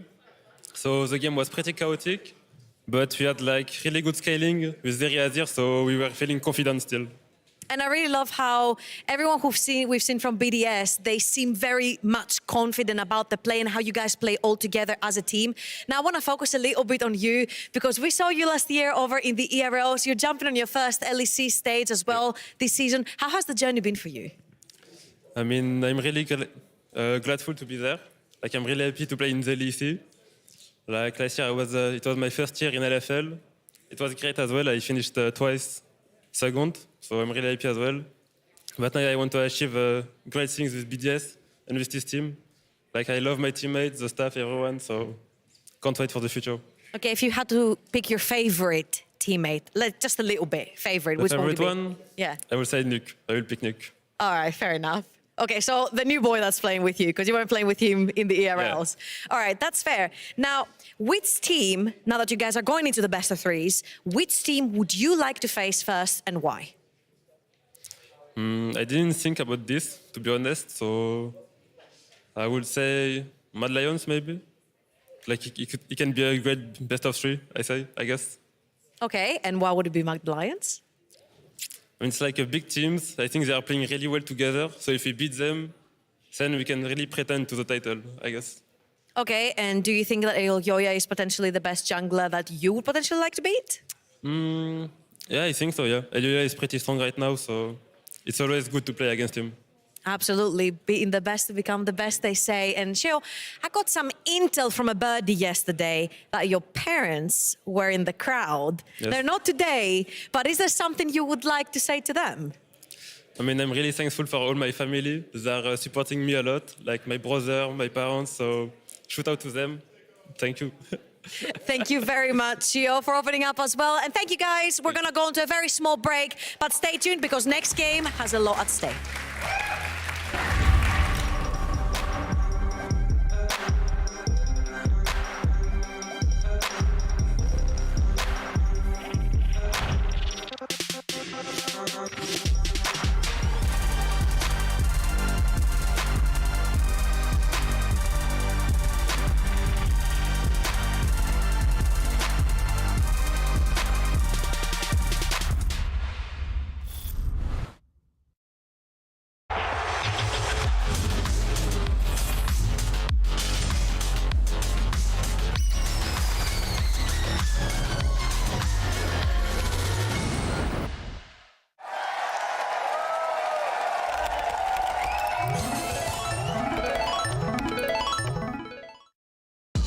Somos los que surgimos de donde nadie esperaba. Los que vimos que algo nuevo empezaba. Somos el grito que atraviesa tu pantalla. Locos, frikis, ídolos y haters. Nada nos define, nada nos detiene. Bienvenidos todos los que llegan. Aquí nadie queda fuera. El camino que nos queda es tu inicio, tu carrera. Sube el nivel de lo que llega. Porque cada día un progreso nos espera. Level up your dreams.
Hi Barons, my name is Finn VSL, the top laner for Astralis, and I'm here to sell you one thing and one thing only. A miracle run rivaling only the Schalke one from 2020. Astralis, 0 for a start. I know, it looks grim. It looks grim, I know it. I know it the most out of anyone. But I promise you, if we get this one win today, we're gonna make it into a complete miracle run and surprise everyone. I mean, sounds about right so far, and I'm hyped about Astralis making it to the group stage, but I'm mostly hyped about Finn joining you in between. Yeah, the thing is, Finn said, we shook hands, you didn't see it, but we shook hands. If he makes the miracle run happen, we're going to get him on between two Iverns, and he only needs one more win to guarantee that that's going to happen. That is the top tier content we want, but before we let any of this happen, let's take a look at the standings here and remind you guys the stake for this game. It's easy. If you win, you're in. If you lose, you want to be the biggest SK Gaming fan here. Exactly. And that is like a scary white line right there at the bottom of the table. Yeah, because you don't want to cross this one. if you lose, you have like a chance that's still there. You're going to be minimum at a tiebreaker. Exactly. If Fnatic win, so there's a lot to be played through, particularly in this game and the one after. And it's going to be an amazing game. And Koi versus Astralis. Let's take a look at Astralis to begin with. We just saw Finn now in the video, and I want to talk about him because for the past 2 games, I think he's been the centerpiece of this Astralis lineup, both on GP on first day and with Gnar yesterday, saving the team. Yeah, I mean, obviously the gangplank just absolutely insane. Put the team on the back, won some critical team fights at the end, which is fantastic. But I actually loved when we got to hear from yesterday's match, the comms leading into the team fights. I mean, the barrel is just absurd right there. But the way he tries to get in on a flank on the Gnar, charge up his Mega by auto-attacking the Dragon, they're getting this huge ult into the wall while telling his team to settle down. Like, he was leading in that game for the team while also just carrying. And there are some really fun bits to tag onto this. One, you know, a lot of people were doubting what's going to happen with Finn, come back from NA, you know, after playing over there for a bit. Hadn't really found his feet at that point, and it's a bot lane centric meta. It's all about bot lane getting ahead. Finn is completely putting these worries to rest. I think he's, as you said, really being a leader and really getting involved in the game in important ways. And I think showing that like GP is a pick for them as well, because I think we've seen a lot of like these like more like safe blind pick tops like Cassantes, Nars, like these types of picks coming around. And the fact that you can throw a GP on there, guarantee strong scaling, really punish the range squishy supports in the bot lane, and ultimate just absolutely kills them when like level 6 comes in. I think that's a really strong look for Astralis and something they will tap into if and when they make it into the bracket stage. And on a bit more psychological approach, I always find it interesting when it's the top laner filling the role of the leader for the team. And this is what Kobe was telling us yesterday, the fact that he's the one having an infectious energy, the word that we were looking for actually being on air. But yeah, the amount of comfort and reassurance that he brought to this Astralis lineup, and I mean, riding the momentum right now, maybe he's the one helping them making it to group stage. Yeah, I mean, you literally heard it. Like, he came in to do the segment we showed you, the Baron Pit thing. He came in like 3 hours before his game to record that with us, and he just performed. Like, he's absolute pleasure to be around. Like, I don't know, you feel it when you're in the same room with him. And I think that when a team drops 4 games at the start, 5 games, he lost that game as well, and is able to come back, that shows you there's something special there, because so many teams would fall down to that, especially with the new schedule where it can all go to pieces and they would just implode. I mean, we saw teams collapsing, but Astralis is the opposite actually. But we are excited about the mood, the players, the energy they have, the way they approach team fights. But Naimira, what else are we hyped about when it comes to Astralis right now? I think it really has been. I want to go back to that format actually, because one thing, I've been chatting to a couple of the players between games. I was chatting to some of the SK players after their devastating loss against Astralis, because they had that huge lead and it all fell apart. And we haven't really seen a team lose that from that kind of lead at this point. The format, because you have an extra game day per week, you have 1 less day of scrims, you only have 3 weeks to figure things out. It is so difficult to try and build on things. We've seen teams trying to like cobble things together, just get through this week, that'll be fine. It is so ruthless. To see a team actually actively improving, making things click, for me, you have to put an extra stage of difficulty on there because of the format factoring in as well. And on the other side of the table, we have Koi, and I think here it's going to be a different story. I don't feel like this Koi lineup is the one that we've been used to seeing with Rogue for the past 2.5 years. We talked about this in Reddit check, and they're maybe the worst regular season so far. Yeah, I mean, this is always the first place regular season BO1 champion team. But I mean, after making the one roster change, I feel like this is a team that has still sort of struggled to find its identity. Malrung in the jungle has been a little bit more flippy, I feel like, than in past years. Like, I'm thinking of the Elise game where it was just like one gank doesn't work out, so then he sits and waits for another one. It doesn't work, and it just was like this domino effect of continuing to try, and then you find yourself 2 levels behind the enemy AD. You're not even level 6 yet. At the start of the weekend, I made a reference. You know that one scene in Avatar: The Last Airbender where like the Koi dies and everything's awful and like someone's girlfriend becomes the moon, stuff like that? What? Gotta remind people, the fish ain't dead. Okay, yeah, let me cook. So the thing is, the fish isn't dead yet. Koi is still actually hanging in there. I think actually looking at where they are now compared to at the start of... Stop laughing. Compared to where things were at the start of the weekend, they're in a much better position and they are in control of their own fate. And I think that does change things in terms of the mentality. They've managed to right the ship and carry on, really. But what I don't quite understand about this Koi lineup is that players, and I'm thinking of Larson in a M- interview and Trimby when we talked to him in PGL, they keep on saying that changing top did not affect the dynamic of the team so much, which is interesting because replacing Odo with Shigenda, you would expect a more carry-oriented top lane, but how did it not translate in game so far? And it doesn't feel like you have the same energy and dynamic with Koi right now, despite what the players are saying. I don't know. I'm not sure if I fully agree with that, because I think especially in week 1, like a lot of Malrung's pathing sent him up towards the top side of the map.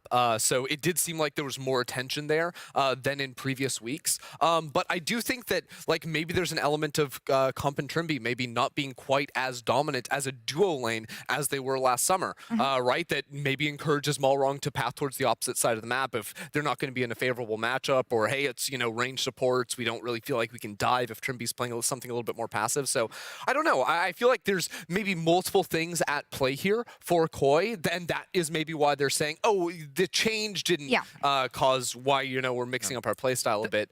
There's more elements at play. There's also some numbers to that too. If you compare the amount of times which Comp and Trimby have been ahead in laning phase compared to the entirety of last year, they're about ahead half the time they were last year. That is crazy. They used to be ahead 2/3 of the time, and only 1/3.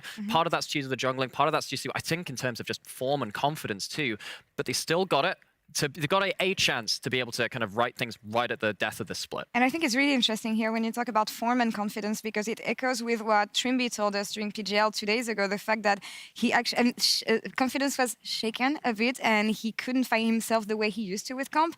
And this is something we noticed. For me, the Koi bot lane is not the same one we had with Rogue last year, and they don't have the same impact.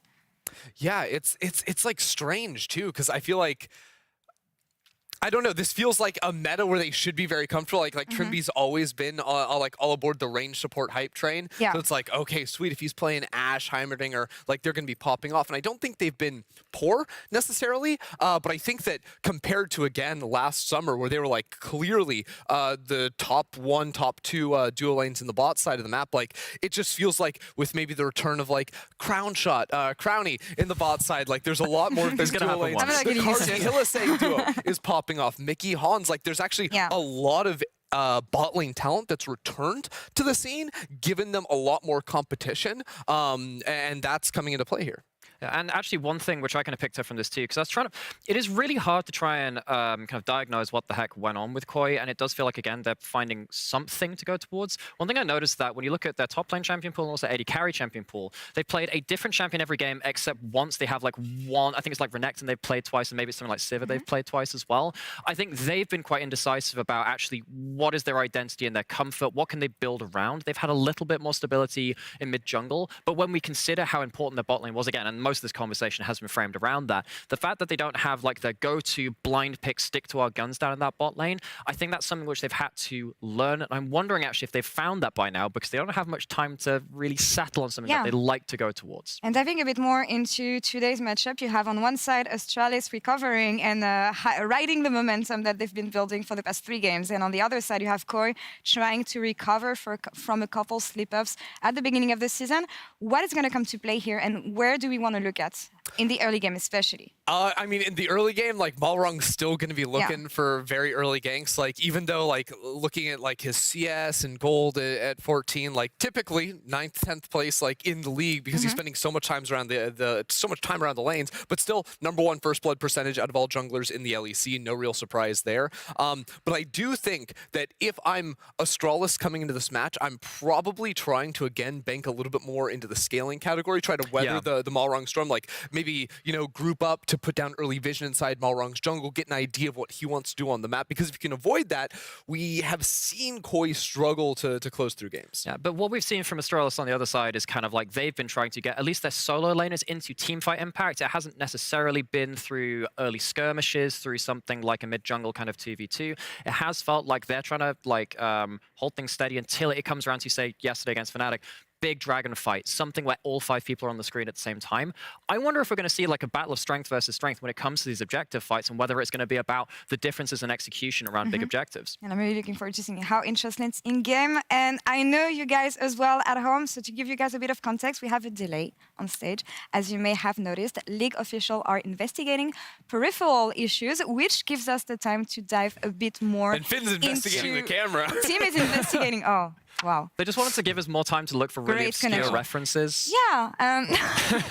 Fishes transforming into moons and it's really stuff simple like if you think this. about it. No. Yeah, sorry, wait, can we go back to the moons thing? Because I'm still completely I want lost. context on this. Yeah, Avatar: The Last Airbender. Like these two fish, which is symbolic of the moon. One of them dies, and then someone has to sacrifice, like their girlfriend, like dies and becomes the moon. The moon? It's been a while since I watched it. I just saw a Koi on screen. I'm like, I'm having Also, that. spoilers.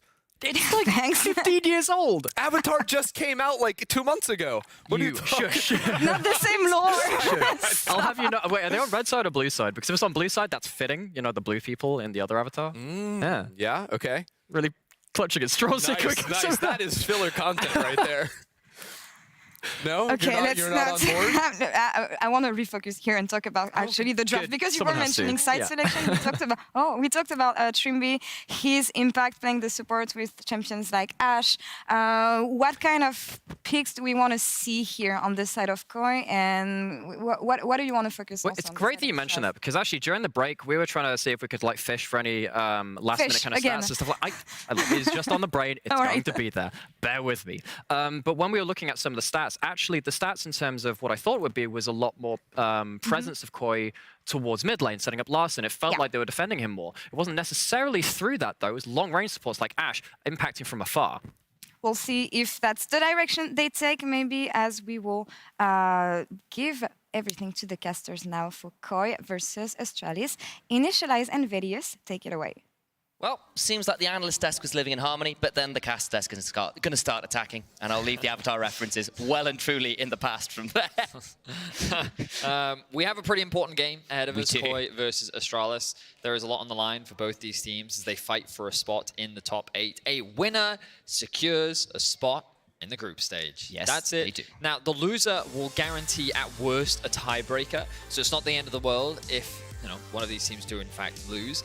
But a win is ideally what they both want. Yeah, they want to go in on their own terms with that victory behind them, but it does mean this game is pretty high pressure for both these teams, and not the best start to the splits for either of them, but it does feel that both have kind of started to turn the ship around. But it all comes down to this in a lot of ways. It certainly does. So let's have a look at the draft. The Rise being taken away from Dior makes a lot of sense. The Lucian also being removed from the pool, along with the Caitlyn and the Ashe. So nothing too crazy, nothing too surprising. Everything's sort of going as expected. The question is, what does this priority... what does this priority bring? What is the priority, rather? Maokai is still a champion that is very prevalent in the current meta. We know that Koi is more than happy to play it. With the Ezreal being removed, taken away from Kobe, something that he has often lent on this split. That's a lot of AD carry bans. There's the Collector there's as well. another one. That's 5 AD carries in a Rise. Welcome to EU, everybody. And there is a first pick Zeri to round out a 6th AD carry. Okay, so they're calling out 113 now. Yet to play Maokai this split. The crowd is upset at the hover from Yuumi. The question is, what do you pair with It's it? in. There we go. Okay. Ezreal is up. No, it's not. It's down. It's banned. I can't read the screen, apparently. Not going to reveal it as yet. They're debating something like a jungler. Has often been an R2 option. So this is something that Koi have just straight up called out, Astralis. You don't play Maokai. So they don't need to first pick Maokai. They can get themselves the Zeri, which they feel is the stronger part of this combination. Remember, you can just pair it up with a Lulu. Trumby is more than happy to play range supports. You could maybe even pair it up with a Soraka if they feel that that is a stronger answer into the cat. But I wouldn't be surprised to see the Maokai lock in alongside the support. They maybe even want to get themselves the Azir here if... Well, okay, no, they've locked in the Lulu. I was going to say maybe they want to save the support for later on if they feel like that they have a lot of options. But they've decided, no, we're just going to guarantee us the Lulu. We know that Zeri Lulu is a very reliable bot lane. Let's round things out now with the Maokai. I think that they might be talking more about other options later in the game, unless they're also thinking about something like a Jarvan or maybe a Vi, which are also very well known for Malrang. This would surprise me. It's in. This has surprised me. It has, in fact, surprised you. So I think that the reason why they're doing this is because the list of junglers that I just presented is Malrang's pool. Yeah. He has 3 that he can choose from right now, which is Maokai, Jarvan, Vi. All 3 viable, all 3 work in this composition. So there's no need to prioritize it. Instead, take Dior off of his most played this split. You can also steal away the Sejuani ultimate, thanks to the Sylas. And you also deny that mid-jungle combo. And last one we know is very experienced on the champion over as many years here in the LEC. But rounding things out with the Sivir, Astralis getting themselves a very powerful scaling composition themselves. We know that last split, Sivir came out as an answer to the Zeri in the bot lane. The ability to get that push already in the 2 versus 2 is very powerful. Your team fighting later into the game is something that is, I mean, I feel it can match the Zeri's. Of course, her kite ability is something that can be difficult to deal with, but the raw team fight damage that a Sivir can throw out is pretty amazing. Yeah. Exactly. Very, very terrifying. And now the Maokai has been banned away. So Astralis can't ban all of the jungle champions. Of course, Malrang is going to have something that he can play, but I wouldn't be surprised to see a Jarvan Roove because we know how it would be a specialty of his. I can see why that ban comes through. Instead, they'll go towards the Renekton, and the Jigenda is something that Jigenda very famous for, was playing that a lot back in the ERL, so decide that's something they want off the table. Seems that way. Does suggest that Finn is looking at a Cassante. Will they, in fact, go for it, though? Remember that Cassante is kind of like fallen to the wayside. Still been banned, still considered pretty strong, but in Europe, not the best win rate. Hasn't had that much success.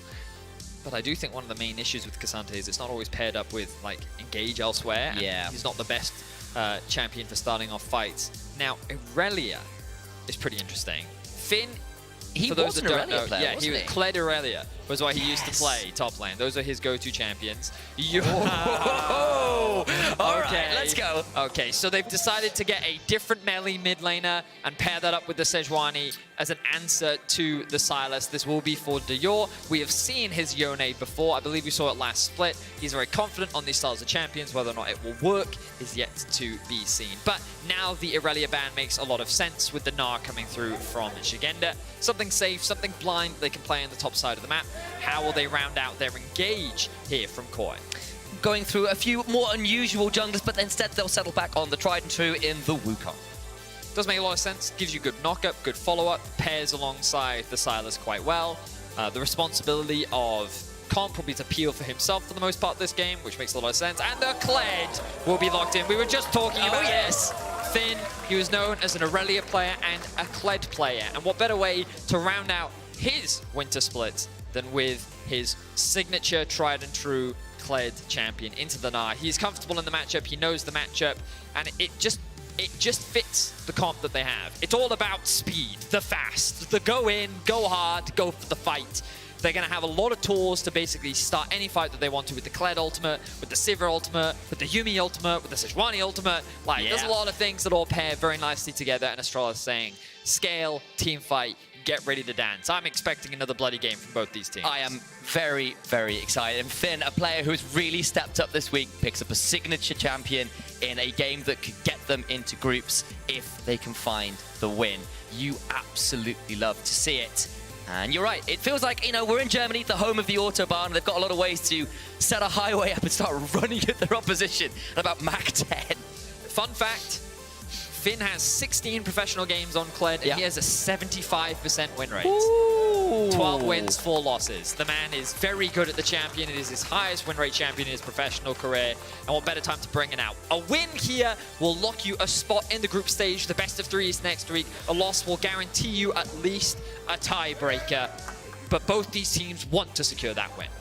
It is a must-win game in so many ways. But to see how it plays out, well, we've got to get into the rift, haven't we? Hit the lights.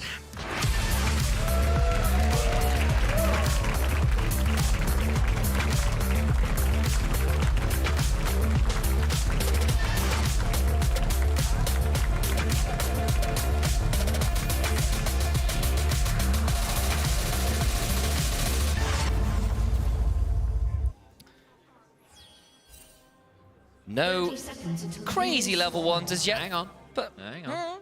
Yeah, maybe they're posturing for an invade here. Mm. Finn paired up with 113. They obviously can't both go over the wall.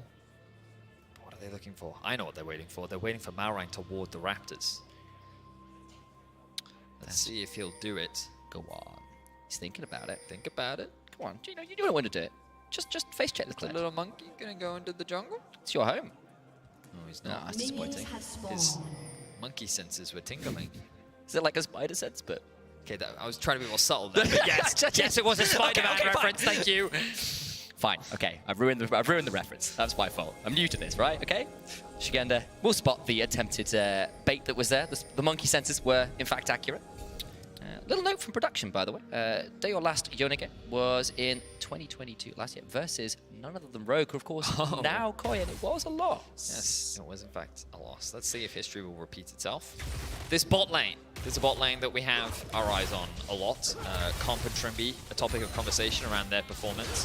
I feel like that they've had highs and lows this split. We've seen them absolutely dominate the 2 versus 2, and we've seen them be 2v2 killed a couple times against bot lanes that I wasn't expecting them to get 2v2 killed by. Meanwhile, Kobe has really been on a tear. He really has. And I think even when games have like critically fallen apart in the top side, it does feel like Kobe and Jonghoon have been really, really bright sparks despite difficult games, which is very hard to do sometimes to bot laner, where you can get stifled out of a game as an AD carry or a support quite easy. And Kobe and Jonghoon have been relatively solid in making sure that doesn't happen all too often. I agree. It's the team fights where I think Kobe has definitely stepped up, and I'm excited to see what he can do as he gains more levels. Now, 113 has done a full top side clear, has his eyes on a gank for Shigenda, or maybe just a top lane invade. Dior does have the push in mid for now, but notice that Malrang is on his way, and he's just getting information. So 113, what would you do with this information? He's a bit hesitant right now. He's kind of caught between 2 choices. Malrang on those wolves. Have a smite available. 113 might fast enough. This could be a bit stuff. I'm kind of there with you. I think this is a risk. Maybe that dithering will cost him here. Down to about 1,987. It will be a smite fight. Malrang can step forward. He's going to back away and give it up. Surely. Reset. So the problem you now have is you've wasted a lot of time. You've basically given Malrang a leash, and he's now 2 camps up over you. And he can just move over to the Gromp if he wants to. Of course, Shigenda's going to be forced to play a little bit defensively. Malrang has found his way into the river, though. I don't think you want to go for this fight. Looks like he's not going to. Keep your eyes on the minimap once again. As Finn goes in for a bit of a trade. Gets a big chunk out with that bear trap on a roach. Shigenda will trade back with the hype proc and dismounts from Skull. Start throwing out that bluntness. That was a big wave there that Finn couldn't really afford to lose. Malrang just hovering for the time being. You can see that 113's pathing is a little bit awkward right now. He will secure the top Scuttle Crab. He'll be like, okay, it's fine. Ideally, he wants to move into the pot side of the map. Yeah. Another option here is a gankable one. Another melee champion as Malrang is going to be here as well. This would be a 2v2. I think he spotted the Ghost Walker. Oh, but he's after the respawn. Oh, comes and gets on top of Monkey. He's going to get chunked out. Down to a lot of damage. Yeah, you're absolutely right. Maybe hop over that wall on the other side. Dayor trading up with Larsen. Multiple skirmishes happening as Larsen will abduct his way towards a minion. Dayor throws out the E. Malrang still being chunked on as Finn comes charging on down. Shigenda now trading up with his opposition. And 113 gets the solo kill. What? The monkey senses, they failed him. Wow. I think that's the first time I've ever just seen a Sejuani straight up solo kill a Wukong. Not to say that, like, it can't be done. I can see a Sejuani solo killing a Wukong. I've just in a professional game, never just seen this happen? Like, okay, so Malrang is after, he thinks the 113 has moved to his bot side camps. That's rational. But 113 is still here. And Malrang's kind of confused at this point. He's like, well, okay, I can just path towards my top laner. I should be fine. Which, again, is correct. But then he realizes that Finn can flash in, Malrang flashes over, but now he doesn't have flash. And he uses the W to try and create space, but there's nowhere for him to go, so 113 chases him down. At the end of the day, I think that largely just comes from the fact that Malrang didn't want to invest his flash early. If he had just flashed into the Baron pit, he would have been able to walk away to safety and continued with his pathing. But now, 113 gets both Scuttle Crabs, secures first blood, has his whole bot side camp that he can go and clear, and looking pretty comfortable in this early game. And that's after the kind of dithering and the failed blue buff invade, where it felt like Malrang kind of had the edge up in the early pathing and turned around off a little bit of greediness and holding onto that stamina. 113 though, looking for a mid play. Gonna have that Q3, gets the double knock-up. Larssen flashes away, and they won't quite get the permafrost locked down. So no hesitation from Larssen there. He did not want to risk it. Immediately flashes to safety. And that will be another small advantage gained.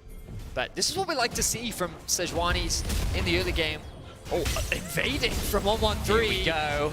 Round 3, it feels like at this point. Permafrost comes down. That was smite secured by Malrang. Does get away with that one. More step back away. Larssen still trapped under tower, but now has the level 6. 113 might have to be a little bit afraid here, because it's a world where stolen ultimate could put him in trouble, but nothing to be had for now, and the invade doesn't amount to too much. Dior though doing really well in the 1v1 matchup. Kobe wants to try and hold this wave as much as he can, but will be forced underneath the tower. But what's interesting about the Sylas into Yone matchup is Sylas works best in short burst trades, right? Early levels, not that strong, very high cooldowns. While you do get that small heal back, you can largely mitigate it with the shield from the Yone, you see? So like often these early trades, the fact that Dior can just keep hitting you with his basic attacks and stack up that passive as well for the knockup. Yone just in these extended trades in the early game will often come out on top. Dior's playing it well. The fact that he's burned his flash, Larssen also is even more paranoid. You can see how quickly Dior is continuing to push in these waves. Larssen already lost the TP. Means that Dior actually getting the better of Larssen in the 1v1. Playing this one out very well. Looking to get a little bit of comeuppance from that last game that went down. Another little stat bomb from Production, who did call out what you did earlier as well. 22 games uncleared. Oh, so my stats are actually wrong. Okay. And that's what Production has for you.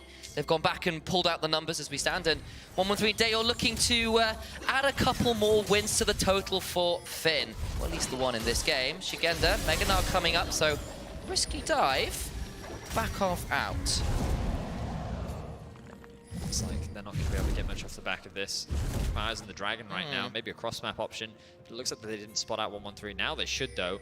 Wonder if Malrang will consider it. They have the potion. They have the push in bot lane. Look at it, position push. They're just very middle class. Oh, awfully posh. Did we bring the tea? That's how we fix the accent problem. Yeah. We are both. We do sound like very middle class. Quite right. Yes. Quite, yes. We say our waters with a T. Only the British people can get that joke. Water. Kettle of. Kettle. Yeah. How's it going, love? I'm from Nottingham, so I don't pronounce my T's that well, actually. Yeah, same, mate. I literally say water all the no. time. They're all like, we are the problem. What is water? Yeah, it is. I feel like the T is just unnecessary. Yeah, it's a silent T. Yeah. Yeah. If the English can have a silent K, we can have a silent T. All right. Just got that Monty Python reference, Kniggets all everywhere. Having a look at the map right now. Finn is in position to contest. He is losing a decent amount of farm on the top side, though, but looks like the cross map is just going to come through. Okay. He's a rabbit. He's not going to get the play either. Okay, so Koi were able to secure the Herald. It was a bit awkward for Astralis. Finn had a big wave on top that he needed to catch. The bot lane couldn't really rotate and contest. They felt, well, not strong enough to actually fight for that, so they will accept that they won't be able to secure that as their objective. Though Finn going for a bit of an exchange. I don't expect him to be able to get a kill here. Bear trap on the rope, and then is finally dismounted. Now going to look and try and find a way to get remounted as the reverse trade, that turnaround from Shigenda with the Hyperprox is enough to force Finn back there. You really don't want to trade into that giant minion wave if you're Shigenda. But keep your eyes on Malrang here, of course. Is sneaking his way into the bot lane.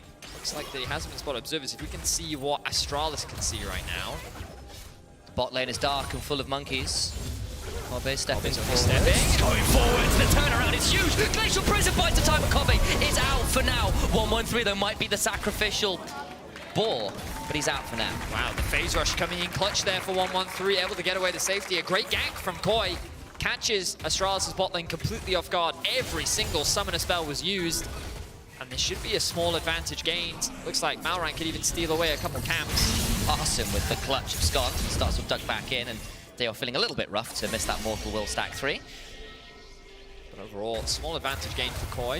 You can see the gold lead starting to build in their favor as another plate goes over. 800 is the gold lead for now, largely just being built by Comp in the isolated 1v1. Kind of going as expected. Sivir, once she gets that first item, will have a little bit more wave clear. The levels are really important. Around level 9, you've got more points in your wave clear. It means that you will be in a better position to actually contest that wave. Zhonghoon now pairing up with 1-1-3, looking for a bit of information. Some deep wards. And, I thought they might try and steal away some camps, but decided against it. Malrang now will be spotted. Indeed. And they go again. Mid lane is trading back and forth. Decent turnaround from Larson, steals away the Fate Seal, won't use it as yet. And there's Trimby spotting at 1-1-3 and Zhonghoon. And that Raptor camp still up, actually resets. So clearly a little bit of drama as Con. He's going to get engaged on, doesn't have many ways out, but of course does have E, so can just get over the wall with a nice slide. Look at Dior though, making his way over. 1-1-3, when is that ultimate up? I'm keeping my eyes on it. It's about 5 more seconds. You can see the countdown timer. They're looking for a play. Malrang goes in. Malrang is in, but decides against anything further. Still has that Herald in inventory, yet to drop it. Attempted scuffle there, warded off, and nothing too much comes of it for now. So just the waves continue to be pushed.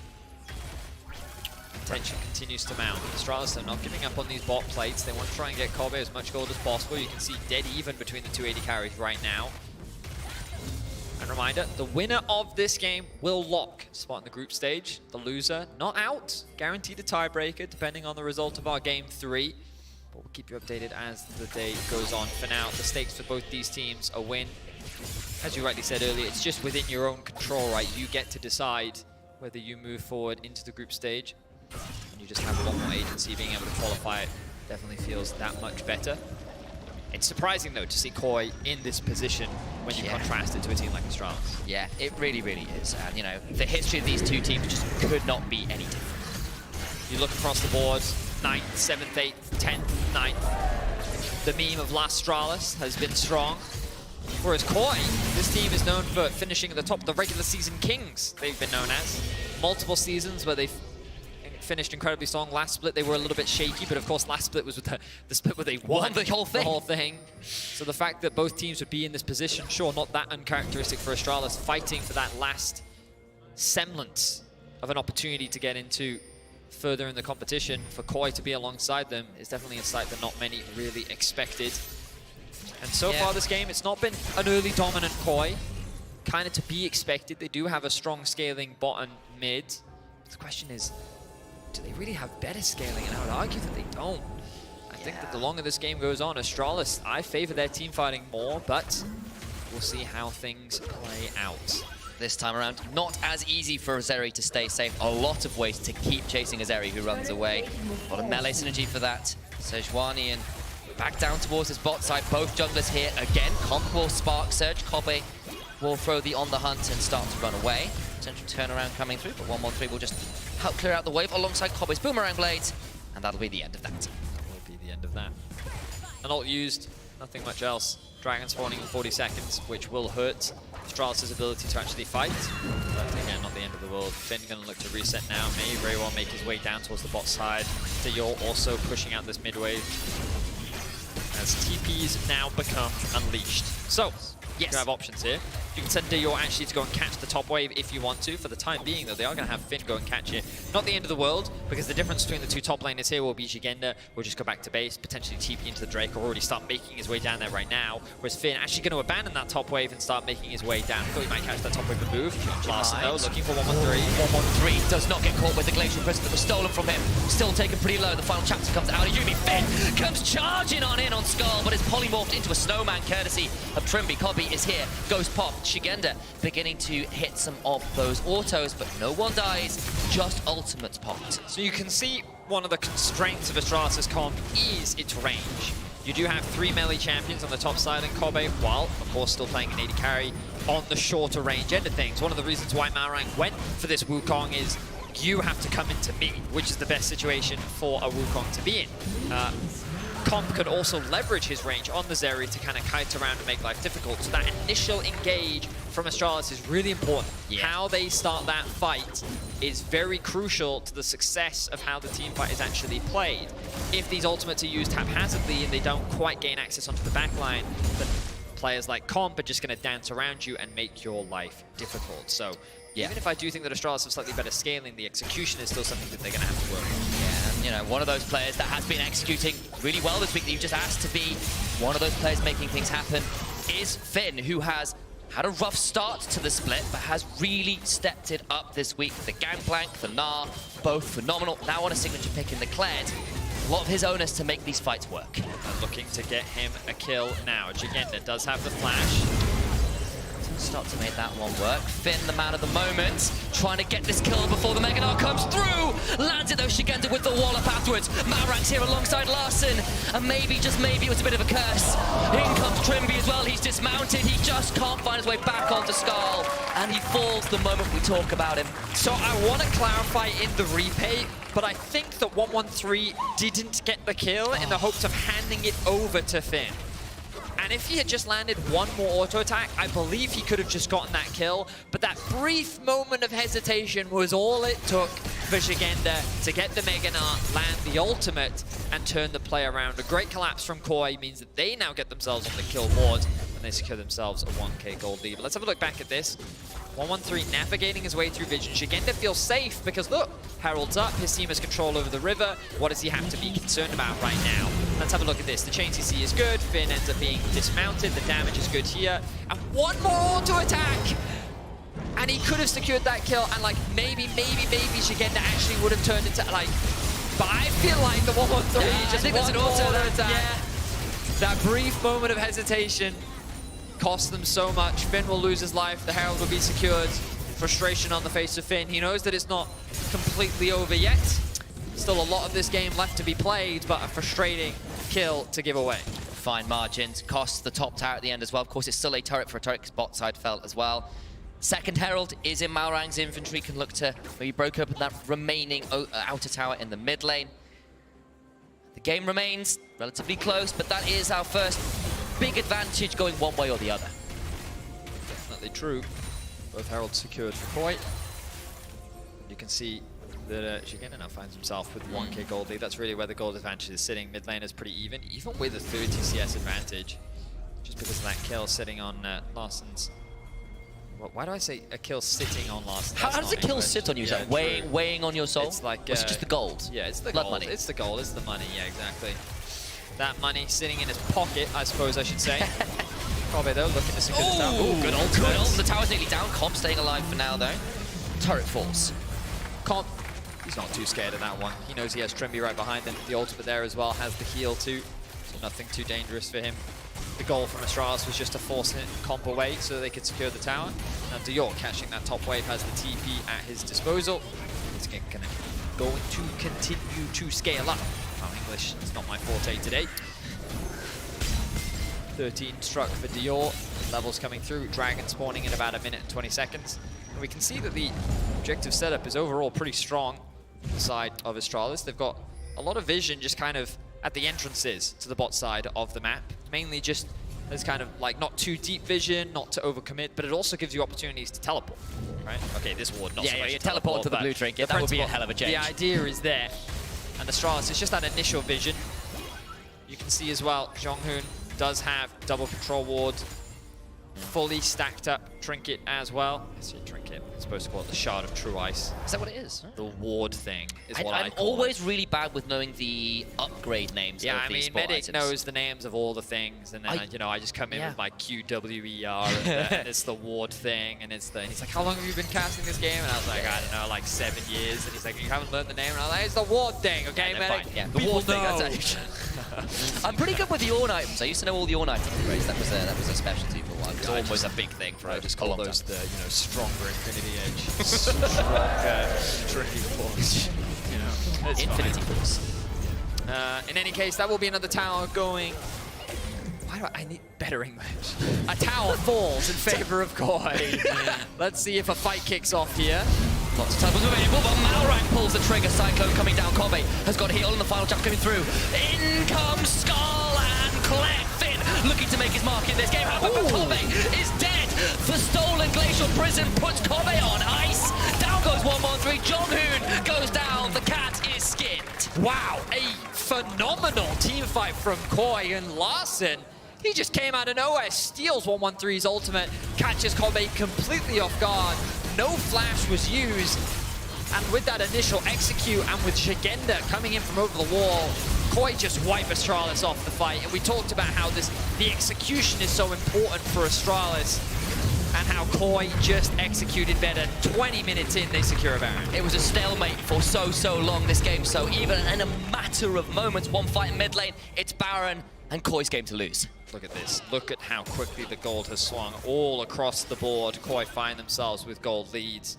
When we get into the replay, I just want to keep my eyes on what exactly Larson was up to. So he TPs into the back of the fight. The initial pick is good. Malrang threatening the back line, but he gets rooted up. Look at this. Steal away from 113. He flashes over. Oh, he doesn't even flash her. He lands the ultimate through the middle of the fight. No wonder Kobe didn't see it, because I don't think anyone saw it. Incredible ultimate there from Larson, and then with Shigenda coming over the wall. Yeah. The crowd erupts and roars as now the Dragon has been started. Dragon started. Astralis want this as something of a consolation prize, and Dale slides on over with the Soul and Bound and a Q3. He's just a Dragon, and now the shove in mid lane can continue because lost position in mid for that attempt on the Drake. And they have. Koi can continue to siege here. Astralis will have to go the long way around as Koi continue to bully them off, steal away their camps. Will they be able to secure this one? I think they will. Larson gonna pop Kobe's ultimate. Just disengage from the fight, but that's 2 towers gained in exchange for the Dragon, and look at how quickly this gold is ballooned. 7k is the advantage. Now Dior's in danger. Goes on to Shigenda with his own ultimate. Meganar coming though, will Q3 away. Over comes Malrang. Meganar available. Won't use it here, but now the turnaround coming through. Charge from Kled. They are beginning to run at the speed of light. Shigenda Meganaring away. This time, it won't be left to chance, and Kobe gets the kill. Okay, good punish there from Astralis. Finn utilizing the mobility of his ultimate to very quickly collapse on the bot side, but look at this top lane tower. The cross map from Koi is good. Larson using the Baron to secure another tower. Means that he will walk away the victor, an even trade, or an even greater advantage, I would say, for Koi. Of course, you will get a small shutdown by securing that kill onto Shigenda, but Koi overall pretty happy. Have a look again at that gold as it comes on through. It does feel like Comp in particular been very much the recipient of the gold as this game's gone, and we've seen exactly what Zeri does with gold leads. Huge advantage right now for the AD carry of Koi. Yep. Not much else to add to that, really. 30 seconds left on the Baron. Comp working towards the Infinity Edge, getting closer and closer. Keeping my eyes on the board, like there aren't really many objectives to play for. Larson going to use the Empowered Blasco. Clear out this wave as quickly as he can. Steals the Fate Sealed, will use it to get out from under the tower and misses the ult onto Dayor as well. I think he preferred that option. He mainly just wanted to create space, buy a little bit of time. Does, of course, have the Zhonya's, so I don't think he was too stressed in the moment, which is why he was prepared to make that trade. And now the rest of his team is there. He can look to clear this one out. And home goes Dayor. Gets himself an Infinity Edge. Second item, a very big power spike. Leone going to be doing significantly more damage now with that item complete. Malrang bounced back very well. His only death, the one that happened at, well, 3 minutes into the game. Well, no, a little bit later than that. But ill-advised Raptor invade. Ill-advised indeed. Comp getting closer. Oh, I say closer. He has his Infinity Edge, so... very close. Right on him, in fact. Yeah, one could say that he possesses the item, in fact. Mikhail's Crucible also picked up for Trimby. No cleanse on Comp is something that we commented about Jack Spectre in the previous game, and now he'll have that extra bit of security from Trimby in the event that the ultimate does in fact land from 113. Yeah, between Ghost, Flash, his ult, lots of ways to try and stay safe on the Zerian. Already notoriously tricky champion to lock down. Shigenda finally clears out this tier 1 on the bot side, and gold continues to be very heavily in Koi's favor, and now they just look to set up camp in the enemy jungle and prevent Astralis from going anywhere outside from under their towers. The game plan is pretty simple from Koi now. They just keep the pressure up. They don't have to overcommit to anything. Baron is up in a minute 50. Dragon's up in a minute 40. These are the objectives that you think about, talk about. Steal away as many camps as possible. Continue to put pressure in the enemy's vision. Clear out these waves as often as you can. And it's just about Astralis waiting for a moment of weakness. A small mistake. A misstep to come out from Koi that they could look to capitalize on. And you're seeing examples of that right now. Look. Finn and 113 sitting in a bush. The whole goal here is to just look for a pick. Maybe someone oversteps. Maybe someone tries to pick a fight with Dior. You're always kind of relying on these maybes in the hopes that you can turn it into something bigger. If you don't set yourselves up for these plays, then when these moments do occur, you won't be able to pounce on them. And at the pro level, they are few and far between, but when you're in this type of position, it's the best that you can really hope for. Yeah, my eyes as well turn towards the side of Kobe, who's not got that Infinity Edge yet, and with under a minute to go until the what would be potentially Chemsol point for them. Does he have that goal to complete it? I don't think he will have it, so they might just give this one up and look to fight once that Infinity Edge is on the board for him, because that item discrepancy between the two AD carries will really hurt the big team fights. So we're yet to see Dior really get involved in the fight. Of course, he is very strong in the side lane, but the 5v5, it can be harder for Yone to have that impact, especially against a Lulu. Last bit of trading though. Finn does have to use the ultimate to get on out of there. Not ideal. No. Finn losing that means they won't be available for the Dragon. Astralis has already said Major choose to concede it. Smite comes down from Malrang to secure the red buff. But yeah, this is just a matter of Astralis weathering the storm as much as they can. Again, looking for picks, they're trying to find Larson. He should be able to get away and he'll do just that. Baron as well now spawning, so two big objectives on the board. Koi with the map control, Koi with the significant gold lead. It does feel like they're going to have their pick of the litter here on which objective they want to start at. Just notice Finn having a bit of a scrap with Comp, and Astralis looking to dive onto Larson. I don't think this is going to work though. Level 16 has declared ultimate. You can see Trimby hovering around him as well, just shadowing in the fog of war, saying that, hey, if you're in danger, I can assist. Should be able to get away to safety. That tower's going to go down though, as they know that Koi is largely on the bot side of the map, securing that extra Drake. Larson now looking for the fight. Goes on in, starting to charge on board with that stolen ultimate. Dayon begins to respond with the Yuumi ultimate from Jonghoon. On the other side, Kobe is caught out by Malrang. Kobe taken so low. A 1-1-3 falls. Kobe dies as well, and Malrang's pounce onto the AD carry will allow Comp to run wild with a wild growth on top. A double kill for Larson. Make that another for Comp. Finn falls as well, and Koi find another critical team fight that will lead to a Baron. It's a complete ace. Astralis is completely wiped off the map. They don't even get the chance to team fight, and it all is kicked off by Larson, the man in the mid lane.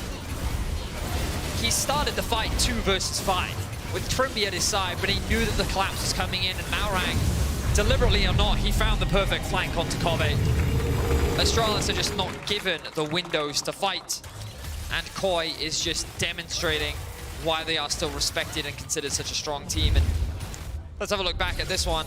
A reminder that this fight is started by just 2 people. You can see Trimby and Larson throw out the ultimate, trying to collapse onto 3, but it's this collapse from Malrang. The blast cone, Kobe doesn't realize that he's just jumping into the arms of Malrang. There's nothing that you can do against this Wukong. Dior tries to help Jonghoon too, but it's too little too late. The Sejuani dies in the river as well. And then it's just a matter of cleanup for Koi. Very well played team fight, very one-sided affair. And Koi is looking to secure a spot in the group stage. Yeah, the moment Kobe hit that blast cone and realized he basically landed on Wukong, it was probably not the best sign for Astralis. A bit of a highway to the danger zone, that one, and musical pun all intended. Now Astralis backs against the wall. Reminder again, Koi win this. They are into group stage. Astralis not done if they lose, but they will be looking anxiously at the result of the next game. SK and Fnatic coming up. Fnatic win. Tiebreaker to decide that final member of the group stage. Into the base, Koi begin to try and push. Mid lane tower already low. Larson misses with the Glacial Prison. In goes Dale, looking to try and get something polymorphed immediately by Trimby in this tower. just won't stand us down, and Koi continue their march on toward what feels more and more like an inevitable victory. Definitely feels that way. Finn trying to catch the wave before it's empowered by the Baron, but now it will be. That tower very low as well. Koi continuing the siege, and that will be another tower in their favor. Koi have the Nexus in their eyes, and they're continuing the push. From summer champions to fighting for 8th place, Koi beginning to right the wrongs of the early parts of this split. It's been a clean game, it's been a controlled game, and maybe, just maybe, they can make everything all right in the next stage if only they can clean up the end of this game. Astralis, have you got anything left, any magic left in your stars, or is this one falling out of the night sky? Comp, a 4-item stopwatch is such a terror on this Eri Larson as well. Shigenda building up towards a Mega Nut. They're gonna call it. This is it, a last gap. A charge of the Light Brigade, and the light is beginning to fade. It's a trade at the end of this tunnel, and Shigenda gets Kobe. This Sivir has just not been able to find a fight the entire game. Koi, all sins are forgiven. Welcome to groups. A slow and steady early game into an explosive mid-game. Koi completely dominate the fights, and they will be making their way into the best of 3s. Incredible stuff overall. A lot of credit needs to be given to Larson in these fights. The initiator, the picks that he was finding, the flanks from Wukong as well, and Malrang. Yes, this has not been the best 9 games that we have seen from Koi. But I think that it is difficult to refute the potential that you continue to see from this team, and while they are inconsistent, the ceiling is still very real, and this is a team that I think any team will be afraid to go against in the best of 3. Absolutely, and if they can continue to play like this, to continue to ramp up and put what was a rough few weeks, as we said, behind them, it's a fresh slate in a lot of ways. Yes, you'll be in a bit more of a tricky position in terms of where you get drawn in groups. It might be a little harder than it otherwise was, but they beat all the tough teams 6 months ago in Malmö. They ran that gauntlet. They won the whole tournament last time around. They could do it again. You know how much talent they've got on this roster. For sure. Koi cementing themselves in the top 8, still seeding to be determined based on the remaining results of the day. But Astralis, not all doom and gloom just yet. There are some, depending on the results of the next game, will determine whether or not they play a tiebreaker. But Trevor will run you through those scenarios as he jumps onto the caster desk after us. But before we get to that, player of the game at LEC on Twitter, you need to go and vote. Shigenda, Larson, and Comp are your options. Personally, for me, I think that Larson was the standout this game. I thought his engages were incredible. I thought that his Silas was also just on point in this game. And while he did have a quiet early game, his mid to late game team fights were just incredible. Yeah, I completely agree. That Glacial Prison in the mid lane to catch the Sivir. Oh, yeah. Thing of beauty. I mean, I can understand Shigenda also played well into Finn. Comp, pretty strong on the Zeri. So, you know, you got a few options, but I think I'm there with you. Larson feels like a great option. Really good performance overall from Koi. And I'm excited to see them next week in the best of 3s. And as a reminder, the best of 3s are just next week. I know. That's so wild. We're immediately getting into the action. Next Saturday, all sorts of crazy stuff happening. We still have more games to play today. We are just getting ready for an interview very shortly. But yeah, things are already heating up. The Fnatic versus SK game that is coming up after this is one of the big ones of the day. That will largely determine how things will play out and who our top 8 will be. It's been a while since an El Clasico has had this an much El on it. Clasico, I mean, that's an old reference. An old school. Wow. I've been watching this place for a while. Oh, that's fair, man. A lot of fans probably won't understand that, and it's great that Quickshot's going to be the one to take you through that game because he was there for the original El Clasico. Well, enough from us. Let's throw over to Georgia, who's standing by with Malrang for an interview. Thank you guys so much. Malrang, LEC 환영합니다. 감사합니다. It's fantastic to finally have you here after a year and a half in an interview. Congratulations on locking in top 4 as well. Top 8, sorry. Thank you. But my English is, I think, not so good still. So, yes, I don't know. Do we get an applause for the try? So this game was a very low kill score game for you, Malrang, that you like to fight and brawl in the early game. But for the majority of it, you had 100% kill participation, and your flank at Baron was what solidified the victory. Give me your thoughts on this game. I mean, I wanted to fight level 3, but Kled is so strong. So, yes, but I think just late game engage was fine, so I think it's good today. You had fantastic flanks that helped a lot your team in the team fights. Now, of course, Marmar, you're coming in. You had a fantastic year last year. You won the LEC with Rogue, now Koi. But we've seen a few struggles now at the beginning. How do you feel now that you've locked in? How do you see the team going into that top 8? 네, 이제 작년에 우승하고도 거의 혼자서 이유미 다 바꿨는데 이제 이번 시즌 조금 더 어렵고 그래도 이제 플레이오프까지 올라가는데 그거 한마디. 일단 메타가 바뀐 것도 있고 다른 팀들 로스터도 다 좋아서 조금 그랬던 것 같아요. So he says on one hand there was a change in the meta that he had to, and the team of course had to adapt to. But on the other hand, all the other teams also got all really good rosters. So he thinks that this definitely played a part this season for them.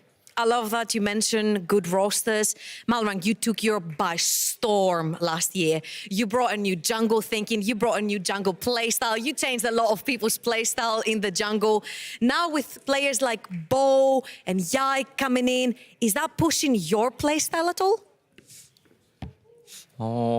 I don't think so, but just jungle some change and champion meta, I think is so for me.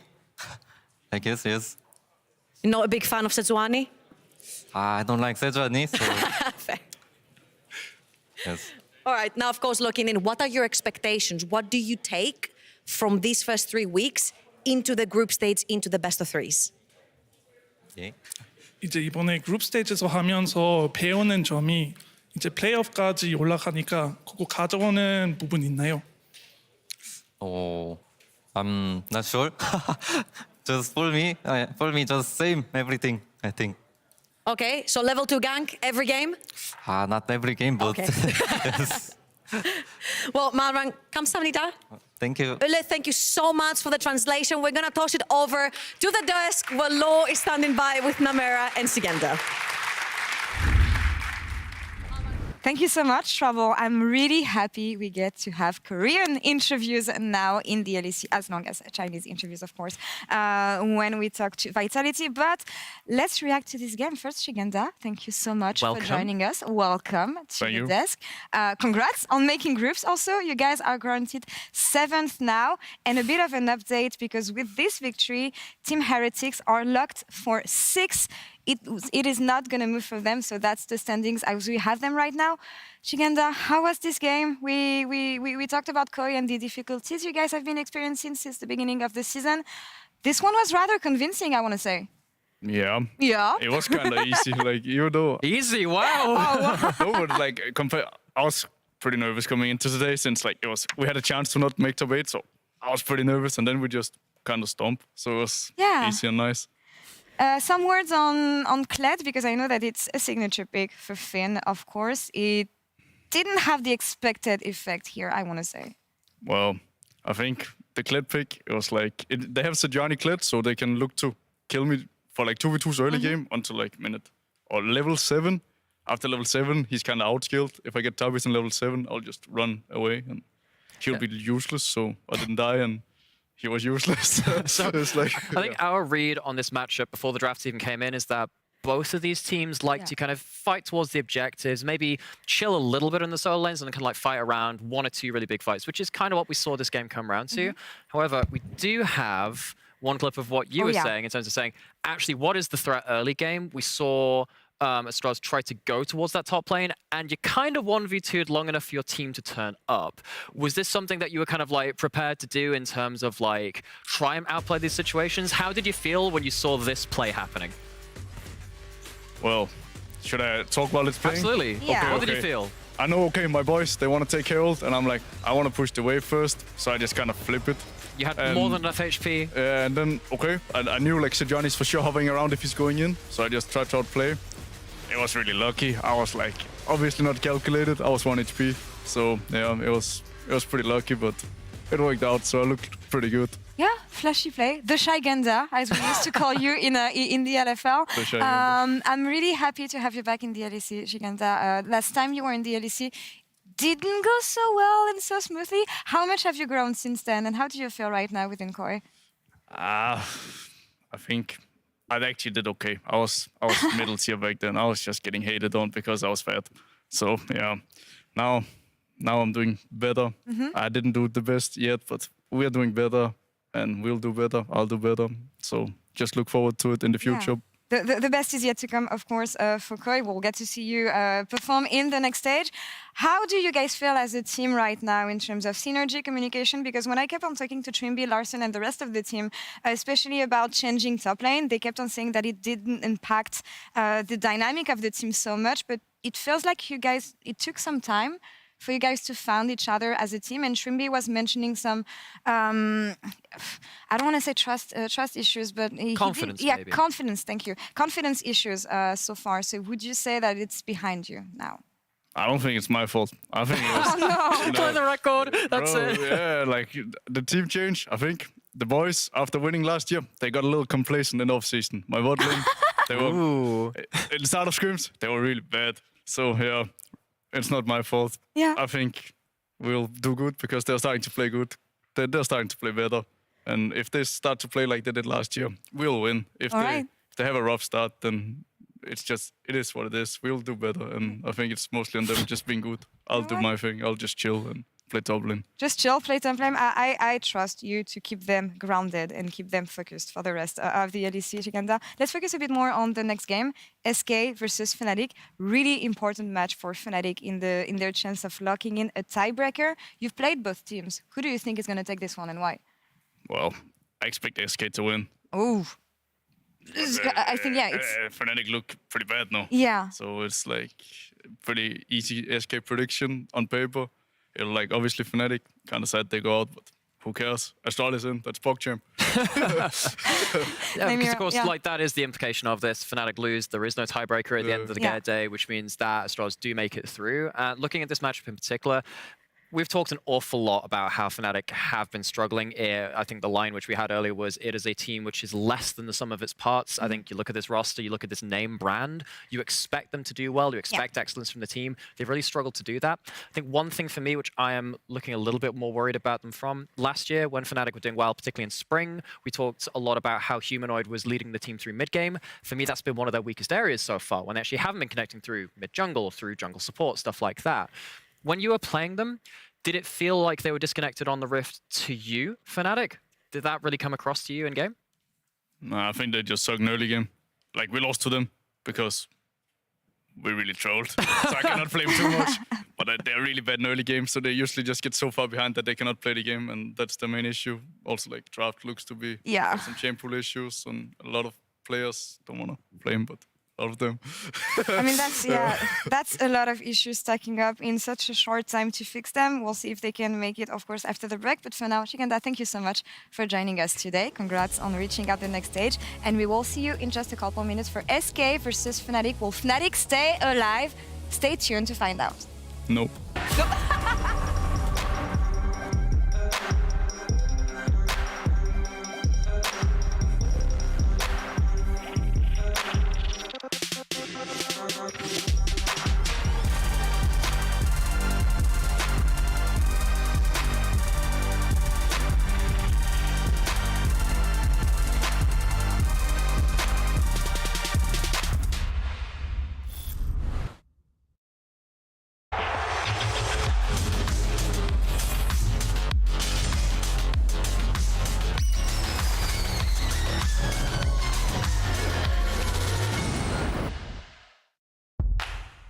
Moving. When did we stop doing it? When did we settle for technology that keeps us still? So move me, baby, like if nothing left to prove. The Kia electric range. Technology that moves you. Kia. Movement that inspires.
Welcome back to the LEC 2023 Winter Split. My name is Quickshot. I'm joined by Dagda at the caster desk for the next 3 games, potentially 4 if we get a tiebreaker. Quick little note, during the previous segment, I think we didn't fully update the standings graphics. So I want to just reiterate and remind everybody what the league looks like with 3 official games left to play. So SK, Vitality, and G2 all sitting towards the top of the table at 6 and 2. For this game, though, when you look at Fnatic at 2 and 6, it's simple. If they win this game, they will face Astralis in a tiebreaker for that 8th and final spot in the group stage. If they lose this game, Fnatic are eliminated and Astralis will advance. On the opposite side, though, SK, if they can pick up a win, they're still in the running to pick up that 2nd place spot, depending on if Vitality win their game at the end of the day. So, I mean, a lot of the line for both teams, I mean, for SK, trying to show that they can compete at the top of the table, whereas Fnatic proving that, well, maybe they can skirt in again into a playoff or a group stage situation. There is a lot to live up to here for Fnatic, for the expectations of the organization. Also, for the first time ever, Fnatic are really, really, really close to not advancing to that bracket stage, to that best of stage. And it's still mind-boggling to me that SK are legitimately within touching distance of a Pool 1 seed, a top 2 position in the regular season. Let's find out what happens as we jump into picks and bans. Ashe, Ryze, Lucian already banned. I'm anticipating the likes of Caitlyn. That's something that we've seen time and time again from this Fnatic roster. Yeah, Fnatic have been putting a lot of those bans towards the bottom side of the map, and Lucian gone, Caitlyn you seem to go. Heimerdinger also pretty high up if you want to go towards that, but the cat going to be taken off the board as well. And SK sticking with their true and tested one as well. 100% ban race still there on that Ryze. Yeah, definitely don't want to play that particular champion, but that means the priority picks are pivoting a little bit here. The Maokai will be the final ban. Caitlyn is still open. Zeri is still open. Trying to think through some of the Varus is the other big one as well. So I think a Varus pick is probably what we're going to see Exakick go for, unless they actually want to try and trade it with the Caitlyn. It hasn't been something that Exakick has picked up just yet. He has seen at least one game onto the Varus, but now we're going to have to look across to see what Fnatic want to do. Reckless has tended back towards the Varus, but I think there's been a bit of a mix match between what Reckless wants to play and what Rooks wants to play. They're going back towards these engaged champions like the Nautilus and Leona for Rooks, but you don't always want to pair that with something like the Varus. I'm very intrigued to see what happens with this Caitlyn pick and whether or not either team will pick it up. I mean, Exakick only has 4 games of his 200-odd professional career on the champion, and Reckless will now secure the Xayah comboed with the Wukong there for Razork. So some answers already into that Sejuani engagement for SK. What direction do they take this draft? You would anticipate bot lane and leave some of those solo lanes for phase 2. But they are taking their time to think about it. Yeah, I'm wondering if they do just go for the Heimerdinger and the Varus. I mean, you got a good push there. You can actually put a lot of problems into the Xayah, but it's actually going to be the Caitlyn that they go for. So same idea, Xayah, incredibly short range. So being able to use that range advantage as the Caitlyn to get in, take a few pop shots, push them out, make sure you're getting turrets, and this is now going to be a very difficult one for Fnatic. I think you have to go towards some sort of hard engaged support here, because you need to try and make sure that you can actually close the distance, get help from Razork, and shut down Exakick and DOS before they get rolling. I mean, that is Rux's comfort. I mean, Thresh, Leona, Rakan, Alistar, Nautilus, those are all his top 5, top 6 most played champions. The thing is, you then have to ensure you find those engages and you don't get bullied off the map. For SK, I think a little bit of execution required for this Caitlyn Lux lane to truly get the value. And this is where I want to see how they try and match their mid lane here, because a lot of the times when you have these hyper pushing bot lanes, you need something that has control over the mid lane, because if you end up with something like a Ryze or Galio or anything that can come down and make things awkward for the Caitlyn Lux, that's not really a position that you want to be in. So I wouldn't be surprised if SK tried to take something like an Azir in the mid lane, where they're just like, cool, we can just keep pushing mid, make sure that Humanoid can't have any pressure in this bottom side, and then it just comes down to the 2v2, the 3v3, or maybe a bit of a mismatch if Certus can make his way down to that bot side as well. Oh, so much pressure then, especially for Reckless and Rux, who have really had a tough time throughout the course of this win split. Now, to be fair, the entire Fnatic roster has, but when you contrast the expectations and the performance of this duo versus so many others here in the league, including Exakick and DOS, who have found a rhythm over the last couple of games. And I think that's partly because Exakick and DOS have also just stepped up massively in the 2v2, getting a bunch of duo kills, but the fact that Mark Kuhn has been playing so heavily around them to facilitate that style. Now, we saw him experiment a little bit where he has been playing a little bit more towards Irrelevant, trying to help him out, especially we saw that in the XL game. But I'm curious to see if Marcoon, especially with the way Reckless and Rooks have been performing, and you got this Lux Caitlyn on the opposite side, how often he's going to spend around this bot side. I mean, the 2 games that Marcoon has played on Sejuani definitely felt impressive, and I think, importantly, felt like he was leading SK around the map. I think dictating the pace, the tempo, initiating for the squad was very, very crucial to how SK developed. The Azir will be locked in here for Humanoid after the Jax, the Sylas, Gragas, and Kassadin were removed from the pool. So you've got that range ability, you've got the disengage tools, you've got some engage here for Fnatic. And now SK going to find an answer. Not blind into that top lane. And Certus, what does he want to run here? Yeah, that's where I'm really curious to see, because again, kind of looking at how the mid lane matchup we're talking about goes, you want something that can match the push against the Azir, but Azir is kind of king in that regard, where it's so difficult to actually keep him in check. So I don't know exactly what Certus wants to go to. I think Taliyah is a pretty good answer here, where you can at least match the roams and push out. So, and especially when you're looking at a Wukong, a Leona, these are all champions that hate having to go over that unraveled earth. It just CCs them up and makes it so difficult to play against. And I'm very, very interested to see the performance here. So Certus has got 4 games played all time on Taliyah, 3 of them are wins. This is DOS's first ever Lux at this level of play. And this is an organization and a team that is showing some development, but also showing some inefficiencies around playing around that bottom lane. Sometimes a little slow to move them and apply pressure around the rest of the map. We'll talk about that once we hit the rift. It's going to be the Camille now locked in for Wonder. So zoom out. Talk to me about these 2 team compositions and how you anticipate the game to play out. Yeah, well, both teams essentially going for big team fighting squads, so I'm expecting a lot of focus towards these early objectives, and specifically trying to get Exakick and DOS ahead for SK Gaming, so the Caitlyn can be very relevant in this one. And then on the opposite side, I actually really like the Camille lock-in here for Fnatic. One of the big problems that you're going to see is that Caitlyn, incredibly long range. Taliyah, very good at setting up these fights, so it's difficult for a lot of members to jump in. But Wonder, when you've got the Camille, can use that Hextech ultimatum and lock down some of these key carries on the back line. So I'm going to be keeping my eyes on Wonder to see how he can come in on these flank situations. It's something he's very good at last split, and he needs to be able to do it here again. Also, that combination with that Wukong, with that Leona, the dive buddies are going to be terrifying. And you can kind of sidestep and move away from your carries a little. There is some self-peel available, both for that Azir and the Xayah. So execution going to be very important. I think both of these teams, we want to see how they set up for those objectives, set up for those team fights, because you can get punished very, very quickly if you're a little bit out of position, if you don't have the necessary vision. I think specifically for, well, actually for both of these teams, a little bit still to see, to develop in terms of setting up for those visions and those objective fights later game. Yeah, I think for SK as well, for a squad that I think now we're starting to kind of look and go, okay, how high can you climb in the standings? It does start to come down to, okay, let's start to really analyze those objective setups. Let's find out as we hit the rift for SK versus Fnatic.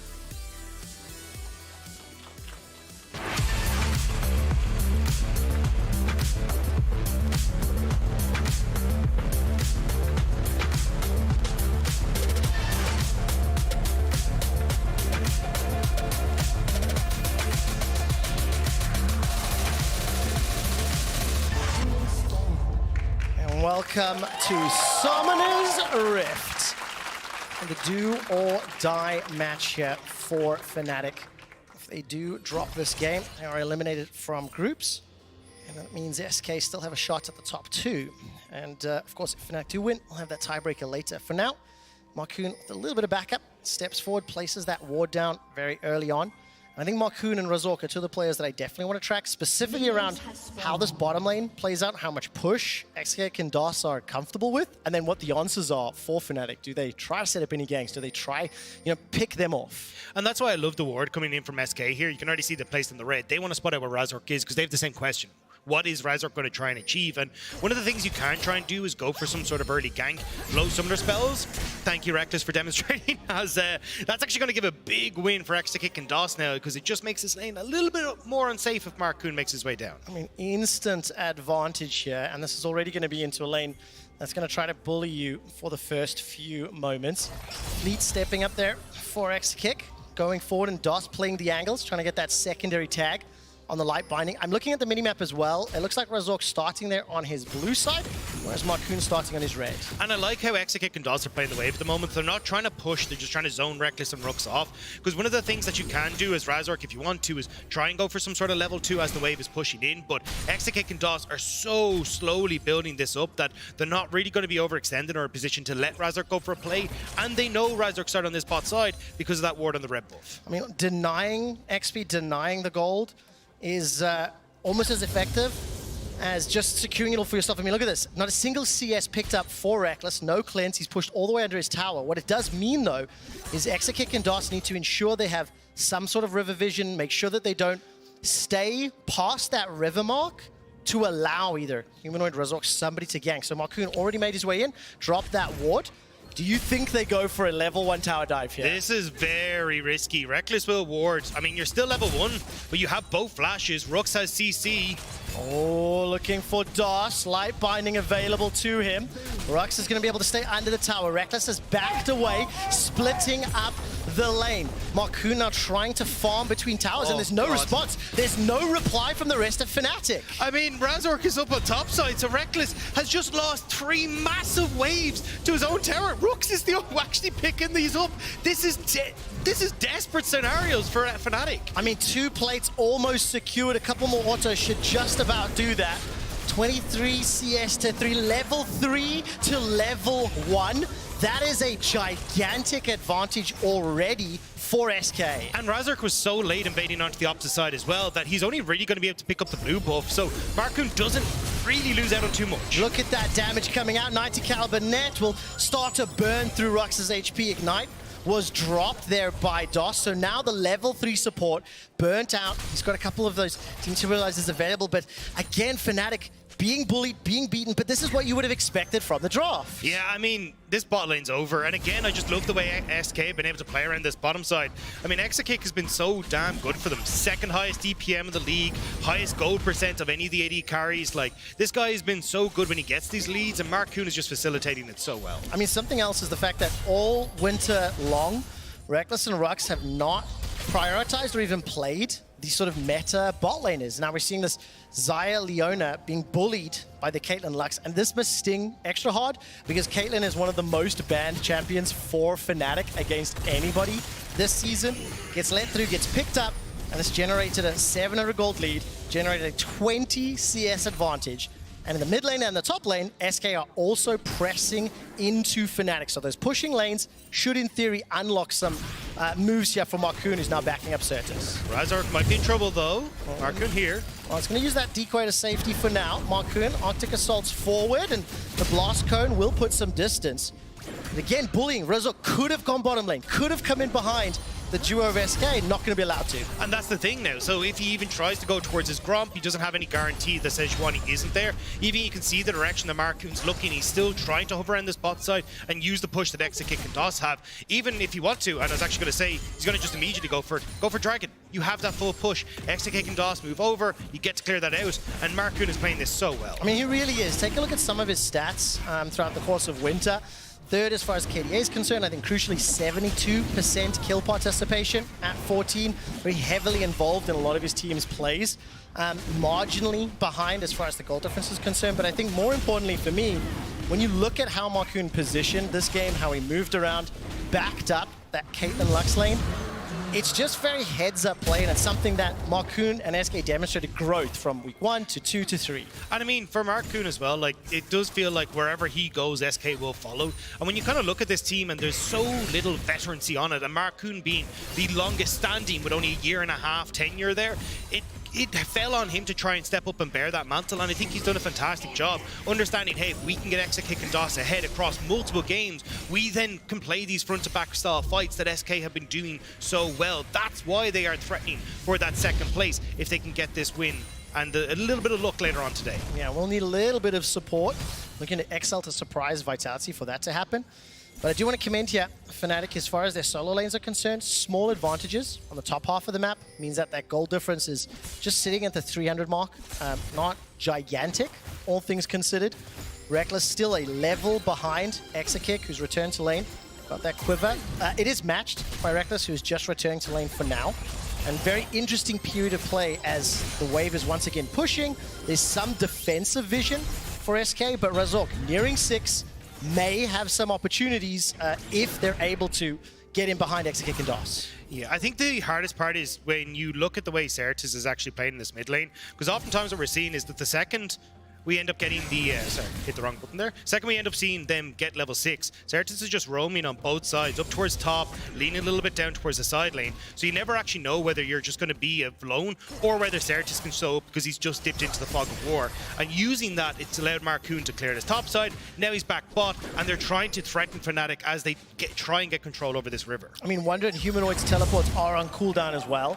So if Certus were to use that Weaver's Wall, he's got a small window of opportunity. Irrelevant's got that TP available to him. I mean, we haven't even looked at the Gnar and the Camille just yet this game. Frankly, just farm fest, pretty even in terms of CS for now. But both of these champions are going to have a significant impact on the game as the map starts to open up, whether or not Wonder decides to look for targets on the back line or push the side waves. Irrelevant's Gnar timing can also be gigantic. And going to be very crucial follow-up here for, you know, the Sejuani or the LEC CC. I also think for Irrelevant, he plays a very core part in trying to disrupt the wombo combo essentially that is Fnatic of all these divers, right? If he can interrupt Reckless and Humanoid and stop them from following up, but then there's a chance that the rest of SK can actually deal with the likes of Wonder, you know, Marcoon trying to interrupt Razork getting onto the backside, because if you end up in a position where Exakick gets caught out, then you start to cause problems for SK in the straight up front to back. But as long as SK are setting up their wards, being patient around these objectives, they should be okay. So far, pretty patient until the mid lane engage. Certus has jumped on Cyclone to death. First blood, Fnatic. And this is what Fnatic have been relying on so much at the moment, is trying to get Humanoid ahead, trying to see if he can get Humanoid playing like he did on his Azir at Worlds. Didn't end up working for them yesterday, but once more we'll have to see if Humanoid and Razor can play that mid-jungle and get them that win. And I mean, because the Rift Herald was the focus there for Marcoon and Irrelevant, no support to speak of. Certus flashes late, gets taken down, and the kill secured by Razork. They stay within touching distance of gold, and that is very, very important. I do wish to keep highlighting the bottom lane. Nearly 1,000 gold separating Reckless and Exakick. Well, there may be some pressure top here as Marcoon seems to be stealing away this red buff. Razork should be able to get in there, maybe just as the last seconds, maybe not. He's taking a little longer to clear out these chickens. So stealing away the buff, yeah, another advantage to Marcoon. And he has the Rift Herald as well. So I actually like this call from Marcoon where he's like, okay, I can use the fact that we have this pressure on top side. We know that Razork has used his ultimate. I'm just going to invade because I don't have to worry about Razork trying to make the play on bot side because they just made a play on Certus. But I mean, just really nice job from Humanoid and Razork here. Humanoid getting a great sweep.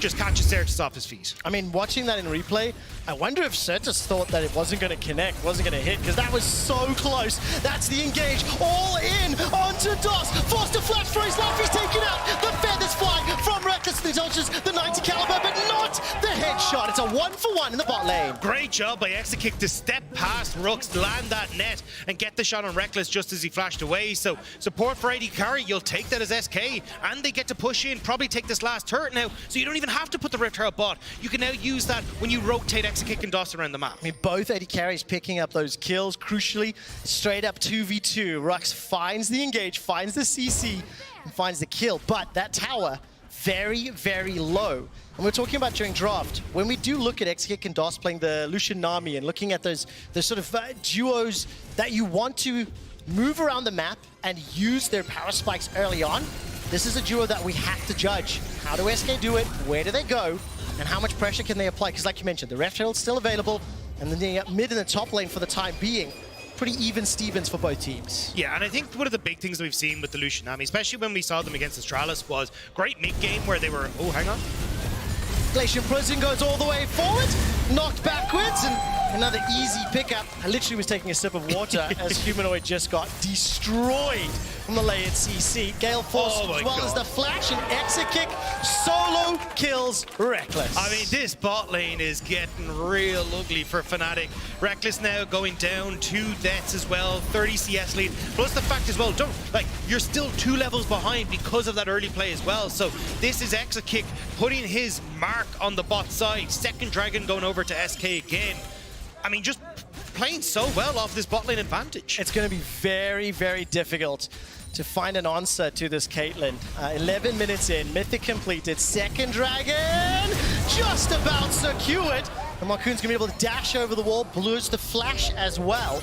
And Fnatic now starting to fall further behind. That goal difference complicated by the early Dragon pickups as well. Yeah, also just the early Gale Force for the Caitlyn is what we're going to see in this play, right? Reckless kind of getting caught off guard by it, where Exakick takes the shot, knows that he has seen people in that river in just coming off of mid lane, so has a little bit of time, gets the Gale Force forward, instant cleanse. Because the flash was already burnt, he's able to follow up with his own. I mean, beautifully done. That keeps SK still in the lead, but again, do not discount the advantage that has been picked up in that middle lane for Humanoid. Kill advantage, the CS advantage. There's a plate or two picked up here in the bottom lane. And we are starting to see some movement. Irrelevant being placed in the bottom. And the duo, with the help of the Rift Herald, thrown up top. So if they're able to shove this quickly, might be able to get that charge, maybe for some more plates. I am surprised that we're already getting the rotate. I thought they'd commit for the bot lane tower before this and then rotate, but Rift Tower was just about to time out, so instead they're just going to use this to get Exakick further ahead.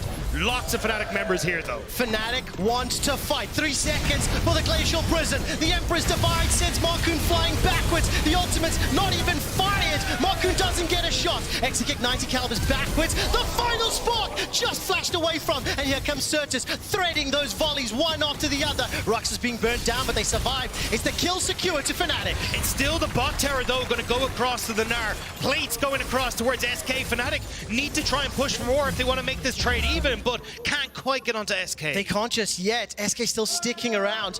Tower advantage gives them a small gold lead as well. But this game is still very close as far as the metrics are concerned. And you can see how this dive combination from Fnatic can work to kill the members of SK. Yeah, it's Humanoid who's been consistently starting these off, though. He's been so good, and actually I've been surprised to see how often he's willing to put himself in harm's way so Fnatic can find that success. We saw it again at the start of this where he's the one going in. It's not the Wukong, it's not anyone else. It's Humanoid. He says, I'm going, you better follow. And it ends up getting Marcoon off the back of this, where Razork once more gets the easy setup for the ultimate. And even though Certus was waiting in the wings, they're Fnatic just about able to kite this one out so they survive and don't give one back over. So many flashes used, and of course, if another fight happens in the next few minutes, that could have gone differently. That final spark dodged away from. Almost like another dragon fight or something that's happening in 2.5 minutes, where now you have no flashes. This is where I think SK can actually punish the fact that Fnatic did invest so much on that play, because Fnatic need to try and fight for this next dragon. Under the assumption that crowd control doesn't instantly get layered and you're blown up before it starts. Here in the middle lane, Humanoid's just dinged 11, 6 seconds to go on the Emperor's Divide. With 2 minutes to Dragon, you can see multiple members of Fnatic at least pushing towards this middle lane, trying to get some control. Not the deepest vision. Certus again just being bullied away, and it doesn't look like they're going to be in time. Actually, I take that back. 5,000 HP on the Rift Herald.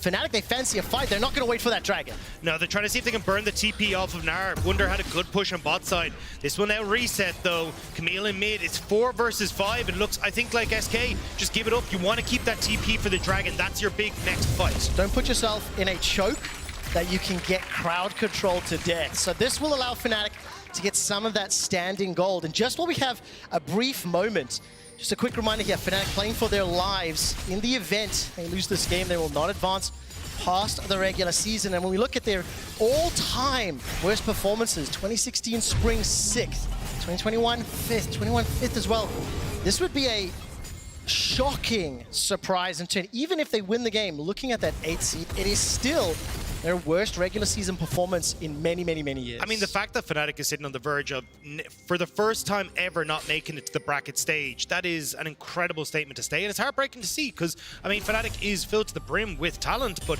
I mean, the last time we really saw Fnatic pop off was back in 2018. Last time they were able to win it. And unfortunately, the squad just hasn't been able to find that win, that the identity that they needed to kind of bear themselves forward for the rest of the tournament. The one thing I do like about this game, they're very clearly willing to fight. They are very clearly stepping into SK. And with this Dragon being up at 30, they now have to try and mitigate that burst damage. Humanoid's gone low. Teleport will be up for him in just a little while. But SK shoving the mid lane, 15 seconds on the Dragon. All 5 members are grouped. The big thing for Fnatic, though, is their composition that relies on getting multiple attack angles. Wunder coming in from one way, Razork on another, and this river is blind for them. SK have done a great job of clearing out all the wards, so as long as Exakick doesn't get caught here, they should be fine, but I think Fnatic might just try and trade it for mid-turns. Well, we're going to find out. The Weaver's Wall been used to disconnect Wunder from the rest of the team. The Rift Herald was dropped in the middle lane. Marcoon takes some damage there from Humanoid, and the charge almost takes out the tower. This will allow Fnatic into the river. The thing was, Certus used that Weaver's Wall to try and keep Fnatic out of the river, so that's not up and available. Irrelevant has his Mega Nard that's been popped as well. A lot of these key abilities that SK are relying on have been baited out by Fnatic. The timing window is starting to shrink. Irrelevant will go mini Nard. He's a tired little boy for now. Waiting for that solar flare, or waiting for the Emperor's Divide. The prison tags on Humanoid, but he's able to escape with the sliding glide. The 2-man pushback from Certus is great. Exakick flies forward, sets up one, gets a second. 2 kills to SK, and with the feathers flying, they simply do not do enough. And SK turn for Dragon. Humanoid didn't manage to flash away, and the rest of Fnatic had to jump in to try and save the bird, but it means that SK will get the Dragon. They'll secure a 3rd one, and Fnatic's chances are slipping away again. I mean, Marcoon threading the needle. That Glacial Prison just tagging Humanoid, as it looked to me like it may have missed. And it was Humanoid trying to go forward to get some damage onto Exakick, but I mean, Marcoon, great job there. Humanoid not respecting that it could hit, doesn't flash away, and that ends up baiting Rux and Razork to go in, but great toss back by Certus, and Exakick knows at that stage there's nothing left in the tank that he has to worry about, unless Wunder wants to try and commit himself to that as well, going way too far forward. So SK pick up the nice team fight win, and it's only a 1k gold difference, but you can feel the pressure that Fnatic are under. And also, it's how the fights actually play out. Once Fnatic either position or look for that initiation, the fact that SK are able to thwart or get away from some of that burst damage, Exakick's using that Gale Force forward. He's running into the members of Fnatic as Irrelevant now forced to flash after using the Gnar. He gets away with his life, and it's Fnatic trying to take this bottom tower, the first step they're looking for in the game. Immediately SK respond though, they go towards mid, they know there's too many members of Fnatic committed to the bot side, so again, that's going to be the last outer tower down now for SK, and with a Caitlyn who can siege up with Certus, that's terrifying. Oh, look at this, the flash, the slide, the glide, and Humanoid is taken down. 4 members of SK throw everything at him. They get the tower, they get the kill, and they've got an extended gold lead. It is SK in control, and that window, the opportunity to come back, is getting smaller and smaller here for Fnatic. The swoop, the boop, and the oops from Humanoid, where he really didn't want to be in that position. Certus with a great flank, kind of predicting where Humanoid was going to be moving to, and this is what we're kind of saying. If Exakick gets to set up in a lane, oh, Wunder actually, no, he'd be fine. Set up with those traps. You got Certus who's able to have vision on both sides. He's able to put down a perfect Unraveled Earth. It becomes very, very difficult for Fnatic when they fall behind to actually find good fights, good flanks, so they can bring this game back. I mean, let's look at the vision then. 3 minutes until the next Dragon. We can see Irrelevant, the focus, as Wunder and Razork try to chase him down. Hextech Ultimatum locks him in place, and this should be a fairly easy kill as they continue to chase. That hook shot will slow him down. There's nothing else to play for. The fans in Berlin cheering. It's the 4th kill secured, but it is a small step towards closing this gap. I think the next Dragon or the Baron is going to have to be where Fnatic find that team fight. They cannot be outplayed. But it's so difficult to. I mean, Exakick, he's going to be super far ahead, already 1.2k gold. You can see he's going to be working towards Infinity Edge as well. Certus should hit his 2nd item. Also, the fact that he still has that stopwatch in his back pocket makes him very difficult as a target. And Irrelevant, he's been... If he has it, he should have his flashback up just after that the Dragon fight comes up. So in theory, if he can get a good Mega Gnar, he should be in a good spot. All right, is it fair to say the next big team fight could decide Fnatic's fate? With 2 minutes with the Mountain Soul, it's starting to feel that way. I mean, it just feels like this Dragon is everything right now, especially as we talked about, you know, the dive composition, and Mountain Soul against that is so good at keeping Fnatic at bay, and unfortunately, they just haven't had time to scale up, right? You still want a 3rd item realistically on Reckless, same when you look towards Humanoid, who has been trying his damnedest to push forward, get the damage that he needs to carry these fights, even just get a little bit of poke off, but it just has not been enough against SK. And this is now comfort zone for SK, where they can play it nice and slow, play towards objective fights, and not really put themselves in harm's way. Yeah, and even though the advantage seems relatively minor, it's just the way that the game has played out, that it's SK that's landing the bigger punches, SK moving around the map a little bit better. And I know if you were listening to the previous cast, you might have heard about the original El Clasico, Fnatic SK, coming from years and years and years of competition between these orgs. But for SK, it's been a long time since they were near the top of the table in the regular season, 2013, 2015, 2014. Back in the day, SK and Fnatic is expected to be finals. And here we are today, SK looking at knocking Fnatic out. Actually, looking at knocking all the British orgs out. They're channeling their inner Boris Johnson. They took down XL yesterday. They could take down Fnatic today. Yeah, well, actually got some crews in the crowd there. That would be great, but I mean, we're going to have to see if they can, because right now they're trying to set up that divide line, make sure that they're good as... Well, it's the pick being started here, but who's got caught out? Exit kick! He's down! He's down, and Berlin goes wild! The shutdown goal secured. Final spot flies across. Razork, the target. Nod backwards, and Irrelevant gets the kill. Rux engages with that Zenith Blade, but is instantly locked in place by Marcoon's flails. Humanoid chucking out those Sand Soldiers and ends up being 1 for 2. Certus is huge right now as well, and Humanoid wants to see what he can do, still has that ultimate available, but trying to play keep away from SK at the moment. No jungler, no top laner for Fnatic. Dragon is up in 10 seconds. Does SK risk it? Do they start it instead? Waiting in the bush for now, trying to catch another member of Fnatic. This could be risky, and they've started off, Dagda. I mean, it was so close to being good. SK leave Exit kick on an island in that mid lane to clear out waves, and I mean, Fnatic get the pick, but SK respond. They'll get the Dragon. You can't start up Baron with the way Fnatic are at the moment, so SK find the soul. Well, while they play on that soul, take a look at this. Exit gets blown up, but the re-engage and the damage from the rest of SK ends up meaning they win the fight. And this is what I was saying about Wunder going for the Camille. This is why Camille is so valuable for these long-range carries, because you can lock down them so easily, but the rest of Fnatic try to follow up, but SK are in such a good position, Irrelevant with the TP in. I actually like that he scooped people away, because it buys space then for Certus and resets the fight a little bit, and then just massive wall up, sets up again for Certus to be the core carry for that fight. I mean, so little damage onto Certus and Marcoon once Irrelevant was pushed away. The soul is secured. What does the Mountain Soul mean within the context of the draft? We may not be able to discuss that because SK are on the Baron already.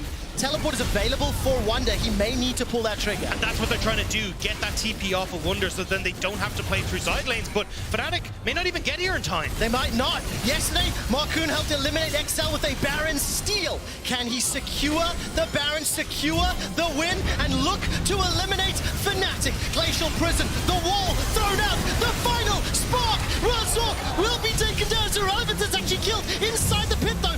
Finally, Baron goes down. Irrelevant loses his life, but all the distraction meant that SK get the Baron, and while that's going on, Reckless shoving in that middle lane. And Wunder as well. Both inner towers in mid and bot were taken, but I think it's a win for SK. They should be able to shove out these waves and then come back to that siege we were talking about with the Talia, with the Caitlyn. Make sure that you end up pushing Fnatic. They have to stay underneath their own turn. I mean, you could feel the chaos within this fight. Trying to keep Fnatic out, trying to find those kills, but also a little bit of split focus on that Baron damage. Yeah, I mean, there was definitely several calls going on where SK were like, right, Certus get the wall down, so we have to make sure that Razork can't get in. But once Razork committed with that ultimate, they knew that they were fine to just finish this off. Exit kick as well can kind of sit at the back of the wall playing safe while he's able to deal damage over it. So overall, good call from SK. And you kind of tell Fnatic were kind of half-heartedly trying to contest. Realistically, they just wanted to try and trade both those towers, knowing they were too late towards the objective. I mean, playing into the Soul, playing into Baron, SK have got all the tools they need to suffocate Fnatic on the map, but don't forget, if they group up the engage options and the dive power with an even gold composition, the fact that Reckless, 3 items completed, Exit 3 items completed, that early advantage is basically nullified as far as combat power. And I was about to say for Rec, ooh, hang on. Well, there's the engage onto Irrelevant, Flash is available, needs to gnaw out by some time, holding on to it. that may be important for a future fight as Wonder will hook shot forward. Gets walloped in the face. Humanoid sends those sand soldiers forward in the prison. Locks up Wonder. Dos gets the kill. Humanoid's the next target as here comes Certus riding the wall forward. Not going to be able to chase anymore, but they punish. They get another kill. And Certus wants to go for more Humanoid. That's the flash forward, the threaded volley, not at the right angle. Not going to be able to send Humanoid back, but here comes Irrelevant. He's TP to the top lane. Marcoon's cut off the retreat. Humanoid's getting burst down and chunked out. Dos gets another. Razork locked in place, the clone rather, as he's able to decoy to safety with Baron-empowered minions. 40-second death timer on Humanoid. SK are looking to open up the base. Every fight, SK are finding 2 members of Fnatic, and if SK want to find themselves in that second place, if Vitality end up losing later, SK are looking so damn good this SK they want to knock out Fnatic. They want to eliminate Fnatic right now. Inhibitor is secured. They've got themselves 20% of that Baron timer remaining, and they've got control of the Rift with 2 minutes until Elder. That's the only thing that you cannot concede now if you are SK Gaming. I actually think it's a bad idea to try and go for it in a lot of situations, because as you say, a dive composition, if they end up getting even a whiff at that, it can go so terribly so quickly. I think if you are SK, you don't want to make sure that Fnatic don't ever get a chance to answer for that. So stick Irrelevant mid, have him continuously pushing that wave, use then Certus and Exakick on the spot side to threaten that inner tower, push Fnatic back, and once they're firmly in their own base, then you can actually start to turn back towards the Elder Dragon. But if SK try to play this rushed, that is the answer for Fnatic to get back into this game. I feel like they've been pretty controlled for the 30 minutes of gameplay here. Fairly calculated across their movements. I think looking at the itemization, what time is it, Dagda? It's 3 stopwatches for SK. Those could be pivotal in another team fight, especially against the engaged tools of Fnatic. This is where, though, for Fnatic, they do have decent enough wave clear with Humanoid and Reckless, so you really need to be spreading out here as SK. This is something that they actually failed to do against Astralis. That gave Astralis that time back into the game. So for SK, this is what I like, them pushing sides, making sure they're putting as much pressure on the map as they can right now. And look at the traps being set up, reducing the amount of angles that Fnatic can engage from. Super minions being dealt with in the middle lane. And Marcoon holding on to that prison. The Weaver's Wall will buy enough time to take down the tower. Emperor's Divide is available for Humanoid. No flash. Glacial Prison locks him up. The dive forward. They've got him. Humanoid's down. Razork is running for his life. Cyclone and Flash is available, but it's a 5 versus 4. Members of SK burning down this Nexus turret. Wonder had to TP back, and SK, they're still in a great position. They just get to use this range. No one really here can set up for the plays now. And SK, they've super minions streaming in everywhere. That's the engage from Razork. The first stopwatch used by Exakick. He's got the 90 caliber net and the Flash useless to get away. Razork is locked in place, taken out at the cost of Marcoon's life. Now Wonder running himself as Irrelevant's chucking out the damage. The CC lands, and despite the massive recall from the feathers, Reckless cannot stand toe-to-toe with Exakick. Fnatic cannot stand toe-to-toe with SK Gaming. And Fnatic are eliminated at the hands of SK. Fnatic, for the first time in the organization's history, will fail to make it to the bracket stage. But SK, that was an incredible performance from them, from a team that from week 1 a lot of people doubted. When you saw that maybe things weren't coming together in that bot lane, maybe that synergy wasn't there, but bit by bit it's come together, and now they are sitting with a chance to look for that second place finish. I cannot wait to see how this team performs in the best of 3s. The development and growth over 3 weeks of games is clear. It's visible. And I think in this game in particular, the patience on display is something that I don't think I've seen a lot of over the last few weeks, but it was part of the reason. They had something to aim for. They've got that goal at the top, and they executed well. Yeah, I think the big takeaway for me was kind of seeing again, well, obviously bot lane can play very well, right? But it's when it gets to how they manage waves in the mid game, how they try and set up for these sieges. I think there was still some hiccups you can kind of see where it's like not really setting up like Irrelevant to push in one wave, right? But this is something now they get the chance to work on coming into the best of 3, something that they can actually look to try and continue forward as they go on throughout the rest of the tournament. I mean, for SK Gaming, First in the regular season in spring 2014, first in the regular season in 2015 spring, and third in 2013. It's been that many years since they were at the top of the table. And I think the interesting one is that they guaranteed top 4 anyway, right? Which I think is absolutely incredible for especially so many new players. Like, this roster doesn't have that veterancy really there to lead them, but for Mark Kuhn to step up, to see the way Exakick and DOS have, I mean, put on a show coming into the LEC, this is a team that's not only worth watching now, but for years to come. Yeah, definitely. See what happens next week when they play those BO3s. The Player of the Game nominees were on your screen just a second ago at LEC on Twitter. Mark Kuhn, Exakick, and DOS. This was a phenomenal team performance here from SK, and they eliminate Fnatic.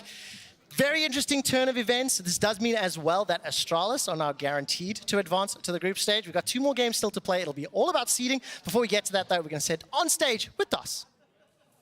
Thank you very much, Trevor and DOS. Thank you so much for joining me. Your first time on this stage, if I'm not wrong, and your first competitive Lux game. Why now? Honestly, I think we should have played like more than just Yumi. Like, I played 4 games Yumi so far, I think. And are you sick of it? I'm actually sick of it, yeah. But I think it's like gonna be the last patch of Yumi or something like this, so it's fine, honestly. But they blind pick Xayah, which is like not too normal, right? So I think you just pick something that outranges Xayah. Like, if you play something that goes onto Xayah, then it's obviously a lot harder to play. So I think this game was the freest K-Lux game. Now, of course, for SK Gaming 2022 was not the happiest year as an org in the LEC. And of course, you joined the team over in 2023. People didn't have a lot of expectations. The team is full of rookies as well. How have you integrated in the roster, and how do you see the team? I think actually almost it's a benefit to join like a first LEC team, or it's actually not my first LEC team, but to join an organization where the expectations are not too high. Because I think joining like an organization like Fnatic, for example, the pressure is on you and you're like there to perform, right? I think we didn't really have like too much pressure on us, and I think it's like a lot easier for us to just like improve slowly and work on the basics, right? Absolutely, and of course, Leo Betty told me that you were the last piece in the SK puzzle as well. Does that put any pressure on you to perform even better? I'm not gonna lie, my off season was a bit rough. I do believe that I should have gotten more attention than what I got. But obviously there was things that made it hard for organizations to believe in me. But I think it doesn't matter if I joined the first or the last, like, we're in it together in SK, so we are just playing as a team. Do you think you're proving yourself now that you've made it here? I think I'm slowly getting there, but I don't want to get cocky too early, so I'm just taking it one game at a time. And obviously, people predicted us to do not so well, but I do believe that we can make it to Worlds this year, and that's my main goal. Okay, sky's the limit, DOS. I love that. Straight into Worlds with your boy Exakick. You guys played together last year over an LDLC. How has it been reuniting with him on that stage? Actually, that's a good question. I think last year we had like completely different play style. We played more like a supportive role to the team. We are like the team that just played kind of weak side, if you would say. But now we are like turning into more of like carry players. Yeah. And obviously, like, since it's range meta now on bot lane, then we need to like adapt to that. And I think we did a really good job on like adapting to that meta, because last year that was a bit of a struggle, especially for me. But yeah, obviously I love playing with my boy Exakick, and we'll see what we can do. You guys have taken down some insane veteran bot lanes, and it can only get better from here. Thank you so much, DOS, for joining me. And after the break, we'll continue with the fight for top 2 between Mad Lions and G2. But first, let's listen to the Warner Song of the Week, Love Me Like You Do by DTE. We'll be back after this.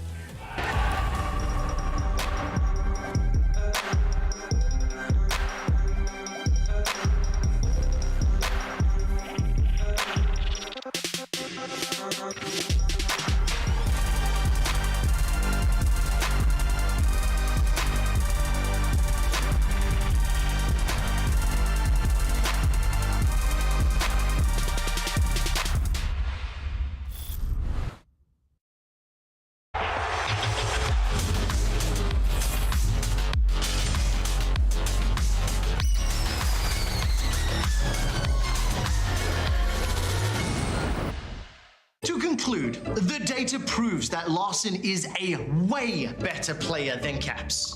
You've got stats, data, it's all great, but Caps is just better. He's just got hands, you know? He has hands. His hands. Dracos, you need to reference the data. You need to reference the stats. You need graphs. Hi, guys. You need... Do you know where the mega room is? Is it that way or this way? It's gonna be that way. Thank you.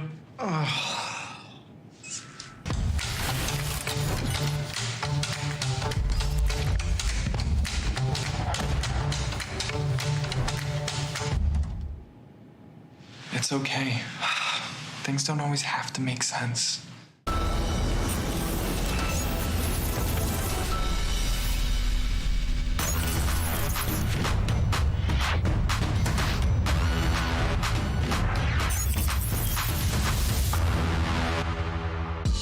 Somos los que surgimos de donde nadie esperaba.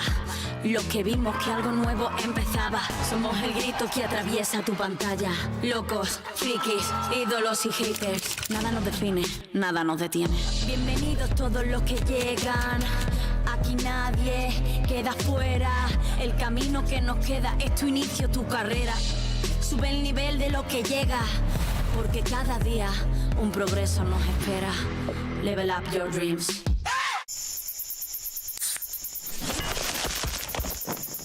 Red Bull gives you wings.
Welcome back to the LEC ahead of Mad Lions versus G2 Esports.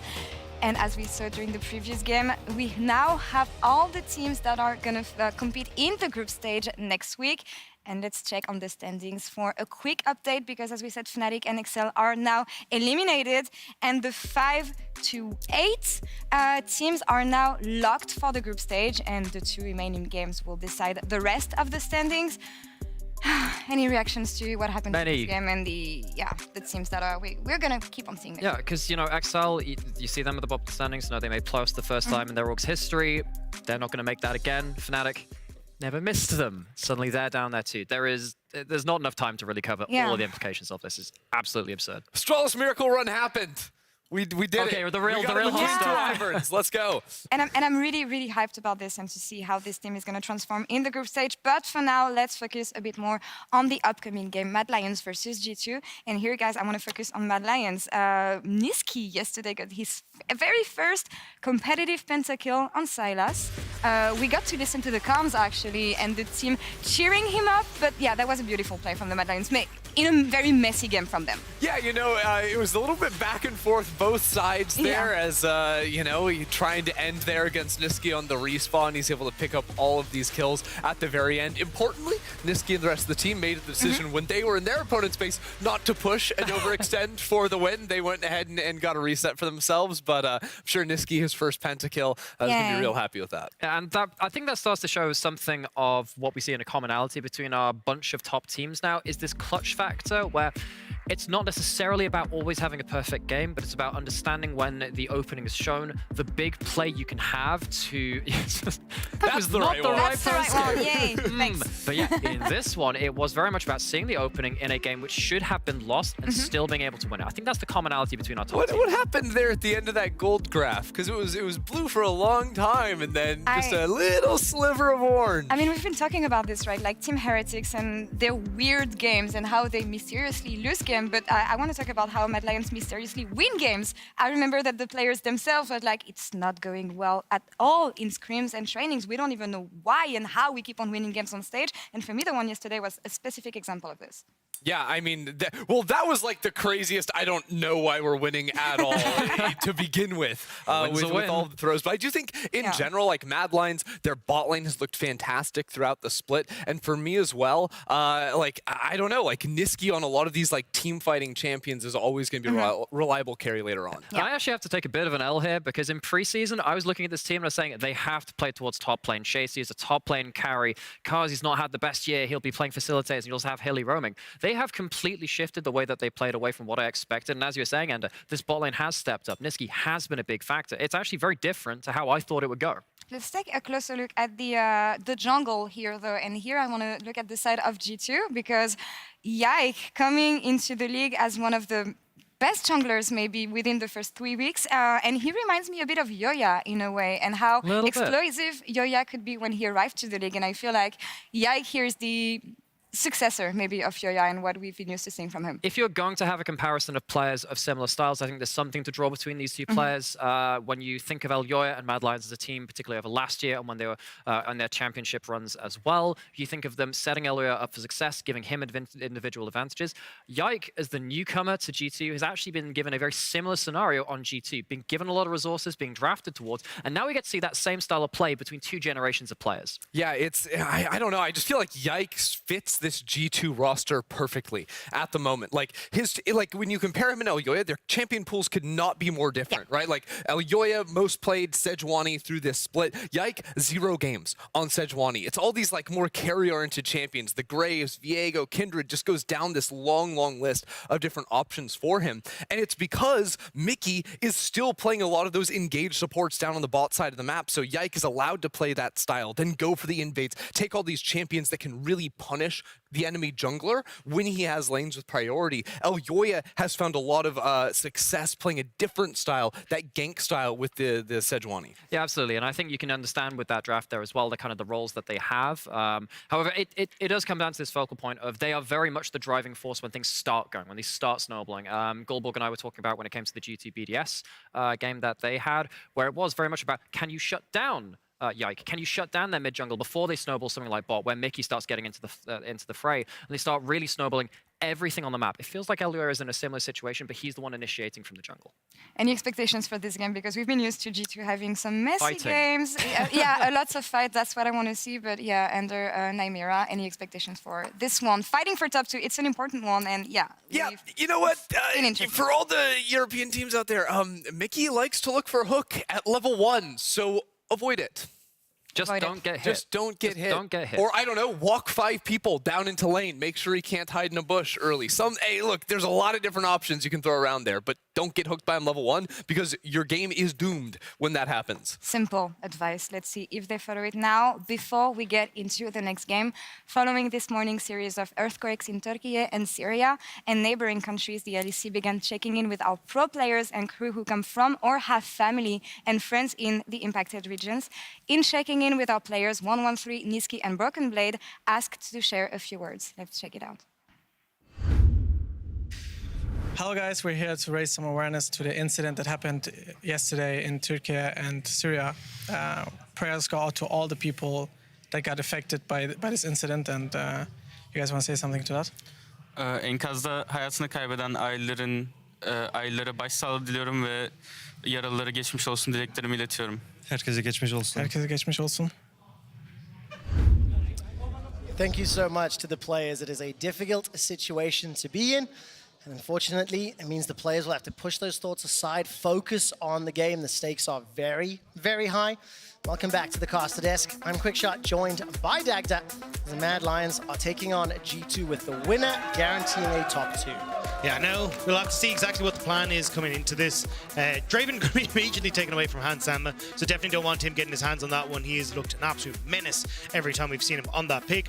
On the opposite side, though, I'm still kind of looking to see G2 going to keep their Maokai bans in. We haven't seen Yike go towards any of these mainly tanky supports. He is definitely aimed more towards the carries, things like the Graves, the Viegos, even the Belvets have come out as well. I mean, when I look at the two teams, team compositions they've played throughout Winter, G2 have felt a little bit more varied, a little bit more diverse. And the big question I have for this draft is, what do Mad Lions feel they can run into G2 to pick up the win? Because they've been a little bit more meta, a little bit more stable in their approach. Yeah, I'm curious to see what Elioya plays, because Elioya's been going back towards the Sejuanis and these kind of things, but like Yike is the new guy on the block, right? You kind of want to put him in his place a little bit, kind of show why Elioya was considered and is still considered one of the best junglers in LEC, but we'll have to see exactly what he wants to go towards, because at least from the bans with the Elise coming through, it still feels like he's eyeing up things that are more team fight, engage focused, because you don't want to try and get caught out by the Elise in the early stages. I love the projection here. Grudge match between Elioya and Yike. Maybe that says more about me than it does about Elioya. No, but I think it's true. I think in particular, Yike is one of the players that has surprised and really stunned a lot of viewers at home with his performance on the Rift. And the final ban here from G2 will be that Heimer. So Heimer, Ashe, Maokai, Ryze, Elise, Draven. The Yuumi still open and available. The Lucian still open and available. There's a number of those high priority picks, things that we have seen. Kazi's got one game played on that Zeri as well, and instead it will be the Sejuani, something you were alluding to earlier. Yeah, I mean, it's the most played champion for Elioya. This will be his 5th game on the pick, and it's just been so high impact, right? Especially when you don't have things like the Maokai or that can kind of match that teamfight presence, or also having the Elise there that can bully her out. It does make the most sense. Plus, you still got things like the Caitlyn, Zeri Yuumi, as you alluded to, the Lucian Nami that are available. So it should be fine, but yeah, I'm going to go back towards, as we talked about, the more carry-oriented pick in the Kindred. I mean, played that once before. He won the game. He had a 16 KDA throughout the course of that performance. I think, importantly, the way that G2 have played around their carries or their damage dealers has been very impressive. What will they complement that with? Hans Summer locking in the Varus blind right now. Yeah, I mean, we've seen kind of multiple different picks that they paired with this. I'm kind of curious to see exactly how they want to go about it. Since you have the Ashe off the board, the Heimer is gone, and we have seen weird ones come out, like we've seen the Kallistas and the Caitlyn starting to slip into that support role as well, where maybe this is where you try and bring it out, but it looks like Killy and Karzi might actually just want to fight toe-to-toe. Nautilus being Hubbard at the moment, but no, they're going to go back. It's going to be the Zeri Yuumi instead. Well, Berlin does not like that one, as Yuumi is now locked in. We'll be able to complement that, deciding whether they lock in their mid laner or risk certain champions being banned away. We've already got some range on the side of G2. obviously the ability to disengage with that Kindred ultimate, the Varus ultimate, and it's going to be a complement of the Sivir in the bottom lane. I'm kind of surprised to see the Sivir being the one that's locked in, because I did expect that they'd actually go back towards the Zeri, just such a strong combo, but I think they're very worried about the push power that can come through from this Varus on the bot side, especially when you still got some of those weird picks that can be paired with it. Even something like a Karma could work out well. The big news for G2 though is double AD carry. They need to try and set up some sort of strong front line. So I'm still looking at, if I'm Mad Lions, ban away things like the Gnar, these kind of things on the top side. They can set up fights, because that's what G2 are really looking at. I really do like this inclusion of the Taliyah in the mid lane. It'll be the first time this winter for Caps, but we'll be able to combo with Yike wherever he's going to move with that Kindred, be able to play top or bottom. And I think when you see this ball that's going to be grouped up, Sivir plus Yuumi, Sejuani plus Yuumi, if they start to engage on you, G2 could theoretically either prevent it, pick people apart, prevent them getting into that scenario, or they can start the team fights. So what is their priorities here for bans? Cassidy immediately removed. Mad Lions try to limit the solo lane options, ban supports here. For Mickey, there's a lot of ways that the team comps can still shape up. I think the big one is top, kind of looking at like Gnar, the Jax for Broken Blade. I mean, personally, I really think you do need some sort of engage here coming from your top side, because you don't traditionally, we already kind of touched on earlier, see Varus with engage, right? Unless you're maybe looking at something like a Varus, but you don't want Mickey to be your sole engage tool. So Jack's already gone. Wouldn't be surprised to see the Gnar one, the next one Mad Lions go for. And then it actually becomes a bit of a difficult one where Broken Blade has to try and fall back towards something that's a little bit unusual in that top side for him, like even an Ornn, a Scion or something, to try and provide that front line for the squad. I mean, it's also like difficulty of execution. I think when you see the 3 champions already locked in, more complexity in my eyes for the G2 comp and how they want to position these pieces. They will ban away that Cassiopeia in the mid lane, denying Niski the option. The final ban for Mad Lions coming in shortly. Once we get to these picks now, we'll start to see the comp shaping up. And I think the big one, like you said, initiation here for G2. How do they start their fights? Yeah, and I think as well, Niski probably on the upside going to go back towards something like the Victor for himself. He's been perfectly happy to pick this up. Good control mage. Can be a little bit vulnerable in that mid lane if you're able to get these seismic shoves, but should be relatively okay. And when you've got like speed ups from Sivir, the setup from the Sejuani, it's just a great team fighting squad. But I mean, we talked about engage for G2. Maybe the Leona, but may not be the case. I mean, you talked about it. Varus not typically paired with that engaged support. I think they'll lose something a little bit more traditional, what we'd anticipate. Similar with the common, that type of enchanter. But I think the biggest takeaway for me so far, I'm a little bit surprised at how this draft has developed. But what I'm not surprised by is G2 Esports had been the team that's been a little bit more creative. If I will call out once, there has been a Karma top lane already, so that could be a little bit of a flex depending on how Mad Lions round out the draft. Sorry, I just had like a weird brain buzz that's gone. I'm actually thinking Alistair might be the pick here for Mickey. Karma was already played by Broken Blade on that top side. Alistair's great into the Sivir, gives you someone who can tank up the Sejuani, you'll turn around a lot of these engages, and the fact you can then actually have Yike try and play around this bot side to shut down Sivir Yuumi could actually work out really well. So I'm curious now if we actually see Mickey try and go towards that one, as Chasey gonna just take the Cassante. Easy blind pick into that top side, although may not want to give the Gnar across the Broken Blade here if they actually do want to put this Karma bot side. Now, do you put Karma top into Renekton and go for that, Alistair? What do you make of this final possibilities here? Because, again, if G2 go that route, it is a non-traditional approach. And they could take this anyway, because G2 have shown throughout the course of winter a lot of creativity, a lot of diversity, and it will be a last-second switch there. So Swain now locked in. We're going to see where the lane assignments end up being. Swain top, Karma bot. How do you see I think this? it's Karma top with the Taliyah mid and then Swain support, but I'm actually not the biggest fan of this. Again, you're very heavy on going for this poke style and then trying to have like Mickey and Yike basically provide your front line, but it's so incredibly squishy. So I don't know. I'm not feeling what G2 are going for. Mad Lions just feels so much easier to execute. I have no idea where these final assignments are going to land. I did a quick little search. Mickey's got one professional game on Swain before it was a win. That little timer is making its way down, so I'm just going to quickly double check. Final positions, Swain mid, Karma top, Taliyah support. How does that impact out the composition is going to play out? I mean, it does give you a lot of push down on this bot side, which Karzi and Hilly should struggle with to a certain extent, but I mean, you don't really get good push in the mid lane for the Swain, so Victor should be relatively fine to push in there. You've now just got a really easy team fight setup for Mad, and if you ever start to fall behind as G2, this team fight, this composition just becomes absolutely impossible to play. I'm double checking if we've seen any Talia supports elsewhere. I don't think that I have just yet, as we're about to load on the Rift. Berlin, I have to ask, do you think Mad Lions will win? Oh, that's pretty quiet. Berlin, who thinks G2 will win? That's the cheers. We're going on to the Rift for G2 versus Mad Lions.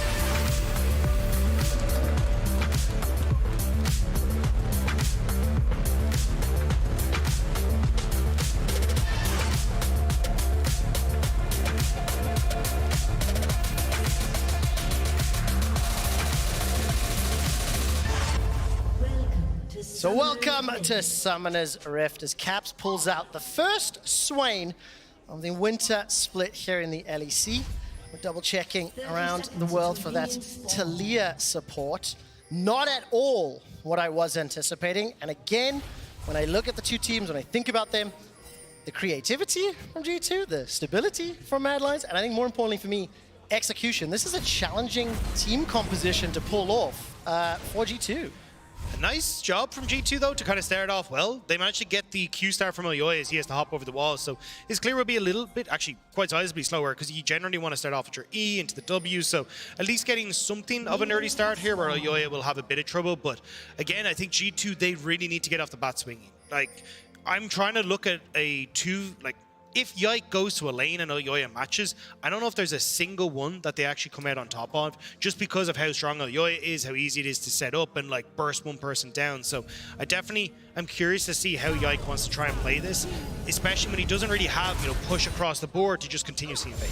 And of course, Mickey on this Talia is immediately going to get chunked out by Kazi and Helisang, dropped below 100 hit points, pushed all the way back. As far as we can see, this is the first Talia support in all the major regions, and he's already been chunked very low. The reason I'm interested to see this pushing power, if Mickey can combo with Yike, the seismic shove, the minefield, there are a lot of tools that can then combo up with the likes of Swain and Karma, as we already see now Yike on the invades. Yeah, and this is trying to punish, as we said, Elyoya have to start in that Q early. No smite, Yike will steal, and will force Elyoya away. Dancing arrows, does he fancy the chase? Gets the flash, gets control of the jungle, and immediately starting to assert some dominance in this jungle grudge match. He's going to immediately move towards mid. Niski has good damage, should have the wave pushed in. He can't exit out towards the bot side, but this is exactly what Yike needs to do. He needs to continuously stay on Elyoya's face, but Hansam and Mickey don't have push on bot side. Caps doesn't really have push in mid, so this top end is kind of the only place he can really get involved. Well, he's managed to exert some level of influence already. And Kazi is being chunked down a little by that threaded volley. Both junglers making their way down to this bottom half of the map. While that's going on, Broken Blade shoving in the top lane. In the middle lane, it's Caps already catching onto Niski with that Death Claw, trading back and forth. But I think the early levels, as far as the push playing out, somewhat anticipated.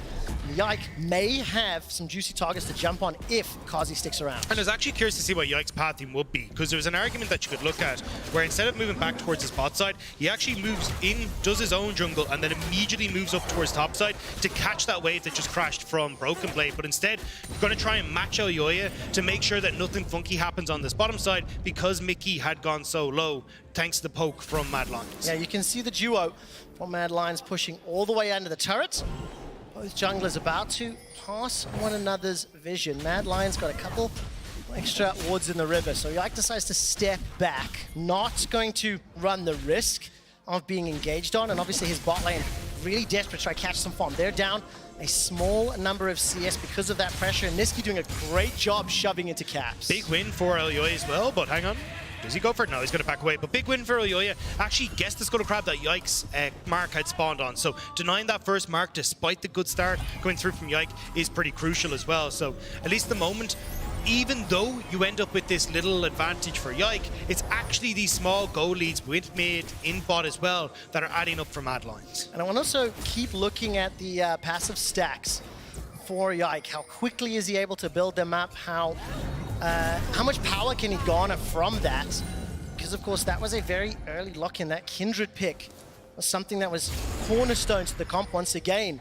Going to be bashing heads here with Elyoya. The first 4 minutes of this game, Dag, that you talked about it, how important the junglers can be, and I think Yike at least applying some pressure, but hasn't, I think, meaningfully impacted the Mad Lions just yet. The top lane naturally being bullied as you would anticipate. Yeah, especially with Chasey already taking a ton of damage. Broken Lane Parade will naturally have push there, so Yike is just going to, every single time these camps on top side respawn, move in. So I think Elyoya will honestly have to just opt in towards a split map. You sacrifice Chasey, you say, look, Carzzy, you're doing well, thank you very much for demonstrating. Let's just use the fact that you're consistently getting this damage onto Mickey to look for invades on boss. Waiting for the shove. Mickey is low. Flash and heal is available to him, running a little bit low on mana. Carzzy as well as Hillsang doing a decent job here. We'll be able to pick up a significant amount of CS under their tower. We saw a little picture-in-picture there as Broken Blade teleports to the top lane. So, both bot lanes shoving back and forth pretty even. Small advantage for Niski in the middle lane. That's Broken Blade, who's currently generating a lead top. But Yike, unable to find any of those punishes as of yet.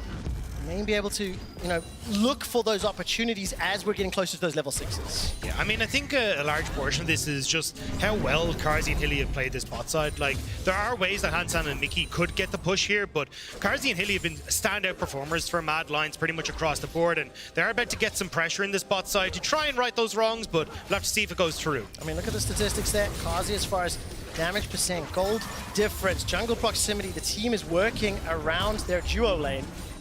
This time round, it's Elyoya that steps in, potentially anticipating Yike being there. Neither jungler eventually make a move though. And that's why I like Yike trying to get involved in this lane. It does set up for early dragons, but I think one of the big things we've seen from Mad Lions is that when Carzzy and Hilly get a lead, it very quickly starts to translate across the map. With Hilly, even on the Yuumi yesterday, was like roaming topside with Elyoya to try and make plays happen. He likes getting out of this bot side, and it's feed the bot lane to feed the rest of the map.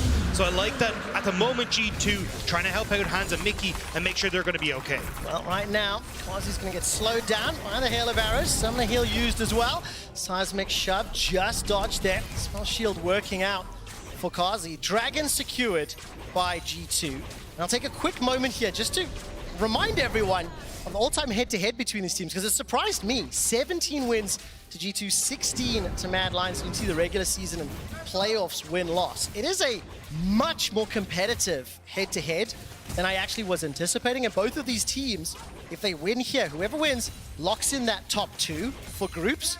This could be an early early experience of 2 of our playoff teams. Yeah, I mean, I'm super hyped to see these 2 teams. And I know even the desk was talking about how bloodthirsty this game's going to be, but I think that's the problem when you know you're up against a bloodthirsty team, is like, you kind of want to feel out how things are working. Mickey, though, will be spotted on this ward as he tries to make a play mid, so Niski backs off. And one of the big things is that because teams are taking it slow and trying to feel each other out, Elyoya has been doing a great job of getting all these marks that have spawned. Got the one on the bot side, got another one on the top side there, so Elyoya, despite falling behind a little bit, is getting those crucial mark denials from Yike. Yeah, and that means that Yike will just come online a little bit later.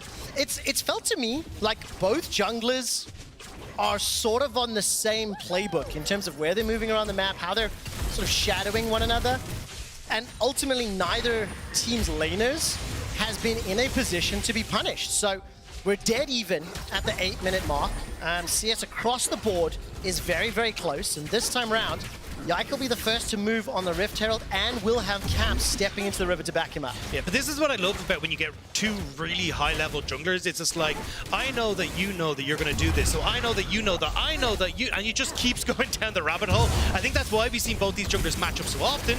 But Mickey catches Niski. Oh, look at the CC chain! So much damage! Flash still available, drop below 100, and despite the Chaos Storm, Niski gets dunked for first blood. Great job by Mickey to get in towards this mid lane and get that advantage for Caps. I love the fact that they immediately move topside, but Elyoya will be able to get out. But they move immediately up towards that Rift Herald, and that's where, for Mad Lions and Niski, you think, okay, I'll hover to my bot to keep myself safe. But Mickey finding that very quick roam to catch Niski as he was trying to play towards his safe side. And the G2 fans here in Berlin going crazy, but just the crowd control layering was very well done. Yeah, really, really good stuff. Mickey just barely catching Niski on the end of it. And I mean, you could tell Niski was trying to play it safe, had the ward spotted out Caps, but just no vision on that bottom side, so gets caught by the Mickey roam. So again, G2, we've seen so often how much of an impact Mickey can have when he's allowed to roam like this. I mean, and think about the kit.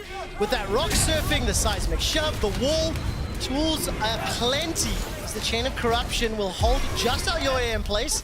On the hunt thrown down, Yike using those dance of arrows forward, waiting for the book to get read. Hylissang is level 6. While that's happening, top lane trade, 1-for-1. Weaver's wall from Mickey separates Aoya to the side. Here comes Niski. No Chaos Storm available to him, but lands respite by some time. Aoya hops over the wall. Top laners, no kill secured. River fight, no kill secured. I think you can kind of see how both these compositions want to operate, though, through that. G2 looking for picks, looking for skirmishes where they don't have to worry about those relatively low health bars in comparison to Mad Lions. But when Mad are able to group up as a team, that's when all this AoE damage becomes so threatening for G2. And of course, can G2 peel backwards, buy enough time to re-engage? Because when you think of extended team fights into the entire composition for G2, it becomes very, very difficult. So possibility of like wombo combo looking for those big bursts from Mad Lions, and if they don't, it's going to be difficult. And I'm actually curious to see if we get like an early Chemtech Putrefier coming out from Hylissang here, because when you look at Broken Blade going Radiant Virtue, ton of healing. You look at Swain, ton of healing. And even the fact that you're going to have the Lamb's Respite there as well, there is a lot of healing that's going to be coming through on G2 side. So I think trying to opt in towards some of these earlier Grievous Wounds options are going to be very key for Mad Lions. Oh man, so 1,000 gold advantage here for G2. First big ticket item starting to be picked up. It's Caps with that Rylai's in the mid lane. Has been able to bounce back a little bit. He was being bullied somewhat early on, but with the ganks and the roams in the mid lane, 0-0-1 has now managed to contain Niski to some degree. But look at the minimap. Aoya and Hilly making their way forward. If Cap sticks around, there may be a possibility, but there's a number of players now making their way. With Dragon coming up, mid lane control is going to be the focus. Chasey still pushing on that top side, has the TP to join as his Broken Blade, but Broken Blade won't want to with the wave in the position that it's in. You've got Karzi fairly late to this play, so I think this will be Mad Lions just kind of going, hey look, we'll get plates on top side. We're going to be too late to the party. We're not going to try and go for this. Well, maybe they fancy it. A lot of AoE here with that final chapter, Glacial Prison. They're firing it out, Dagdan pushing G2 back. Hansama will now step into the fray on the hunt thrown down. The chapter, the prison, the CC blows up Caps. Mad Lions find their first kill. Hansama forced a flash over the wall. That's going to trigger a 1v1 in the top lane, and the Dragon secured by Mad Lions. Chasey immediately jumped onto Broken Blade to prevent the TP, but he still might be in trouble. Oh, looking for the Broken Blade solo kill. Does he have the damage below 100 HP, 150 correction? Chasey's able to slice and dice his way out, so not going to be able to pick up the kill, but the Dragon goes to Mad. And that is brilliant for Mad, spotting that Yike didn't have that ultimate available, so a lot of the defensive tools weren't there. They're already using that last fight, and now with that kill, Karzi will have that Kraken Slayer for himself. Yeah, I think if memory serves, he may have actually had that going into the fight. May need to double check that on the replay. The Mad Lions, I think, more importantly, they landed that CC. The Sejuani as well as the Yuumi ultimates layered on top of one another. 3 versus 3 being set up in the bottom lane. Caps roaming down. Zyke is going to dance over the wall, starts to chip away, send Wolf forward. Rift Herald not really going to do a whole lot here as Hansama and Mickey pushing it right into the wave clear. Still, look at that item difference, right? Kraken Slayer into some thrift shopping here for Hansap, but he did have it before the fight. Thank you so much, production, for confirming it. So that power difference definitely showing up. Yeah, I think as well, again, it's just the fact that Mad Lions, when they can actually set up the amount of CC, low health bars across the board, like, I mean, G2 have to scatter. Like, there's nowhere for them to go. Aoya goes, okay, brilliant. I can actually lock up 3 members here. Let's run it. So Niski immediately has to step up. He does get knocked forward, but he's still fine. He throws down the gravity field to stop the rest of G2 moving in, and that just isolates G2 so well. This is where I was starting to say I'm not a big fan of what G2 brings to the table, because it feels very dependent on them having this early lead. And right now, they don't. 12 minutes in, 1 Dragon apiece. Still dead even. Both teams looking to lock in that top 2 spot. The pool 1 seed, meaning they'll be allowed to pick their opponents at the end of today. For G2, let's look a little bit more about how they want to play this mid-game out. No towers have fallen. They're even on Dragons, and I will ask you to predict how they play it out, because right now, Mad Lions stepping forward. Kazi's dropped that ultimate. They're just looking to force the engage, because if they can get that death ball going, G2 are at risk. Yeah, I'm really curious to see how Caps wants to try and build this Swain, because I feel like a huge amount of this relies on him. I remember at some stage people were experimenting with Jack Shaw the Protean on Swain because it's just so difficult for you to kill him, and I feel like nearly that would be a direction Caps could go if you're ever going to bring it out at pro play, but it just feels like Caps has to be the front line, and if you aren't tanky enough, if you're not able to survive the onslaught of damage that is going to come from these late game Victor and Sivir, it's so hard for G2 to try and play this. I mean, is there a world where G2 just scale up in an even game and just literally face tank everything Mad Lions throws at them? When you think of the AoE, the Karma abilities are going to be buffed up, the Ram's Respite as well. Mad Lions going to need to try make sure that their target selection is on point. And for G2, they cannot get hit by that CC. If anybody is locked down, we've seen already how they do get blown up. So it's a unique situation to be in. I mean, it's so hard. You're super short range. I mean, it's on hit Varus. You've 2 stacks on Yike. You can see it just in the top right corner of his character model on the right hand side. Yoya will be fine. The big one is just not actually being able to be in a position to put out damage. Chasey jumping on you, Yoya jumping on you, Hilly with this ultimate, and then just the massive AoE damage with the Ricochet, with Niski as well. Like, you all have to be pretty much in range of this if you want to try and fight forward, but you just don't have the health bars to do it. So, I mean, it's going to be perfect timing from Yike on that ultimate. Caps is going to have to try and play this front line and make sure that he's safe, but it does become so incredibly hard to do so just against what Mad Lions are bringing to the table. Well, Mad Lions got that previous dragon, and with a minute until the next one, no towers have fallen yet. Mid lane is still bang on even. Neither team pushing in just at the moment. And when I look at the vision, a little bit of shallow wards set up here from Mad Lions south of the river, north of the river.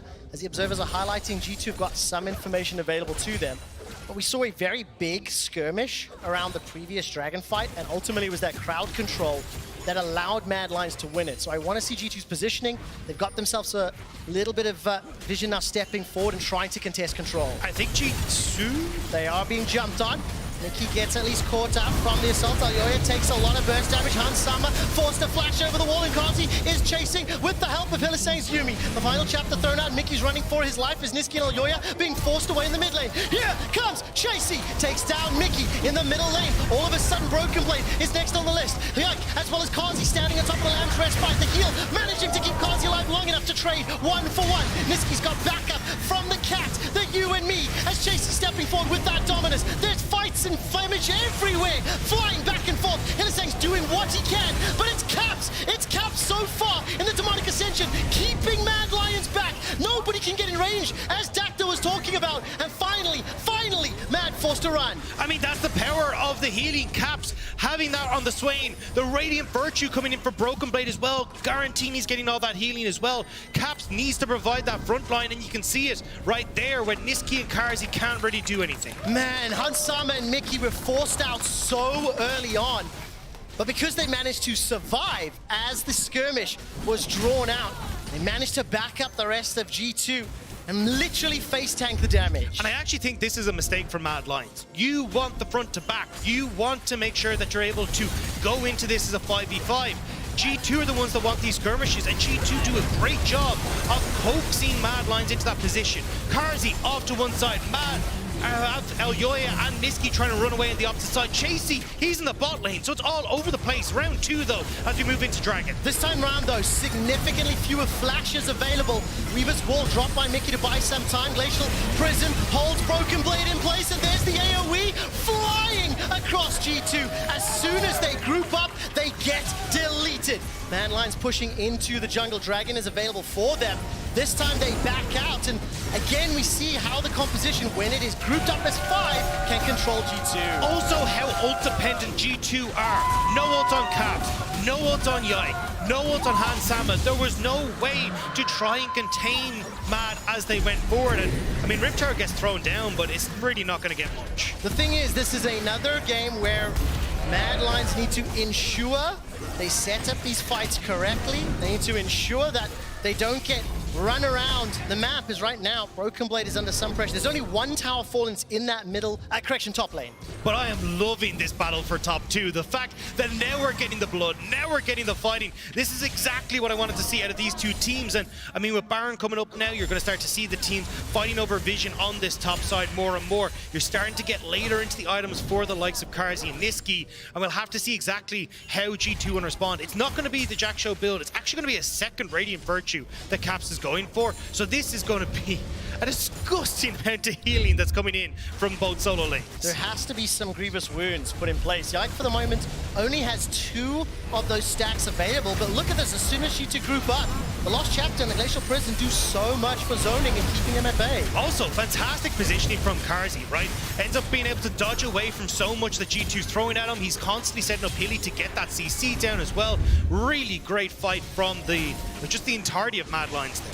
And for G2, this drop they put together, that last second pivot with the Karma that was locked in on red side 4 and then going to Talia, if I recall correctly, on red side 5. They opted into this style of play, and it's going to be that Talia that's jumped on and locked in place, not taken down just yet. A few more pages of the book, and it's Alyoya that lands the final hit. With Carzzy backing them up, continues to chase forward, looking for that CC onto Caps. Hans Summer firing out those piercing arrows. Mad Lions find their 5th kill of the game. We're dead even on gold. And as I was saying, it's up to G2. They cannot afford to get pushed and bullied back like that. No, but that's what Mad Lions are able to do. They wanted to establish vision around Baron. They got it. Niski on top tower. Carzzy has to take the long route home, but Alyoya is here. Well, waiting for that prowling projectile. It catches onto Hans Summer. Chasey's got Dominus, but there's not many other ultimates. Niski's in that top lane as Alyoya again looking for that flail, trying to push them back. G2, a little bit of chip damage. It costs them their top tower. And Alyoya and Mad Lions still sticking around, still threatening by pressuring this middle lane. This is the patience Mad Lion need to show, though. They don't have the ultimates to go for the engage to set things up, so they just posture, push G2 back. They're buying time for Niski in the top side. Mad Lions, this is what has made them so terrifying to face up against, is how good they are controlling waves, controlling space, and controlling vision in the enemy side when they get a lead. Setting up all that vision around the Baron pit. Inside G2's red buff as the seismic shove will catch out Alyoya. Arctic Assault backwards, damage onto Yike. Chasey drops the ult. The prison, the backup from Niski. The Pride has arrived. And all 4 members of Mad Lions barreling into G2. They get a double kill for Chasey. Caps cannot stand in the Lions. And it's 3 more kills. And a Baron to boot. Mad Lions are popping off in the G2 jungle. There is nothing to be held for G2 here. 2 members remaining. Hans Sama and Mickey, and Niski is trying to push them away. Baron is being burned down, and how much more can they get? Niski gets his first kill of the game, continues to chase with the help of Hylissang's Yuumi. Chunking and bursting and forcing the flash. Again, crucial with a minute and a half until the next dragon. That is another flash secured. Mad Lions, 4,000 gold up. They are looking towards that top 2 placement. I don't even know if you get to fight the next dragon. Mad Lions, you catch Alyoya. They try to make the play happen. Alyoya is able to step out of there because there's just not enough damage with the exhaust coming through. And immediately they collapse. And 3 members of G2, you can kind of get to see what they're thinking here. Look, double Radiant Virtue, we'll get healing, we'll manage to survive with Yike's ultimate, but Mad Lions just don't care. No, they really don't. And the thing is, when a composition is put together like G2's, the onus is on them to execute and to build up those advantages. Dak, you said it in draft. You wanted to see G2 getting some early leads, building up some pressure. They didn't, and now that we've got to these team fights, you're seeing how the comp that Mad Lions are putting together can, quite frankly, just run them over. And I think a large portion of that is because of how well Carzzy and Hilly did play that bot lane, right? Constantly poking at Mickey, they're not able to get that control, and I think when we heard Hilly kind of talk about how frustrating it is to hear that they're not the stable bot lane, that they are still coin flip, this is a bot lane for Mad Lions that has been so crucial to their success, has been so strong this split, and delighted to see them showing off again here. Yeah, Mickey's going to be the next target. Talia will at least survive a few seconds longer because Hans Sama gets turned and burned. No flash available to him. They've got themselves those Baron empowered minions. Caps is now inside 3-4 members, but he's got no backup, no Lamb's respite to speak of. And G2 are getting wrecked inside their base with only 2 members standing. Mad Lions may fancy themselves a shot at the Nexus. I'm pretty sure they do. Barrett up, nobody alive, and G2, Mad Lions, they're crushing it. Mad Lions able to push down the first Nexus turret. Chunk out Yike, take him down, turn to Broken Blade. While Kazi continues to focus on the Nexus. This is a pool 1 guarantee, a top 2 regular season finish as Mad Lions defeat G2. Hugs all around for Mad Lions in what was an absolutely fantastic performance from start to finish. Elyoya constantly matching Yike. Karzi and Hilly getting control of that bot side and constantly finding these fights where they could use their composition advantage. And I think it's very fair to say that the interesting approach to draft for G2 did not work out the way that it was planned. And I think, like you mentioned, we focused a lot on that bottom lane because of the fact that Talia was there with Varus. And once it was under control, Mad Lions just ran away with that mid game. Yeah, it just felt very strange to see exactly how G2 went through their draft, because it kind of felt like they had some sort of idea of how they wanted to play with, hey, we're going to play around Yike, look for invades, make this Sejuani's life uncomfortable. But then they really just didn't know how to try and push that advantage forward in the draft. I mean, it's cool to try and bring these picks to forefront, but you can kind of see there that it can oftentimes backfire at the same time. It definitely makes things interesting when you look ahead to the best of threes, because you have no idea what G2 will want to play or prioritize. We're going to be moving on to a new patch, and they're also going to be able to adapt in game. So this is definitely a red herring thrown into the mix when you start anticipating preparing for them for next week. Yeah, I mean, at least you know you can leave this way open, I suppose. But I do like that you're experimenting with this, right? Because at least you're starting to see, as you say, look, do we have to ban Zac? Can we leave open Belvets? Like, there's a lot there that is flexibility for G2. I just wasn't the biggest fan of it in this regard, especially when you see what you're going up against. They just, we're going to run you down composition, and they got ran over. Mad Lions, with the win, guarantee themselves a Pool 1 seed when we look ahead to the group draw show at the end of our show today. Means they will be able to pick at least one of their opponents in that first round. And for Mad Lions, just a great start to the year. We'll continue talking about them in a moment at LEC for your player of the game nominees, Chasey, Elyoya, and Niski. I just think they seem pretty rock solid, pretty stable, and the players are delivering up to expectations. Yeah, I mean, I think the fact that they have a very core identity helps out, right? Great understanding of their mid-jungle. How does Hilly try and feed into that? Stable bot lane in Karzi as well, just being able to kind of do his own thing and farm out. So it feels like they know exactly how they want to address the early game. Their understanding of mid-game waves is fantastic. Like, there are very few holes that I can poke in Mad Lions right now. And also, Kazi and Hylissang, as far as a duo is concerned, have the third least duo deaths of any bot lane in the league. That's not something I was expecting to say. The control, the synergy that they're working with, this is a duo that you have to be afraid of in groups. I agree. I 100% agree. I think they honestly are looking one of the strongest teams in the league right now, and you've got to be aware of them. You absolutely do. Congratulations to Mad Lions. We're going to head on stage where Chasey is standing by with Trouble. Thank you so much, Trevor and Chasey. LEC 환영합니다. Ole, thank you so much for joining us again to translate. And my first question for you, Chasey, is playing against G2, their drafts are always so freaking unpredictable. Swain mid, Talia bot, Kama top lane. Are you ever worried what they're going to throw your way? 이제 G2 젠픽이 좀 신기한 픽이 되게 많이 나오잖아요. 그때 가끔씩 뭐 걱정이나 이런 거 있나요? 걱정된 거요? 네, 이제 G2랑 같이 할 때요. 딱히 걱정된 건 없고 그냥 카르마 탑 할 것 같다고 생각했어요. 이미 4픽 카르마 했을 때부터. 저희 할 것만 잘하면 이길 거라고 생각해서 좋았던 것 같아요. So it wasn't really that much of a surprise for them. We already expected that they were going to play Karma top, so that was not much of a surprise. And they were thinking if we just do well, then we got this in our bag. Perfect. So we had this one. And Chasey, you were one of the best mechanical top laners in the ERLs, playing for X7 last year. Coming into the LEC, it's the same deal. Second in KDA with 4.2, least deaths over in the top lane as well. How has the integration in the LEC worked for you? 이제 작년에 벌써 ERL에서 탑레인에서 메카닉을 제일 잘하는 탑레이너였고 이제 LEC 들어와도 똑같고 이제 KDA 중에 2등이고 그리고 탑레인에서 제일 그 데스가 제일 작은 탑레이너인데 그거에 대해 어떻게 생각하시나요? 아직 엘리오아랑 그렇게 많은 호흡이 좋지 않다 생각해서 약간 저희는 바텀 위주로 게임하면서 저는 좀 사리는 쪽으로 혼자서 게임할 수 있게 팀을 이끌어가주는 안전하게 약간 그런 식으로 게임하고 있습니다. 나중에는 또 호흡이 좀 더 잘 맞는다면 탑 위주로 게임을 한번 해보고 싶어요. So he thinks that there is still a little bit of it to improve between the relationship with him and Eloya, and that right now he's just playing safe on top lane and they went through bottom lane. But when that relationship improves, he really wants to try and win through top lane once. Oh, talking about winning through top lane, who is that one top laner in the LEC that has pushed you the most? 이제 LEC 탑라이너들이 중에서 제일 어려운 선수가 있나요? 아담 선수가 제일 어려운 것 같아요.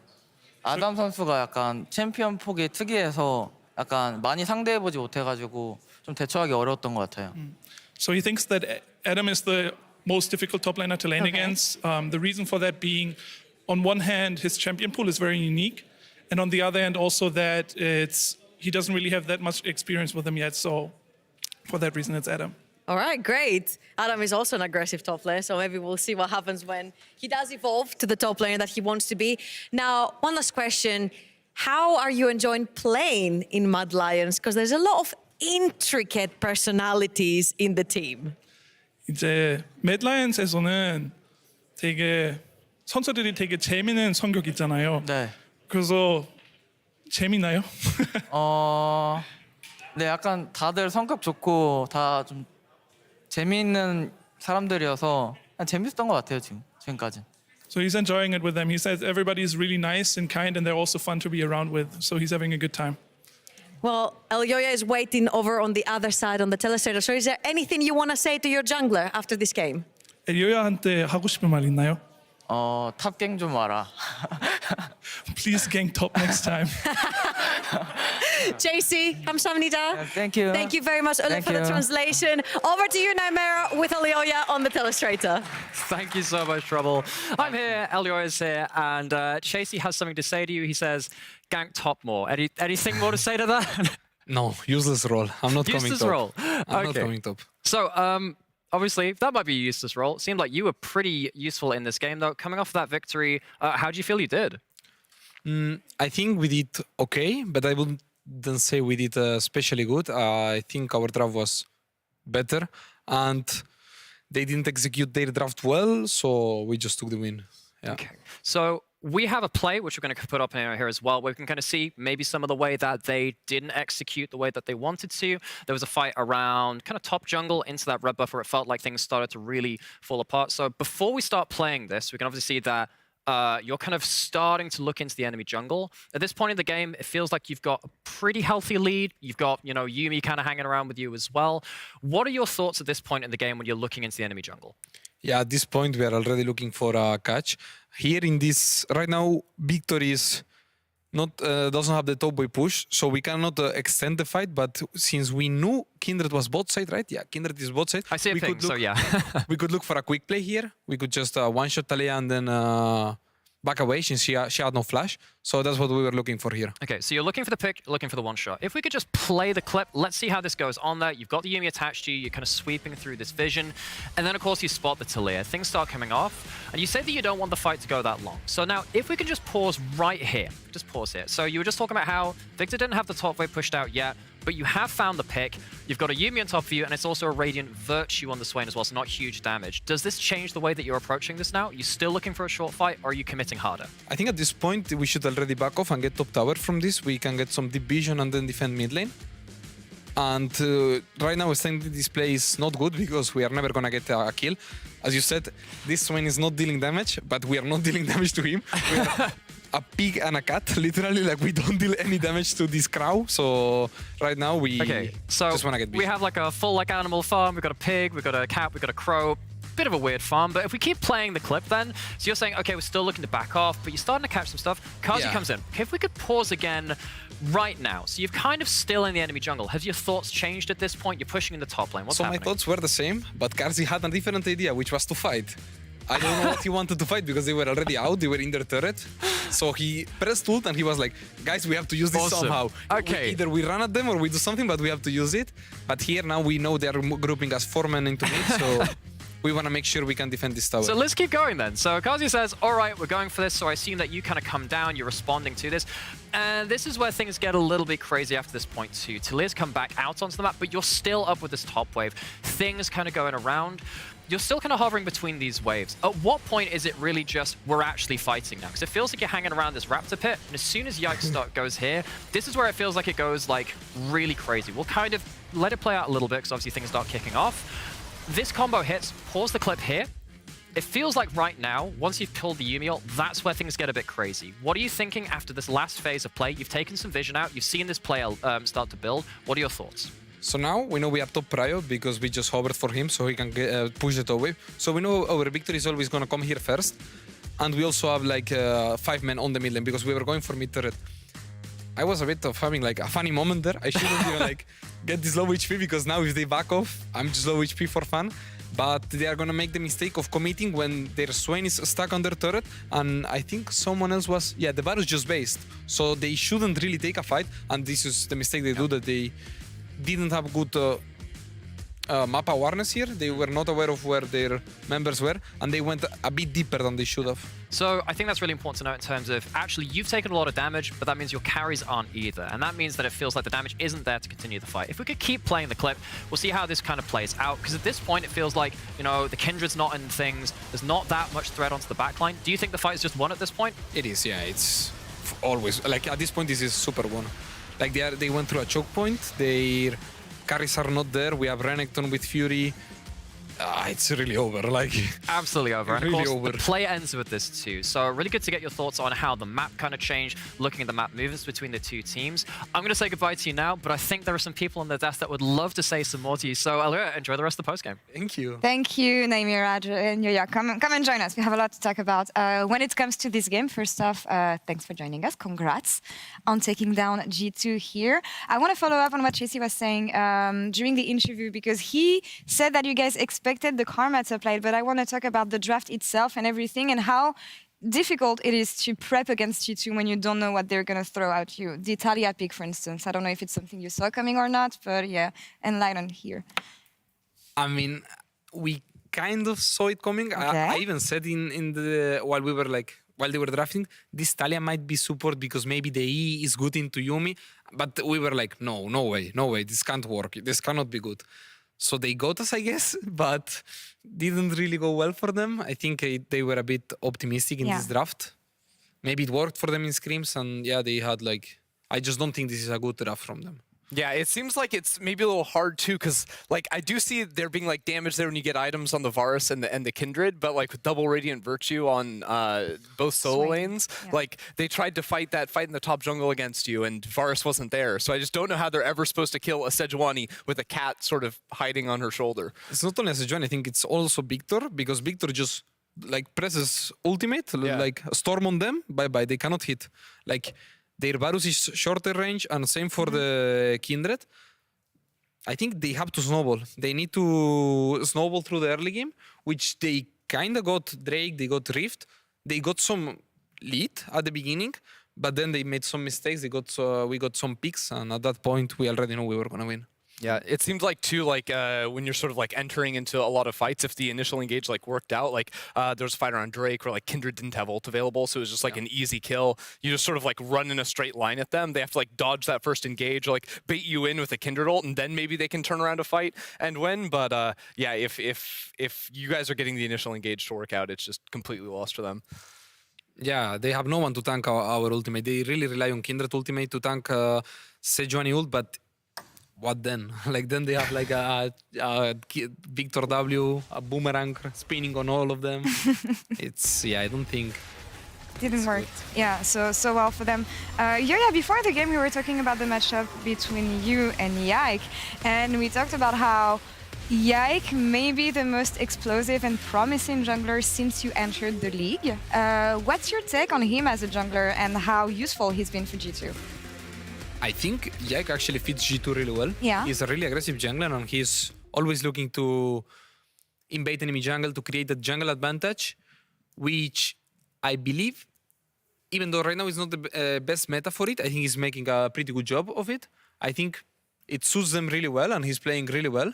I still believe he's got some things to improve on, like more like positioning and where to be at certain moments. I think that was what has been lacking a bit from him, or what I could see. Even in games like this, because I remember one point when we were ending the game, we saw him at golems at like minute 23. He was at golems, yeah, and then we could just run down bot and kill them all, and then we could end. So this is what I mean, that I think sometimes he's a bit out of position, but for now, I think he's been playing really well, and he's surprised me with how he played. I think it's interesting too, seeing like his champion pool come into play as well, because he plays a lot of stuff that either maybe people are picking like here or there, with like a lot of the ranged champions, 2 games on the Kindred. I think it was like the Udyr earlier on as well, Graves, Viego. When, I mean, you're just on Sejuani duty like more than half the time. A lot of people playing that, the Vi, a lot more of like these ganking or engaged champions. And I think it fits really nicely with G2 because Mickey is also playing like kind of off meta with a lot more of like the melee engage style support. So do you think that's like a perfectly valid way for them to keep continuing to play? Because with the way they snowball through bot lane early and help him invade, it seems really solid. Yeah, it is for sure. Like the way they have been finding these wins, it's been through that. They are creating leads either through bot or through mid, mostly through bot.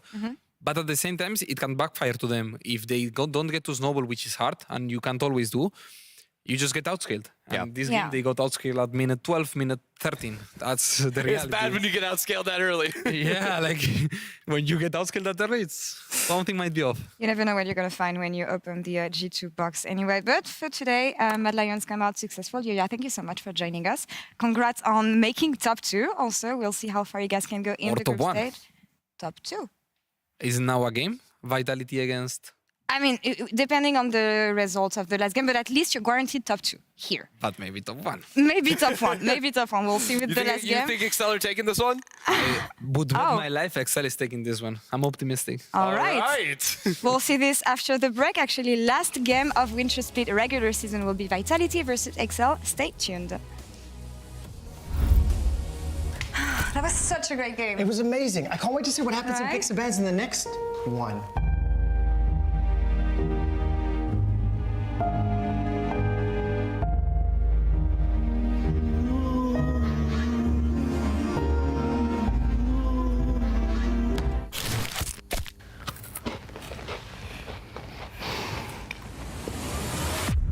Even the biggest champ needs a break. What's up, guys? Guys, I was saving that for later. I called dibs.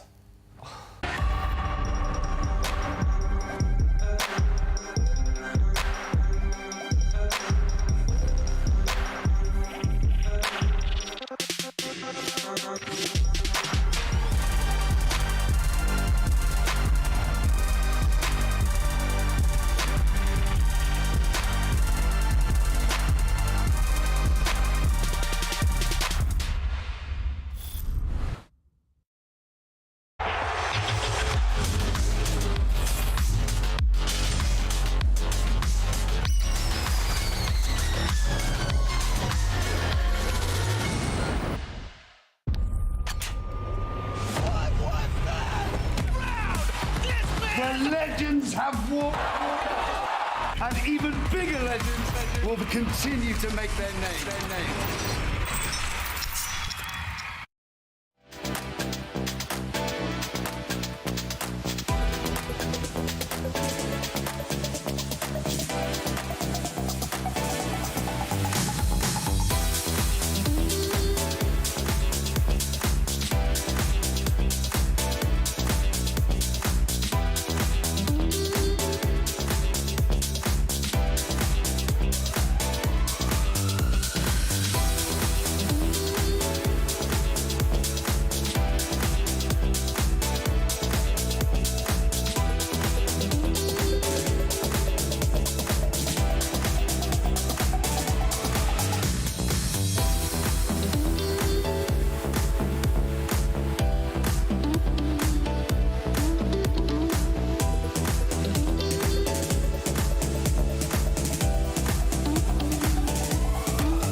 And welcome back to the desk ahead of the last game of regular season Winter in the LEC Vitality versus Excel.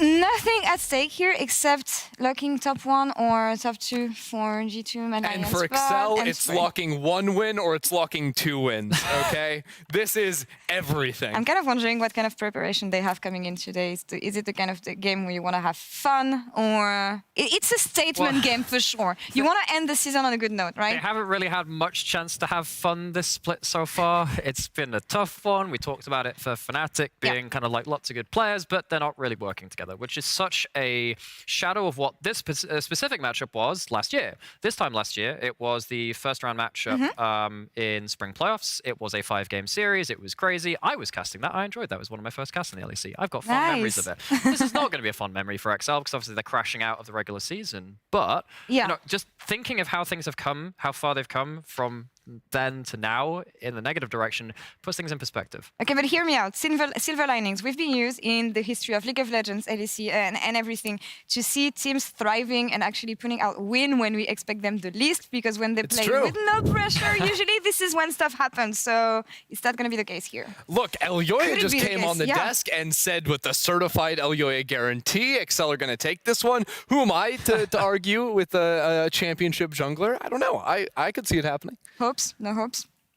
I'm hoping they both have fun and it's an entertaining matchup for everyone involved. I'm hoping to have fun. Positivity. Fans at home have fun as well. Let's focus a bit on Vitality here.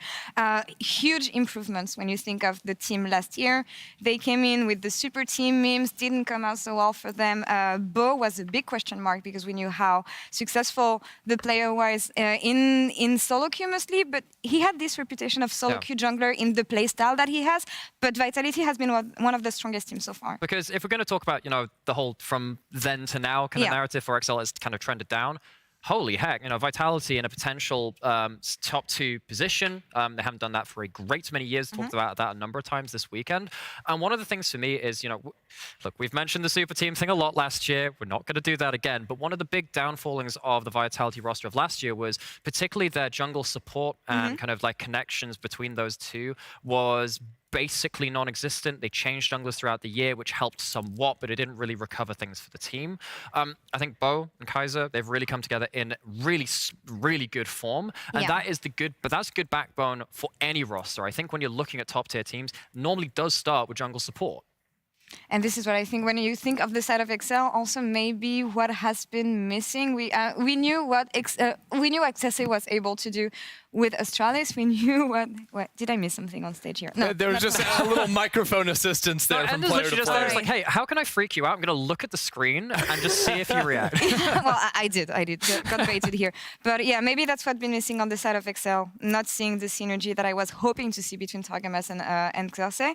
I want to stay on Vitality though, because that's the positive side. Because that's the positive side, but also Neon, who was largely underestimated last year when he was playing for Misfits, I think this year proved his worth in the LEC and what he was capable of. Yeah, Neon's a funny one because I felt like that was the conversation with Neon last year. It's like, oh, maybe it's like underrated from a crowd perspective. But you ask like any pro player, and they're like, yeah, Neon's actually pretty sick down in the bot lane. You know, he's looking strong, and yeah, I think he's stepped up really nicely on the team. Him and Kaiser look very solid down towards the bot side. But I think it's actually sad for Neon again because his top side has so much hype around them, right? Perks, Bo, Photon as well, also looking fantastic towards the top side of the map. So I hope that he doesn't go under the radar from a fan perspective again, because of just how much the top side of the map has captured the attention of people. It's almost like that happened with Vito last year. It's almost like he was a really good carry behind, you know, Vito when he was on such a good string of form. And Vito sadly, obviously,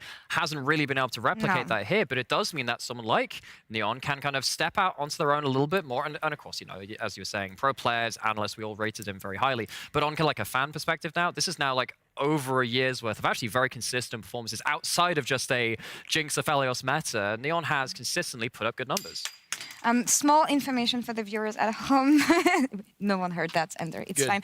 We have a small game delay due to peripheral issues. League officials are investigating and trying to solve the issue. At the moment, we will be loading the game shortly, but let's take a step back because we have a bit of time on the state of the league now that we have the 8 teams that would reach the group stage. surprises, of course, when you think of Excel dropping out and Fnatic dropping out. But how high is the level in the LEC right now when you think of the teams that made it through? How high is the level? That's a good question. That's a great question, because it's like usually we'd have this conversation after 18 games, right? And now we've only got 9. I think that the top side of the league, definitely, I'm like very excited. I think G2 got me excited very early on. Mad Lions have been carrying that as well. Vitality, the other team, basically all the teams at the top of the league. But at the same time, we've had the big standouts in SK and BDS that also just came and shocked. So I think I'm going to stop talking because we're ready to go. I'm sorry. Production was talking to me. It's fine because the game is finally ready. We are ready to toss to the casters. Quick Shot and Dagda. Let's get ready for the last game of Winter Split regular season.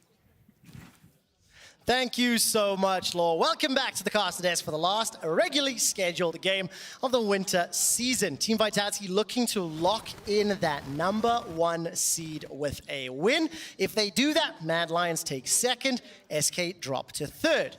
If XL surprise and take down Vitality, that'll mean Mad Lions first, SK second, and Vitality third. So the ability to pick your opponent in round 1 of groups, that is what Vitality are playing for. I mean, it would be a very, very nice cherry on top to what has been a great split for Vitality, but we'll have to see how it starts to go. Already finding away that Maokai. I mean, we've seen Bo play it once, didn't really have a great IL time on it, so going to take that one away. XL looking at trying to target that bot side of the map for Vitality. I mean, Vitality have had a renaissance of sorts in terms of their performance this winter. They're able to take that top seed. It's exactly what Bo and Perks were looking to do. And let's be honest, XL have had a very, very difficult time. They have been eliminated from the group stage. Sometimes when teams have nothing left to lose, they are sometimes the most dangerous. What will their priorities here in draft be? Lucian, Elise, Sejuani, Maokai taken out of the pool so far. Yuumi, Zeri, Rise, still all big picks that are options. Yeah, Draven going to be taken off the board here, trying to make sure that they're not going to have any sort of hyper-aggressive bottom lanes for Patrick and Targamas. But, I mean, as you say, Rise still available, Heimer's still there, so I wouldn't be surprised to see the Rise going towards Perks. He has favored that, and it just sets up for a really nice mid jungle, which is where Vitality have been most potent. And, of course, Vitality, every single member of their roster has had different highlight moments throughout the course of this winter split. I think Photon in particular yesterday, definitely stepping up. And for this first pick, currently leaning on that Zeri. We'll lock that in for Neon. He's played it twice. This split already, 1-1, lost 1. Yeah, I'm surprised that we're not getting some of the higher priority on towards the Rise and that kind of stuff, because it feels like here you go for a Rise Vi coming through for Xerxes and Video, great setup. Also something that can lock down the Zeri quite easily. Now, even if you want to, you could go and take away the Yuumi, lock in a Vi, or Yuumi Vi as well, but going in a completely opposite direction, just got to take the Jacks for themselves instead. I mean, I think when you put yourself in Vitality's shoes, the players that you want to keep a lid on or contain, I think is going to be Patrick and Targamas. I think when you look at the upper half of the map and Vito a little bit late to living up to his expectations, denying that Draven in ban, picking up that Zeri, preventing Patrick from locking in. And of course, if you think back to the Misfits Zeri games last year, Neon had phenomenal performances on that particular champion. What will Kaiser run next to it? Because he knows at least he's facing into that Varus. Yeah, I mean, a Vi and something like the Yuumi are probably going to be your best bet. I'm just surprised they're giving Bo across his Vi. Like, even yesterday you could see like 0-8 still having a massive impact on that pick. So I think something like the Vi would just be such a good block here, and especially when you pair it with the Yuumi, it's a bit of a no-brainer. Well, definitely secured for Bo. As far as those Vi performances have worked out, won all 3 of his respective games on the champion. So Targamas, you would anticipate probably locking in a support here, lock in the match for match. We know that Jax going to be running in the top lane then for Odo. What does Photon want to run into it? And for XL, how hard are they going to push Vitality today? They're looking to play spoiler, to deny them that top seed. and lock in the Wukong as an answer. Yeah, I think this is where, if you're Vitality, you start to ban away supports. I thought they might try and go for something like a Karma or something that can go for a bit of a pushing lane, punish Neon and Kaiser at the early stages, but often instead to get Xerxes into a good matchup with the Wukong. So you've got decent team fight you can set up here. You can make sure that you're able to try and plant yourself with Odo Omni in that side lane as well. Wouldn't be surprised to see Odo getting some early pressure coming through from the Wukong. The big question mark for me though is, what does Photon want to try and play into this on the top side? Because Photon, as we kind of seen, has quite a wide champion pool. And I'm wondering if we get something that's a little bit spicy up there, maybe something like even a Fiora that we haven't really seen a lot of teams pull out effectively. No, not too many. And I mean, in the 110, 150 games that I do see from Photon, Gwen, Gnar, Renekton, Sedge, Camille, like it's very diverse. A lot of champions and he has played in the past. As far as Excel's priorities, they banned away that Cassante. The Azir was denied to Perks, who's played that 3 of his respective games thus far, and Targamas will be denied that Nautilus. One last ban here for Vitality before Excel start to piece together the final pieces. One would assume support lock in here, give the counter pick to Vitio, and then see what Vitality do to round out their comp, as Cassio will be the final ban. So basically this says to me that Vitality want to try and set themselves up for a Rise pick and are basically calling out Video saying, hey, are you going to pick this? Because we haven't seen Video go for it thus far. It's actually been one of the most banned by XL as well, with 63% of the games that's banned. And now, there, Video will actually lock it in. So now the question for me is what Perks wants to go answer, because Azir, Cassio, a lot of the traditional answers that we've seen have already been taken off the board. And I am way off the tempo of picks and bans today. Another surprise, you mentioned it. For Vitio's 200 games played, only 9 of them have been on Rise. Not something we've seen too often. He has won 6 of those picks. And Vitality now have to round out their team composition. We'll lock in that Gragas for Photon in the top lane. It is one of his top 5 most played picks. This does feel like an Orianna angle for Perks, honestly. Like, good push against the Rise. No, it's cool traditional counter. Plus, you get the setup coming through from Vi with the Ori ult included. Plus, even a Gragas lobbing himself in there just to make things interesting. But actually going to go for the Talia. So, looking instead of to try and push the Rise in and be the one that actually makes those moves first. Seeing a lot more Talia throughout the course of this weekend. Maybe picking up some popularity, and Targamas will be locking in that Pyke. Okay, zoom out. Both compositions, how do they win? I mean, the big one for XL is, look, we want to try and play through side lanes. You've got this Pyke, get him out of the bot lane early, play through mid, then start to get Rise active on the map. Whereas when you look across the Vitality, it's straight up team fights. A lot of this is going to be a case of Neon and Perks being those big late game damage dealers. Great a frontline and engage, even disengage as well with Photon on that Gragas. So a lot of this is going to be a case of, can XL get that early lead, or can Vitality power through to that late game team fight? Somewhat mirroring the previous game, Mad Lions and G2. For XL, I do think the combination of Pyke plus, well, frankly, anything is terrifying, but there's a lot of pressure then to ensure that the waves are managed within the lane that can unlock Targamas either to go hunting or to find those picks. And that's where it is going to come down to Poke Varus just AFK, clearing waves all the time and letting Targamas go and do his thing. I wouldn't be surprised, as you say, to see early jungle pressure there, just to try and help out in that regard. Well, we do have a moment or two to chat longer because due to a player bathroom emergency, we will have a small delay before we jump into our last game of the winter split. Thank you for sticking with us throughout the day. Once the games are concluded, we will also set up for the group stage draw. I'll explain all the rules a little bit later, but basically, you finish first or second in the pools, you get to pick your opponent from pool 3 or 4. Sorry, I was laughing. I said the Varus is going to be AFK. Patrick literally went to AFK, so I was just happy, but I do agree. Level analysis, my friend. Look, it's a huge amount on the line here, as you say. I mean, for the fact for Vitality to be able to come in as strong as they were, this was one of the teams most hyped, and I think even jokingly was said to, you kind of look at Vitality this every time they come in, they look like an incredible team on paper, and then you got to move them down 2 tiers when you actually see them at the end of the split. This is a Vitality that has broken all those standards, and I'm so excited to see what they can do if they secure the first place here and we do get into that bracket stage. The thing that's very interesting to me is if anybody's seen the Reddit thread, the LEC Circle of Suck, which is hilarious, by the way.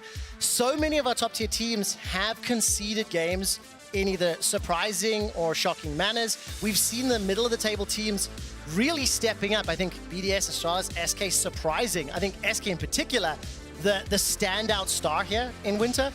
The real thing that I'm intrigued to see is how far does that development go once we get to the best of threes? Do they have the depth to adapt within the series? And like, what else are we going to see from Draft? We're going to be in a new patch, different sort of approach to the game, and there are some pretty significant changes coming next week. I think the really interesting part is that apart from like one or two teams, there's very clear issues in their games. When you look and you kind of go, okay, well, these are areas where they're class nails, by the way, sorry, but there's very clear ways that you can exploit this team, whether it's their objective setup, whether it's the way they play side lanes. There are plenty of different ways that you can look to exploit them. So I'm curious to see how well these teams can do their homework, how well they can adapt to that, because obviously when you look at a lot of the veterancy that's in LEC, they're well capable of it, but there are so many newer players that are now pushing towards those upper echelons. This is where they're going to really be tested when we do get to those best of stages. I mean, that's also presuming that the read and the approach is going to be spot on.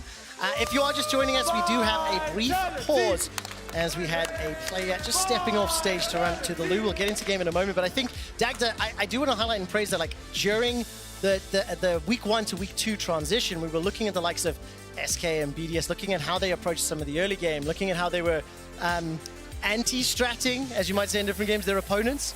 That is also going to be very intriguing because you have to do that between game 1 and 2, between game 2 and 3 in a best of series. You don't have a full week to prep. It's also just how much we've seen these teams improving week on week, right? When you look at SK in particular, week 1, I'm not going to lie, hadn't rated them. Was honestly like, okay, cool, this is not going to be the best time for SK, especially for such a bot lane that was hyped coming into the league, but they looked incredible and they've improved week on week. Now what happens when we get to that following stage? Same when you look at BDS, I mean, Adam on an absolute tear in that top side at the moment, and even down to teams like Astralis. Like, I think this is a team that you can see clear indications of how they are improving, setting up early vision, looking for these early picks, playing around that vision for objectives. There is consistent improvement across all these teams in the LEC, and I think a lot of people kind of dismiss it at the moment because they're like, oh, well, you know, Fnatic isn't playing well, or Excel aren't playing well, and these have some of the top talents individually that the LEC has to offer, but I think it's too easy to brush aside that we're actually seeing major improvements from the teams that traditionally we'd see at the bottom of the LEC. And the thing is as well, it's a heavy sprint, right? Yeah. There's not a lot of time.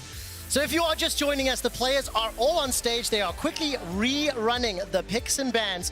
And once that is completed, we will load up onto Summer's Rift for our final game of the winter regular season. And again, just a reminder here, if Vitality win, they secure first, Mad Lions second, and SK third. If XL surprise everyone, Mad Lions will take the first seed, SK second, and Vitality will drop down to third. So there is stakes on the line here. Vitality absolutely want to pick up that win, so they have the choice of opponent going into that first best of 3 in groups. And it's mean, especially for Vitality, I'm curious to see how they do perform there, right? Because we've kind of got Photon and Bo coming across for the first time. We've seen how potent these guys can be. Both Photon, I think, has been a little bit underrated, honestly, coming into the split. And we saw his Gwen performance yesterday be the reason Vitality were able to pick up that win, even with the fact Bo went 0-8. So there's a huge amount for them to prove. Let me give you some quick stats on Photon. Damage per minute, 586, first for top laners. Damage percentage, 24, second for top laners. Gold difference, third for top laners. CSD, positive, second for top laners. You want to talk about underrated? The kid is popping off, but there's so many people around him that are also popping off. You don't get a chance to talk about it. I mean, even most kills of any top laner right now. This guy has been absolutely incredible. I'm so excited to see how he continues to grow, because I know a lot of people that were familiar with Challengers Korea were looking at this guy coming over, and I know even more of the people were looking at guys like Ilima as well over there. So I think there's a depth of talent here that we're only starting to scratch the surface of, and Bo is very quickly revealing just how good he is. I cannot wait to see the matchups into the likes of Broken Blade or Adam and see how that plays out. Right, ladies, gentlemen, and everybody else, I can tell you the game is now loading up. We are moments away from hitting Summoner's Rift. I'm going to take a shot here. Berlin, who thinks Vitality will win? That's what I thought. Let's load to Summoner's Rift for Vitality versus XL.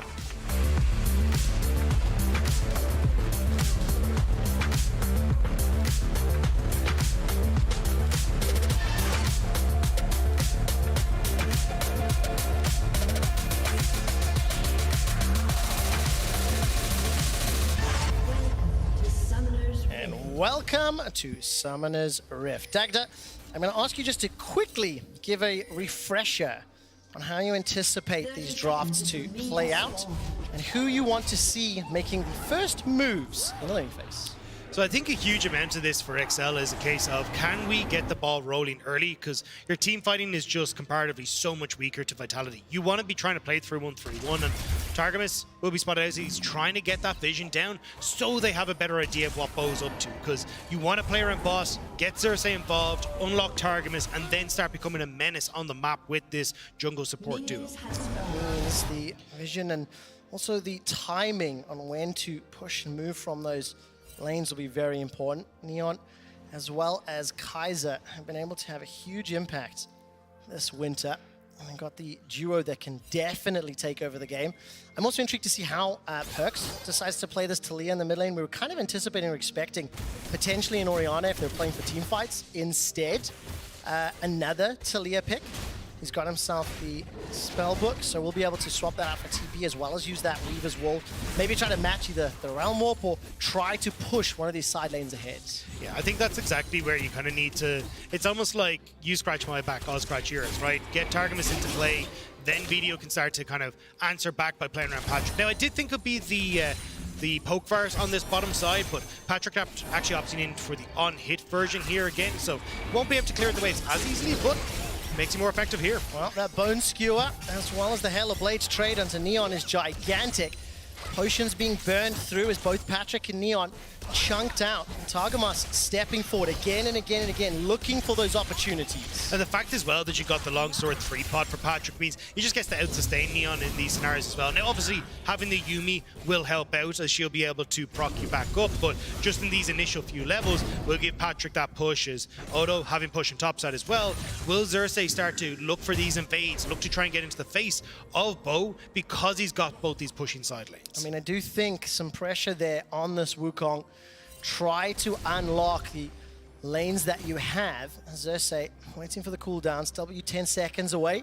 Can step forward. The Rune Prison is available here for BTO. Ghosted up for Perkz. Flash used too, and a crushing blow comes forward. No summoners used, but two secured.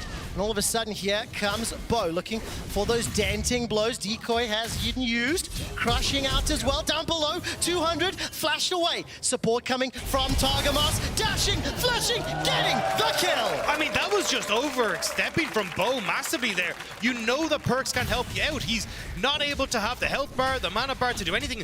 He's still low and he's still sticking around. This could be a continuation from XL. Targamas, level 2. He's got double buffs as well. Managing to pick up that kill is actually very crucial in my eyes. If he can continue to work with Xerxes and the rest of the lanes, Perkz running completely out of mana now. Xerxes needs to start this. He's the only one with flash. Gonna dash over the wall, looking for the skewer, pulls Perkz backwards. Xerxes gets another 4XL. And this is what we're talking about, getting Targamas out of that bot lane twice now. He's been involved in the plays, and twice they've resulted in kills. I mean, if XL want to cause an upset, this is how you start it. And this is exactly what you wanted to see from the team and for the composition. It is definitely quicker than I was anticipating. But Targamas comboing there with Xerxes. We do have a brief pause. Give you some updates as soon as I hear it. How scared do you start to feel for Vitality? Sorry. I've got to just take a step back. I'm feeling oddly uncomfortable on the camera, but like, actually it is a little bit of a worry, right? Because I think having this bot lane already starting to roam, getting the support out, getting those kills to the mid lane is going to get Video into a really good spot. He's going to get to crash this wave. He's going to start to get a position. And I think one of the fundamental problems that I've seen with XL in a lot of ways is Video, when he was on Misfits, was incredibly good when he got played around. And you'd eventually see him have these pop-off moments. When we look at the first 2 weeks, Video hasn't really been getting any of those resources. This week has been the first time we've seen it, and this week is when we're getting glimpses of that Video of old. So the fact now we're getting almost like not a double down, like a triple down on playing around Video, I'm hoping that maybe we get to see XL kind of bow out in style here. And of course, if any team would be more likely to drop a game in a surprising fashion, I would almost always predict whatever team Perkz is playing on to be that specific situation. Look, they are down around 1,400 gold, and I didn't get to ask Berlin, who thinks XL will win this game? It's a little bit unfair when they've got a couple of kills under their belt Yeah. already, and we are in the pause. But obviously, very, very good start for them. I don't yet have an update for you on the pause. As soon as I do know, I will share it with you. And for now, unfortunately, we do need to just keep looking at the stakes here because Mad Lions and SK are definitely hoping for an XL surprise. Yeah, I mean, it'll make things a hell of a lot more interesting as well, especially for Vitality that kind of been boasted up a lot in both fan sentiment and probably me as well, because I'm a big fan of this team, to be honest. I think it's so sick the way they play. It's super interesting to see, especially when you look at like the sixth sense that Bo seems to have in when it comes to setting up plays, where he'll always be aware of like where vision is, how we can try to play around perks. But I think that's almost confidence to go for plays that people often don't think about can also come back to bite them. I think that's exactly what we've seen at the start of this game as well, where Bo is like, oh, well, I can probably catch someone off guard here. The fact that the Wukong doesn't have any real abilities open for off a cooldown, maybe I can punish Cersei. Comes back to bite them. So I think it's a case of like almost getting Vitality to get some manners put onto them is going to actually help them coming into this bracket stage. Also, the thing is, you do have to be able to punish those mistakes, have the confidence, you know, be in position to do so. I think specifically as Bo was caught out in the river, Targamas was there so quickly, you know, had already roamed, was already applying pressure onto the Neon and Kaiser, so it allowed him to jump up into that lane. Let's stop for a brief moment. Stepway, I'm not certain how much longer we will be pausing, but I just want to tell everybody at home as well that the bottom 5 teams in groups are secured in their placements. So Koi in 7th, Astralis 8th, BDS 5th, Heretics 6th, and G2 sitting in 4th. Those positions will not change. What that means, BDS, Heretics, Koi, and Astralis are the teams that are on the chopping block to be selected as opponents from our Pool 1 seeds. And that's going to be particularly interesting as and when we lock in those Pool 1 seeds. And luckily, I have just heard that we're loading back up onto the Rift. So apologies again for that pause. If you're just joining us, XL, fantastic start to the game. They're up 1,300 gold, and they're looking to deny Vitality that top seed. Yeah, I mean, Photon getting good damage here. Odo looking to turn around, but won't be able to land the counter-strike. But right now, I'm actually keeping my eyes on where Vi is going, because Bo is immediately running up towards this top side, knowing that Odo has gone a little bit too far forward here. Yeah, he has, and Photon low on mana, still comfortable enough to keep trading. And keep an eye on that bottom lane. Targamas, remember, has got himself the double buffs. He's starting to step backwards, and while that's happening, Bo is making his way to the top lane. Looking for that hook, will be sidestepped, and Odo was able to back away in time. Patrick, however, getting chunked out by that burst fire, being burned down very, very low. Yeah, the problem here for Odo, though, is he has to reset. Now he's got to TP back into the top. Patrick taken very low here. Targamas wants to go for more. Look for the skewer. Look for the skewer. Gets the skewer onto the cat. But Kaiser is going to be able to yip back in just a moment. Exhaust thrown out as Patrick's below 150. Kaiser continues to run for his life. Hops aboard. Neon, who's now going to use that summoner heal. Forced to flash away from the next skewer. There's no support from the rest of Vitality. But Photon's got that teleport available if XL go for the dive. And that's why he's walking back to top. Knows the wave isn't in a position where he has to worry about it, so going to hold on to that one. Level 6, very close to coming in this mid lane as well now, so a lot of these summoner spells that have just been burned can be punished in just a minute's time. And it's all Targamas, baby, continually looking for those skewers. Finding Kaiser and then following it up onto Neon. All 4 summoner spells blown for Vitality's bottom lane. And look, he's moving again. Got those Swifties already. Looking for Perks. No flash available to him. Perks this time round should be able to step back far enough to avoid the CC. So I think what we're going to see from Excel is video reset here, move back into mid lane, immediately try and clear mid, and then try and work towards some sort of dive on bot side. Has hit the level 6, has Targamas unlocked where he's able to support him in a lot of ways, but I mean, look at the bot side, like Neon, no summoners, Kaiser, no summoners. This is when they're very vulnerable. Even Bo not having a summoner spell available for the moment as well. This is the moment where you can try and make that play happen. And this is exactly what XL need to keep doing. Apply that pressure, generate a larger lead, and then start to unlock that potential 1-3-1. You've got the Jax, you've got the Rise, be able to play the map, and if you have them backed up by that Pyke or even the Wukong, it unlocks a lot. I mean, look at this. Once again, Targamas making his way to lane a little bit late. Patrick was able to shove the wave in, and Xerxes just about making his way to this bottom lane. There's still a fair amount of experience away from that Cyclone, so won't have it available. But this is what we're talking about. Video on the way. Now you got the Wukong there as well. Flashes aren't here. XL can look to punish. Who's the target? Who's the target? Targamas stepping forward, waiting for that skewer to be charged. Fires it and will not connect with Neon up in the top lane. Odo gets bopped back under the tower. Photon gets the body slam forward. Flash is available for both. The dive in the bottom lane is not over yet as Targamas misses the Q and is forced to dive his way to safety.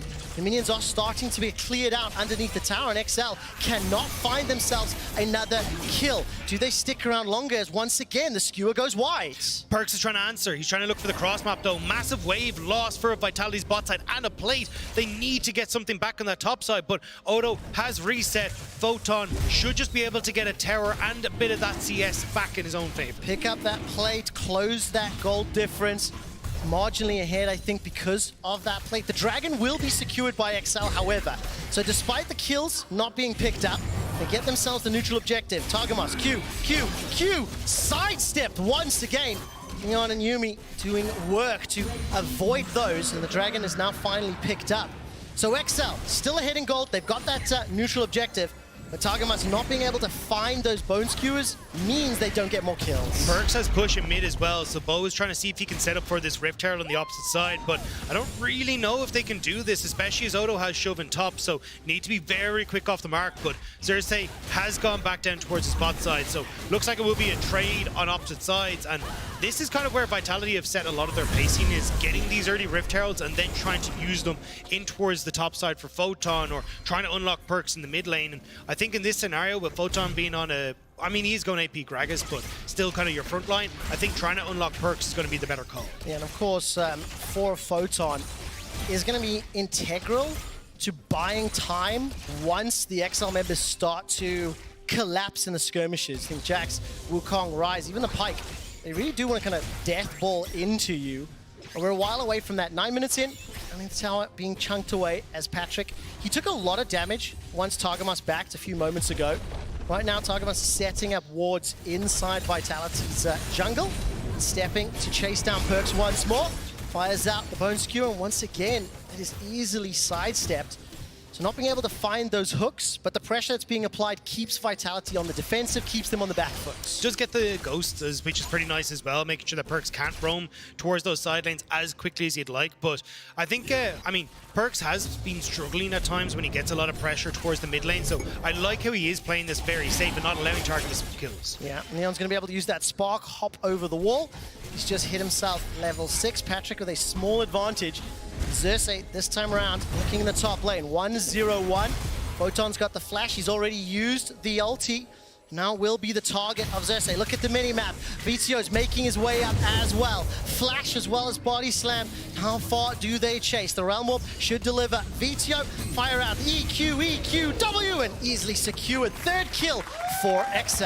And great patience from XL. Xerxes doesn't burn the flash, the Cyclone to try and get in on top of them. Good communication with VTO to make sure that he could get into position. Even Targamas is mid to try and clear out the wave, which is why we see Patrick immediately leaving his bot tower alone, knowing he would have been the victim of all the ire that Vitality built up there. That was a sentence and a half I screwed up. I like it. The victim of the ire from Vitality. This time around, Bo, as well as the bottom lane, will drop that Herald, try to chunk down the plates. Patrick has got support. Xerxes as well as Targamas making their way down. For the time being, Bo hasn't been able to find an impact. Cease and desist. Fired onto Targamas. The chapter's been lost and this route will come in. Neon picks up the first for Vitality, and now they've got to back away. VTO and Xerxes stepped into the river, but they won't find the opportunity. It was spotted by Perkz, so Perkz knew exactly what was happening, which is why we saw Vitality hightailing it away from there. Still, nice job from Vitality to get some of these kills, and this is honestly the problem with Vitality. They just never seem to give up, but they might have to give up the red. Oh, no! Bo! He's been jumped on! Exhaust is going to save his life for now, but the burn, tick, tick, tick, and Bo will escape with his life. Kaiser forced to use the sums. I mean, good job from Xerxes to get into the face of Bo. knowing he had the advantage on the push in mid, making sure it was fine, and thank you observers as well for pointing out just the red ward there to make sure that you could spot exactly what was happening. So again, XL getting in the face of Xerxes, and I think teams have started to look at Bo and go, hey, can we punish Bo in the jungle? Can we make sure that we can take out what has been the superstar jungler added to Vitality? And we saw it yesterday, wasn't enough. XL want to see if they can do it this time though. Well, they're using that Pike in combination with either the Wukong or the Rise, and it's been almost a non-stop offensive. I mean, Targamas again, what, third, fourth time roaming into the middle lane? Unfortunately for him this time round, not going to be able to find an opportunity, and will find himself facing down Bo as well as Kaiser. Locked in place, takes a punch to the face and immediately starts to back out. I just keep holding my breath because these teams are so willing to fight, Dagda. And it's even the case that Perkz can cut people off as well, so you actually have to be careful as XL how you want to fight this. But Photon, look at the minimap, look at the minimap. Weaver's Wall brings Perkz to the fray. Photon will get the flash from Odo. It was further backup in that river, but nothing more comes of it. And I think more importantly here, Vitality have clawed back that gold difference, and they are finding skirmishes in their comp's favor. XL, though, because they didn't full commit to top, have the push in mid. They have position on the dragon that's about to spawn in 8 seconds as well. So even though Vitality are the ones trying to make the play, I think it benefits XL in the long run as long as they can move immediately in towards the dragon. All right, Targamas right now stepping forward. The dragon has been started. It does look like Bo as well as Neon could contest. Vision cleared out here. XL aware of the positioning. As 3 members step forward. Ultra Shock Laser not going to find a target. And this time around, sheer force of numbers from XL allows them to secure the second dragon of the game. It's one more of those tools that will help unlock a potential victory. But that advantage, that lead, it's not maybe as large as XL would have wanted, but I really do like the options their composition has once we move into this mid-game period. I think the biggest win for them is when you actually... Hold on, this there we go. When you actually start to look at those side lane towers, right? 3 turret plates gone on top. You've got 2 gone on the bottom side as well. The goal of XL is, okay, we want to buy as much time as when we don't have to team fight and we can play for sides and get down towers. So, goal number 1 already secured. You got 2 dragons. That's a 10-minute buffer you've guaranteed for yourselves where you don't have to fight for dragons. Then you start to look at their side lanes. Well, we've already got 2 of those very close to going down. So as long as they can continue to play for that, and they can use Targamas now to play for the Rift Tower that's about to spawn, that's where they continue to balloon their success. I'm going to give some credit here to Xerxes. 2-0-1 on the Wukong. He needed to step up and try to shut down Bo, who has been a standout performer throughout the course of Winter. You can see Bo's stats on your screen. 2nd at goal difference, 3rd for CSD. I think the impact that he has in games is not always covered by the statistics, but this time round has been invaded and pushed and kind of held a little bit at arm's length. Yeah, it's funny, we've kind of got to see all the versions of both. Mad Dog on a leash is what we called him back in the LPL. He got unleashed coming into the LEC, and now they're trying to put the dog in the corner every time he comes onto the stage in week 3. We'll have to see if XL can continue to do it, because Bo's here. Bo is there, hops over the wall, gets caught by all the CC, and all of a sudden will be dropped. But Xerxes' decoy gets taken out. Here comes Photon. He's got the big barrel, locks everyone against the wall, and Neon is firing off those bursts. Is going to be pinned inside thanks to that wall. And Vizio now on the front line, looking to find a kill into Photon, but he can't do so. Everybody's low. Neon's trying to chase with the help of Yuumi. Sidesteps the piercing arrow, not going to get skewered. And Patrick will pop the shield. Finally taken out by Neon. And XL are routed. They are running for their lives. And the chase potential is huge. Neon flashes forward. The stun comes out from Odo as a stopwatch buys some time for Perkz. He can't find another. Neon's looking to pick up the 2nd and 3rd kills here as Vizio's caught between a rock and a hard place. Taken out by Neon on the killing spree, and it's not done yet. Multiple members of XL still being chased down as Odo's going to leap his way to safety. And Photon with the backup on the minions looking at that tower. Targum has been a good friend there, giving Odo the way out of that one. And now Vitality positioning on towards the Rift Tower. Xerxes is here. No flash to get out of the pit though. So we are having a split on objectives. The top side belongs to Vitality, the bot side to XL right now. And the team fights to Vitality, managing to come out on top. That was very, very close because 3 or 4 members on both sides of the Rift were dropped to 20-30%. And just that additional range and movement, I think, helping Vitality out. I think the fact that Bo gets caught here sets up Excel really well. Again, Excel don't really want to full-on fight into what Vitality are bringing. You can see perks. The fact you can throw down this Unraveled Earth makes it very difficult for the Excel comp to find fights, to set them up. And as long as Photon comes in here with Neon, sets up beautifully, but Targamas. There is the dunker down, cease and desist. Vitality able to find an easy pick, the second death for Targamas. It's a minute and a half until the next dragon. I do want to look at how the ward line is challenged and whether or not Vitality are going to contest for this one. I mean, Vitality definitely need to. The fact you have the Rift Herald, you can use that to start to push in, but I think the bigger problem is actually on Excel's side. This is a composition that thrives off of having the tempo advantage. You controlling the waves, you're the one pushing out. So now Odo needs to look for picks to try and remove that, but easily Neon dodges that one. There's so many members of Vitality backing him up, and Perks stepping forward will be able to throw the wall down, not going to be able to catch anyone, but the tower will be secured, so that equals it out at 1-1. And more importantly, you're now starting to see how that Talia can impact any of these engages. And it's only going to get worse as that vision line creeps forward, right? Bot lane terror down. Okay, let's see if we can start to creep that vision forward as Vitality into the XL side. Then you have Perks push that side lane and immediately try and use that Weaver's Wall in towards mid. Now you secure mid terror. You still have that Rift Herald. So there's plays that you can set up for Vitality. And this is where XL, you can see them hunting for picks. They're trying to slow the advantages Vitality are picking up here. Dagda, talk to me about these team fights. We're 18 minutes in, looking likely to be a dragon fight here. And it feels like XL have got some form of control, but they will have to deal with the Rift Herald in the mid lane. Do you favor how well Vitality can just single targets out? I favor a 4-kill Zeri. That's exactly what I favor. In a front-to-back fight, that is exactly what they need. Bo just trying to keep XL at bay. They actually don't care about the dragons. They're just immediately going to turn towards taking another turret here. I mean, this will be the third of the game.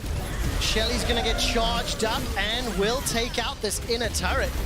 Vitality have shown, I think it might be fair to say they've shown a priority to taking down towers, getting more of the rift open, then focusing the dragons, and that may pay off as Odo cannot get over the wall. He's held in place, he's shoved backwards, finally does flash as the old shock laser will not be enough damage to kill him, and Odo survives. The next target will be Targamas, as he will be unable to skewer anyone, but a number of abilities thrown at Odo, and he escapes. I mean, everyone on Vitality looks like they're trying to go down. Patrick was in that bot side, but he's now reset. Xerxes maybe trying to see if he can find a pick or find the stragglers from Vitality with Targamas here. His flash just became available. Cyclone 2 stepped over the ward, so Vitality had that little bit of information. They are 500 gold up, and they got themselves in a position where they have to challenge for this next dragon. 3 already secured for XL, but I think the way the last few fights have played out, you're starting to see how this front line, the engage tools, and more importantly for me, just the mobility that Vitality have on hand is allowing them to literally run circles around XL. And the thing is, XL have a lot of mobility. It's just that Perks is great at shutting that down with the Unraveled Earth. You just throw it down in a team fight, you play for some of these choke points, and you can see there's just no hope for XL to actually get through. You can see, I mean, they're fighting just off of Bar Pit there. There was that one little choke, and it was Zeri and Talia versus the world, and they were holding strong. So for XL, it's a case of trying to get different angles, trying to see if you can get creative with your picks, but also how you try and play side lanes. I like that they're kind of going, okay, let's get Video down in the side lane, let's try and create some pressure. We've got pressure in mid as well, as Vitality have to try and hold on to top side, and they're trying to force Neon away from being able to get back towards this mid turns. And I guess when you go back to draft, that Talia pick end up helping here because of the fact that 131 is one of the avenues that XL can use. They have to factor in where can Perks come from, what backup does he have available, and at least as the map has opened up, we've seen those Weaver's Walls, preventing engages on the objectives, trying to cut off the escapes. And for XL, it now becomes even more difficult. 4 towers to 3, 2.5 minutes till the next dragon, and there's not a lot of vision on the map, really, for either side. So I would anticipate them trying to push that vision line deeper and then making a play. Yeah, I think what we'll see is Vitality trying to play for the next Dragon, but for Excel, you don't actually play for Dragon, you play around the Baron. And that's why we're seeing a lot of vision invested by Excel onto this top side. What you want to do is drag Vitality into your vision. So when they actually try to set up right, all you're going to do is basically have all this vision control in here, which means if you're Vitality, you have to go completely in blind, and suddenly that's where you can find these picks, you can find these opportunities to get Xerxes in on a flank, set up at Odo Omni, and it makes it very, very difficult for Vitality then to both go for Dragon and control Baron and keep pressure onto their top tier 2 as well. And that means Excel may only have one or two sort of decisions that they have to execute well. If they manage to push Vitality towards one objective and make a play for that Baron, which, by the way, look at all of these wards. XL are either setting up, or they want to make a play, or they're just terrified that it's going to get burned down. A minute and a half to go. Now, all of a sudden, Vitality challenging this vision. Let's look through summoner spells. Teleports available on both sides of the Rift. Flashes available for most, except Bo right now, and Odo as well. So that could be impactful, whether or not Bo is able to jump onto either Vito or Patrick on the back line. But neither team initially setting up with those mid towers down. Dagda, it's Vitality. They're the ones making the first move here onto Odo. I mean, great play from Photon here. No flash on Odo. Get knocked backwards with that barrel. Perks will now step forward. The rest of Excel making their way to the Baron pit. Do they try to rush this down? Thank you, observers. We've got the split screen. Perks is pulled backwards. Odo has that teleport available to him, remember? The rest of Vitality now making their way up. Photon's TP did not result in a kill, did not result in an advantage on the summoner spells. And with 30 seconds until the Dragons split focus, split objectives. And I think that was Vitality basically trying to make that play so it would always be in their favor, right? If you then have all the members of Excel up at the Baron area, you can then have a 4 versus 4 scenario while you end up with Photon still pushing bot side, maybe soloing out the Dragon. But because they don't get the pick, now it's Excel who have that advantage. They're going to start this fight. Vito, or rather Odo Omni, he arrives. That's a dunk down onto Patrick. May need to flash away to safety. Gets back up from Odo, and Patrick picks up the kill onto Bo. But Perks and Neon are very untouched. Vito still has the Realm Warp available to him, as does Targetmaster's death from below. 4 versus 5. Look at the side lane. Xerxes can jump in from behind with that Cyclone Dagda. And they have no idea. He's going to try and go in, but there goes. Look at the damage. Neon engages and gets blown up. Xerxes comes in the back and manages to pick up another 2 more kills for Excel. The soul for Excel. Dagda, they might go for Baron as well. And this could be the upset. This could be the one where Excel deny Vitality their first place. Targamas will go directly in, and they are looking to command the last game of the regular split. This is such a big advantage. Excel get the soul, they get the Baron. They have a gigantic lead, and now they really have all of the tools necessary to play those side lanes. And that's where it becomes so terrifying. Photon isn't really in a position where he can clear out against Odo Omni. Video is so easy able to realm warp. Now, Perks can't match him, but it really is about setting up Odo Omni for those side lanes. You can even see the build that he's gone, right? Getting the Divine Sunder, the Black Cleaver. He set up for actually going for this fight against Photon instead of going for like a Zonya's Hourglass early, where he could actually try and play more for the team fights. Oh, this is such an interesting position to be in. If you are watching at home, reminder, if XL pick up this win, it'll mean Mad Lions and SK take first and second respectively. Vitality will drop down to third. That means Mad Lions and SK will be able to pick their round 1 opponents in the group stage. For XL though, they still need to finish this game out. They've got now pressure in this bottom lane. Vizio shoving in middle. He's level 16 to Perks' level 14, and has no Realm Warp and no TP, Dagda, as those minions are now cleared out. Perks matching Video's push, but Excel, they've got the quicker route because they own the jungle, and they might own Perks' life in a second. He does spot it out and will back away. Targamas still going fishing. Not going to find the target, but pressure in so many lanes. Volvo, the focus pulls Vitality away from bottom. All of a sudden, they re-engage down. Odo gets pulled backwards, gets dunked down from the cease and desist. He's got Kaiser along for the ride, but he's taken out. Once again, Odo finds another stun. 2 members down from Vitality. Vitality. Odo on they buy some time going golden, but here comes Neon as well as Perks. They've immediately applied with two of their own. A Build Skewer buys a little bit of time, but Perks is able to survive along with the rest of Vitality. It's now a 2 versus 2. Make that 3 as all of a sudden the Skewer comes out. Perks is in trouble. He's taken down. Photon gets the body slam. These fights are insane. XL is now running away as VTO may be under some threat. Does Neon chase with the spark? The answer is no. The Immortal Shield Bow was clutch for Neon. The Seraphs was clutch for VTO. And just about both teams will be able to hold on. But, I mean, this here, Photon tries to get the body slam on before Odo can leap away, but just messes up the Counter-Strike timing. And as this play comes forward, this all relies on Perks and Neon getting into this fight. But keep your eyes on VTO. He went the wrong way. The fight goes forward. VTO's trapped behind the turret, which is why it takes him so long to get in. Neon, though, is in trouble. Neon, take it out. Targamas and VTO combo together. Using that Realm Warp, they take him down for the second time. Fantastic damage dealt in that previous team fight. And despite things looking a little hairy, XL still maintain the lead. They still maintain control. But you can see just how scary it is if you don't get that Zeri under control. And this is what a lot of people were hoping to see from XL throughout the whole split. The fact that they're playing well around their vision, playing for picks, using their waves correctly. This is what XL are actually capable of. And Vitality, I think we're caught completely unaware by this. You can see XL hovering up towards this top side now. They got that bot tier 2.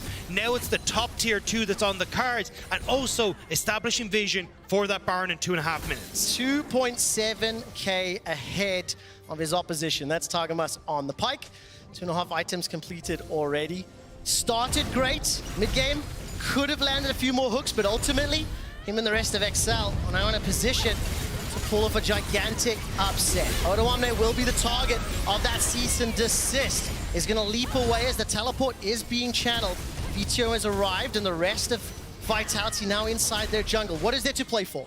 1:45 for Elder, 2 minutes for Baron. They already got the mini objective. Getting TPs out of XL is what Vitality wants to do. Again, stopping Vitality from, XL from being able to play the map, play and put a threat onto that bottom tier inhibitor turret. The fact that you have Odo now as the sole TP makes things a little bit easier for Vitality, who still have 2 up for themselves. Is this enough of a lead for XL to play out the game? Because the one thing that is just ringing in the back of my head, if XL commit to the 1-3-1 or a 4-1, the Vi and the Talia can very quickly kill 1 or 2 of those members before you can regroup as a team.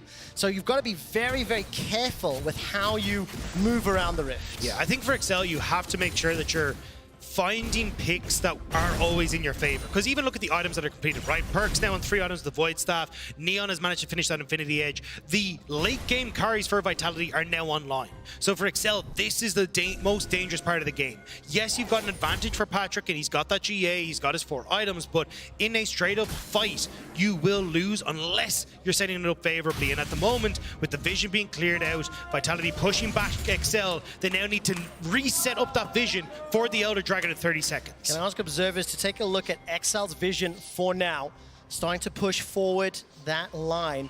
Vitality, on the other hand, they're going to be stepping into the darkness. 16 seconds before the Elder, 30 seconds before the Baron, and it's getting very, very scary. Looking at flashes, Neon does not have his up, whereas Patrick does. Dagda, let's take a look at the starting here. XL in the river first. You got Neon set up behind Bow. Photon clearing out mid waves. They've managed to deal with the side wave pressure, but the Elder Dragon has already restarted. It's going low! It's going low! Down to 4,000! Who's gonna pick this one up? As inside the barrel! And such a win! Vitality and Perks steal the Elder Dragon! And the death lasers from above may be what they need! Targamas is looking for Neon and will find that kill, but Photon and Perks, with the help of Kaiser, are trying to do more. That's the GA being popped, as all of a sudden now, Kaiser's looking to come right back. Targamas cannot impact the fight, and Perks and Photon will look like they can close this one out. How the hell did they steal the Elder? Now Vizio and Perk continue to trade back and forth, throwing out the minefield. Realm Warp is up, and Vizio's caught on the wrong side of the rift, dealing with that Elder. Look at that white line on the HP bar. Once you go below it, you get bursted down. Vizio will potentially escape with that movement speed for now. No, he's not done. He's not done. The barrel, and the laser dagger. From downtown, Photon will take a video, but these are games Vitality has no right winning. Yesterday against BDS, they managed to barely take a victory from the jaws of defeat, and now in what has been the most bizarre turn of events, stealing the Elder Dragon with Perks. I don't even know how Perks, I didn't even see Perks get in here. I am exhausted, confused, perplexed. Look at that HP, 1800. Just all of the burst, and ultimately it's Perks that picks it up. We jump right back into the action. Baron has now been started off by Vitality. Targamas will be dove on by the cease and desist. Perks fires out the wall, cutting off the retreat. 2 members dead for XL. But Vizio does have that teleport up. He's spawning in 5 seconds. I mean, you got Odo in mid as well. This can't really be fought, though. You still have the Elder Dragon up. You're just going to look at Odo. He's just going to go for the base instead. But Vitality, with those imperilled recalls, should be able to make it back in time. Man, all of a sudden, Baron buff now on Vitality. They can control and try to slow down any of that potential side lane pressure. Photon throws out the barrel. It pins Patrick against the wall. No flash, no heal for him. And it's Vitality back on the offensive, back in control, and pushing into the inhibitors. I mean, Odo's just trying to trade, see what he can do. Has a good amount of damage with the Divine Thunder, so you can see Vitality don't want to try and go forward. Can XL get the stragglers, though? Neon is still there, but should be able to escape away. They do escape. They defend their own inhibitor turrets. And all of a sudden, Vitality get themselves a lifeline. The Elder Dragon steal puts them back in contention. The gold is bang on even. They're still playing into that soul. Don't forget that fact. But I think that is going to give them a ton of confidence. And I think more importantly, a lot of time, a lot of items being secured here for this Zeri. A lot of control for Vitality as well. The fact they have the Baron buff means they get to push in these side lanes. Vitality, as they start to step in, XL going to try and catch them. Bo is jumped on. Is going to use that blast cone, gets caught up once again. Now will be forced to resurrect as Kaiser has thrown up the jump. The damage is enormous as Photon and Neon AoE XL down. That burst damage was gigantic. Photon says, points on me tonight, lads, when we take first place, because that barrel destroyed XL. Video trying his best to see if he can clear out these waves in mid, but it's the bot wave you have to be careful of. How much of a base race do XL commit to? They're still dealing with those Baron-empowered minions, pushing the wave into the tower mid. Multiple members of Vitality will push this bottom lane. They should have enough damage to chunk out the tower. Sticking around for the inhibitor. 25 seconds for Odo, 20 seconds for Patrick. Inhibitor and back is probably the call. Video did get the recall off. Photon was hunting for him, so it means there's too many members of XL in the base. Photon can't join them, so they will back away. As you say, 2 minutes until the Elder Dragon. Vision hasn't actually been set up for Vitality, so the fight that we just saw may happen again as Vitality try and get that Vision down and XL try to punish with these picks. I mean, I can't believe how much time was bought, but look at this. Vizio and Targamas arriving just a little late, and Photon and Neon, when they combo those ultimates, just melting everyone. Perks actually managed to knock Patrick over the wall into all the damage as soon as Photon came around the corner, so don't think it was exactly intentional, but definitely worked out in favor of Vitality there. Another potential fight on the horizon. Photon should be able to just pick off Targamas, and he does. Flash E are instantly taken down. Now 4 members of XL, they still have to defend. Multiple Vitality members in this middle lane. They're all grouped up. Baron and Part Minions still on their side. How fancy do they feel? How aggressive are they? Dagda, they might be looking at this Nexus. Baron is gone, though. It just timed out, so XL with Patrick, can they clear these waves? They're trying to, really trying to. Patrick using those piercing arrows, cleared out many of the minions. Supers are a little while away from that bottom lane. Xerxes has flash available to him. And Vitality, they're sticking around. They're sticking around. I don't think Vitality want to go for the end. They want to keep XL in their base. look at when Elder Dragon's up, it's in 30 seconds. As long as they keep Excel pushed underneath these towers, they can't contest. Targamas is alive, he's just respawned. Xerxes and Odo, can they find an angle? Vito, level 18 with the Realm Warp available. They're hunting, they're looking for bees to take down. Vitality, they've managed to regroup once again. Vito this time under a little bit of threat. And they're just dancing on the edge of engage range. The vision for Excel is being clutch here. They've got 2 just by red buff, which means they can spot out that Vitality haven't actually gone into the pit. So it's Vitality thinking they're baiting, but these little wards doing so much for Excel. Seismic shove once again! This time it catches Targamas as Neon secures the kill yet again. 5 versus 4. Elder Dragon is up. Dagda and Vitality, they've bought the time.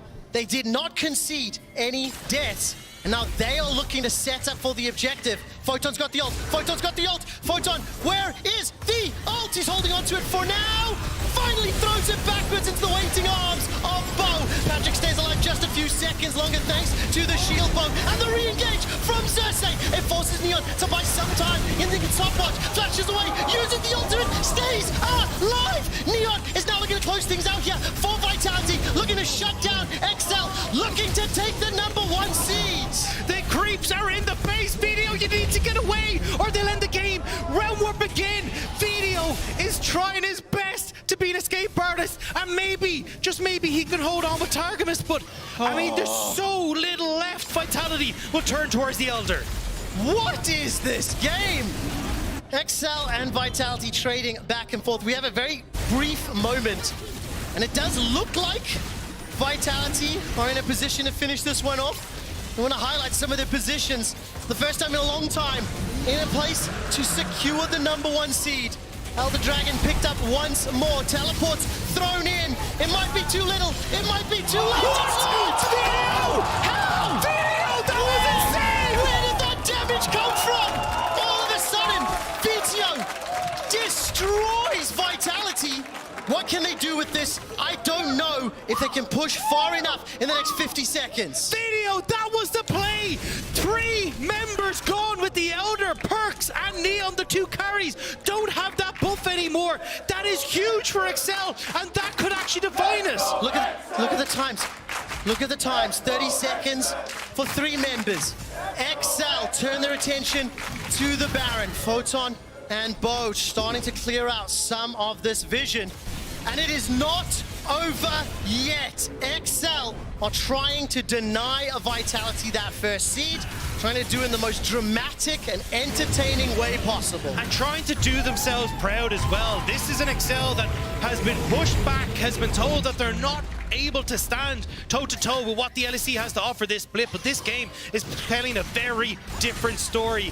Video is having the game of a lifetime here. He looks so incredibly good. This is the Video we expect to see from Summer. We're getting to see what this team could have been. It just wish it could have been that little bit earlier. Of course, and right now, they still have the ability to impact those group stages. And we take a look at the regrouping. All right, teleports available for Odo as well as Photon. Multiple members of Vitality pushing forward. A number of XL wards in the north side of the river. Whereas Vitality have got some vision in the south. I think we're just going to set up for one more big brawl. If either team is able to win it cleanly, they could just run away with the game. But I think the inhibitors being down still in that middle lane is giving Vitality a small edge in pushing this wave forward.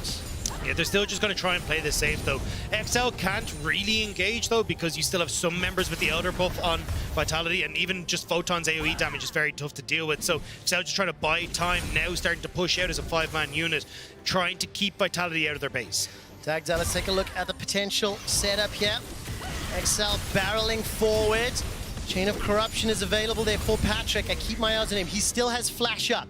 Neon does not. And all of a sudden, they're going to disengage. But I want you to look at Excel's vision right now. They have it everywhere on this top side. They're trying to find these flanks. And even now, the fact that Vitality have been pushed back towards their own base, that leaves less of those opportunities to actually spot out where Excel are coming from. Inhibitor mid lane has respawned, and Excel now, the pressure's off. It's coming back to that even enough state where it comes down to how you execute in the moment. And the only big objectives will be that Elder Dragon in another 3 minutes. The previous one, despite being secured, remember multiple of them dying instantly. XL using the fog of war to their advantage. Stepping forward, and I really like how the observers are showing the limited information Vitality have available to them. Photon's flash is up, he's got that big barrel. Will there be a juicy target? Because Odo's alone in that middle lane. 2 GAs available for Vitality, Neon and Bo. They can play this very far forward, and it makes it very tough for Targamas to really get value out of this ultimate. So for XL, it's about trying to, again, see if you can find these picks, play off in the fog of war. But if Vitality can find these straight up fights, there is an opportunity for them to try and close it out. I mean, the fact that GAs are up, as well as the stopwatch and Hourglass, it really is beneficial against the likes of Vi. They can just shut somebody down. But I will say, if XL group up, we've seen the impact that the Explosive Cask as well as that Lightning Crash from Zeri can do, and then combined, obviously, with the AoE from Talia. So XL blew this one pretty well. They split up until 1-4. They allowed Odo to push multiple waves. He still has his TP. Vitios is now back up. And I think we're just going to set up for another Elder Dragon fight here, Dagda. Oh, I don't know if my heart can take it. This has been such a tense game. I mean, Vitality on the edge of taking that first position, but XL have been doing everything to try and shut them down. And again, the vision line for XL is spectacular. All covering that bottom side of the map, making sure that Vitality have to work to get into the Dragon Pit. Okay, Berlin, I'm going to ask one more time. Who thinks that Vitality will win? That is much quieter than earlier. Berlin, who thinks that XL will win? That is an overwhelming churn of events. We're 1 minute and 10 seconds from the Elder Dagda. Let's look at the minimap. Vision is now being challenged as Vitality have grouped up. Odo is in the top lane, TP available to him. So if the trigger's pulled, he may be just a little bit late. The thing is, though, Odo has managed to pick up the Force of Nature. He is very strong in a 1v1 scenario against both Perks and Photon. So even having Video in behind him, I think this is where they're just going to try and very quickly double up, catch one of the members of the solo laners of Vitality out as they think they're in a 1v1, but they're not even close. What if XL try to do some shenanigans? What if they don't look for the fight, instead just try to play the base? Odo is going to be able to hammer away those towers. And there's so many wards in that red buff area of Vitality's jungle. So Odo and Vitio can just TP in. That's before you even factor in the potential Realm Warp. They're starting to group up. 20 seconds till Elder. Yeah, the shenaniganery's at an all-time high, though. XL want to see if they can get those picks. They're not going to be able to find them on top side, so now they got to go for the Dragon. So now we got to face the 5v5. And XL want to see if they can get on towards Neon, but backing away. Realm Warp is still available here as Vitio starts to channel. Oh, they're going! They're going into the base! They're going into the base! XL looking to secure the inhibitor, and they do. Continuing to push forward. Weaver's wall will lock XL inside of Vitality's territory. Channeling up on that Q. Bo looks for the engage. Cease and desist! Slams down Cersei. He will buy some time thanks to that GA. Neon remains untouched as Targamas is looking for it. All of a sudden, with DTO down, they trade back onto Perks. 1-for-1. Neon is now the target of Patrick. The boy shield bow keeps him alive, but Neon needs to find more kills. 2 members of Vitality are down, and Targamas finds the skewer, finds the stun, but Neon stays alive. All of a sudden, it's XL continuing this pressure. It's a 4 versus 2 for now. Make that 3 as Kaiser is still alive. XL, they get the inhib, they get the fight. They get the Elder. Oh. They get to back away out of this. That fight was so close to going in favor of Vitality. Photon played it incredibly well, but XL just about come out on the far side. And now Vitality have to try and make a re-entrance. Bo doesn't have flash, doesn't have smite. This will be a miracle again. There is no ways that he can steal this again. Surely not. Surely not. Body block interrupted. Elder secured for XL. Neon is now caught in place. The final chapter does some work. Bursting fire after one another. 2 GAs popped. Neon and Kaiser versus the world. The Ultra Shock Laser will not find its target, and we are approaching the longest game of winter. It was XL versus BDS at 46 minutes. And it feels like this will blow past that. 46-13. And more importantly here, if XL win this game, Vitality lose that first seed. This fight was just barely defined by inches. The fact that you end up with stopwatch coming through the Perks with a good ultimate onto Patrick, they set up a Bow to come back, but watch Photon, ultimate on, pops the Xerox onto Video, flash in, kills the Rise, but The problem was, because Perks had to set up the fight, he's now pushed off onto the side. Neon tries to make the hero plays, but there's too much damage coming from Excel's side of things. They have themselves the Elder. They have also picked up the Baron. And they are now pushing once again into Vitality. All 5 members are standing. They've got supers already pushing through the middle lane. And it does look like that's a teleport being channeled as Odo will regroup with the rest of the team. Excel looking to set up this final siege. Excel smell blood in the water with the Elder, with the Baron. They know the strength they have. Excel just going to start to play this around their cannon minions. Vitality are so short range. It's so hard to clear out these caster minions. And of course, all of their engage tools relatively easy to answer. Those GAs are on cooldown though. That is integral. If Neon is able to get activated, got the available of that lightning crash. The barrel actually sends Patrick away, not closer. Body slam is going to be used defensively. 2 inhibitors are down. Nexel using that range, using that poke to their advantage, daring Vitality to start the fight. I mean, you nearly have that Elder Dragon gone that's just waiting for the last few ticks, but Vitality, they're losing space, they're losing towers. They're definitely losing control. That is a skewer onto Perks. Kaiser jumps forward with you and me. The Lost Chapter will simply not be enough, but all of a sudden Odo forced to jump away defensively. Perks and Neon have got the damage despite losing Bo. Super minions will become a problem shortly, so Vitality have to deal with them. Vizio looking, waiting for either that bone skewer or something to catch and hold somebody in place. Standing with those Baron empowered minions and Excel. Are they backing away for now? The biggest problem is that you don't have bot wave pushing in for Excel, so they didn't actually have enough to spread Vitality thin. Vitality could hold on to both one of their Nexus turrets on top side. That is just to get rid of the TP on Perk, so he has access to his flash again. I'm pretty sure there it is. So it did look a little bit funky, but this is going to be key. Now that you have that flashback again, we got to see how far Perks can play forward. The GAs coming back up for Vitality. This is going to be another barn burner of a fight. And of course, crucially, that Elder Dragon buff is now timed out. I wasn't 100% paying attention to the timing on the base defense, and Vitality did not want to step forward into that one. Baron is still up for a little while longer. The middle inhibitor will be spawning here for Vitality and SK and Mad Lions. If XL win, this game will be your number 1 and number 2 seeds. SK potentially at the top of the table, but Vitality, they're not done yet. The flash forward from Bo cannot get into range for VTO, but he's forced to flash away himself because the rest of the members are stepping forward. They at least get themselves that summoner spell, but not a lot more.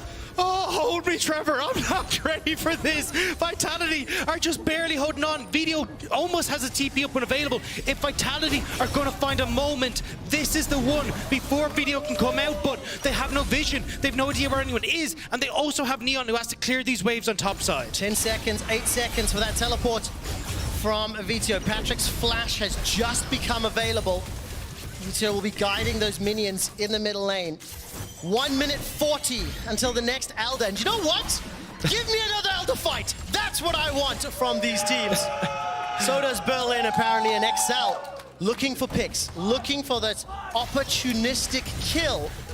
And I have no idea where they are, still just waiting in the wings. I mean, you know it's getting to late game when your supports are starting to finish off all their items as well. This has been absolutely insane. The fact that Targamas, though, has managed to get that upgrade on the support ward item, I can't remember the name of it because I so rarely see it, actually gives them a lot of options to have extra wards on the map, get the pink wards down as well, and just make it so difficult for Vitality to try and contest. This is the 3rd Elder Dragon now where Vitality have been pushed in their base and can't get vision on the objective. XL are just hiding in the darkness. They're just waiting for Vitality to step forward. The skewer misses, but the Chain of Corruption did tag, and it was automatically, or it was removed thanks to Mikhail's blessing. 45 seconds until this dragon spawns. XL just holding Vitality in their base.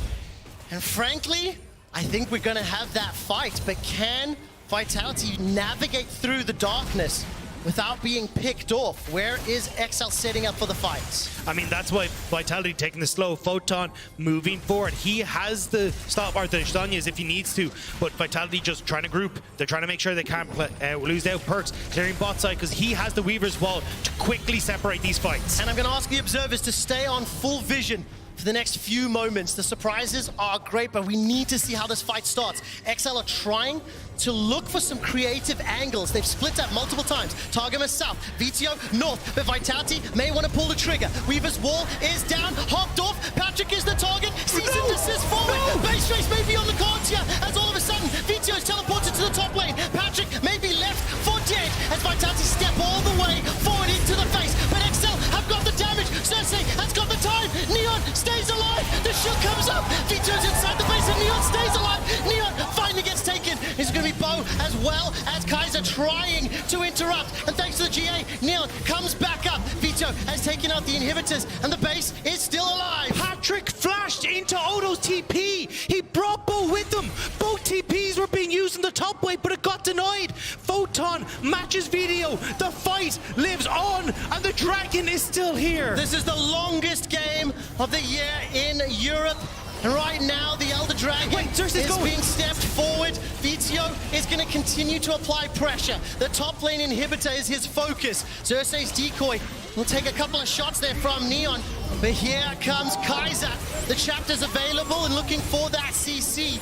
While that is happening, what's in the Elder Dragon pit? Now Bo steps forward. The base is still under threat. VTO hasn't left. Dagda, this is just fighting on all fronts. Photon, though, does manage to get the ult onto Video. He's now going to struggle with the waves, though. Video can get so much damage. Vitality need to back, but they're being chased off. Then, of course, if they back and they leave too much time, the Elder Dragon is available for XL. 100,000 gold secured for XL. They're setting up around the Elder. The supers have been dealt with for now. There are no teleports or realm warps available for XL. Cersei is resetting, though. XL don't want to try and push this forward. Photon has taken a breathing in the base as well, and you need to deal with these waves as Vitality. So they will take a breather. They will take a stop between the rounds. But we look at all of our items. GA burnt onto Neon means that he will be the focus for Cersei, who has it ult in just a moment's time. 5 seconds for the Cyclone. Stood on top of the ward. The skewer backwards. The counter strike. The chapter is now used, and that will push XL away. Vito, he's caught out. He's caught out. I don't think XL can arrive in time. The seismic shot pulls him backwards. Vitality have a numbers advantage as they step into the river. Super minions are inside their base. They're conceding Elder. It's a 68-second death timer, and they want supers of their own. XL ran to try and steal the Elder, so Vitality are saying, cool, Elder for base, bro, we'll go for this. Odoamne leaps forward, counter-strike into the hourglass. No one else from XL backs him up. There's no chain of corruption. Super minions are on side the base of Vitality. They're now pushing forward. I don't think Vitality can get there in time. Carglass has cut the wave. Carglass has cut the wave. This is it. This is going to be the final push. Vitality pushing on the Nexus turret. They will look to take it down as Patrick is the last man standing. GA will be popped. Perkins is trying to kill Cersei. The Nexus is being focused by Bo and by Photon, and I think they've done it. Vitality have won the regular season. What? Finally! Oh. Vitality are your #1 seed. Easiest path to the #1 seed I think I've ever seen in the LEC. That's insanity. Perks is nearly dead on stage as well. Nightmare, tag out for me. Hey, have you got a second? My God. I need to get ready for the draw show and take a second. So, Zach, I'm going to leave you be and steal Nightmare for 2 seconds to come say hi and celebrate that game. I mean, what do you say? I mean, as someone who was separate, what you see all the questions? I think I can echo most of the crowd, most of Berlin. It is mostly expletives. That is such a tug of war. I did feel like it was just blink and you miss it, and Video gets caught, game's over. I mean, I love how well Vitality have been able to use this point-and-click CC from Bo. We saw it again yesterday where they're so quick to just turn on a dime. You take that one step too far, Bo immediately goes in and they capitalize, but that was a hard-fought battle. It was, and it's kind of bittersweet again, because again, this match had lower stakes than much of the rest of the day. It ended up being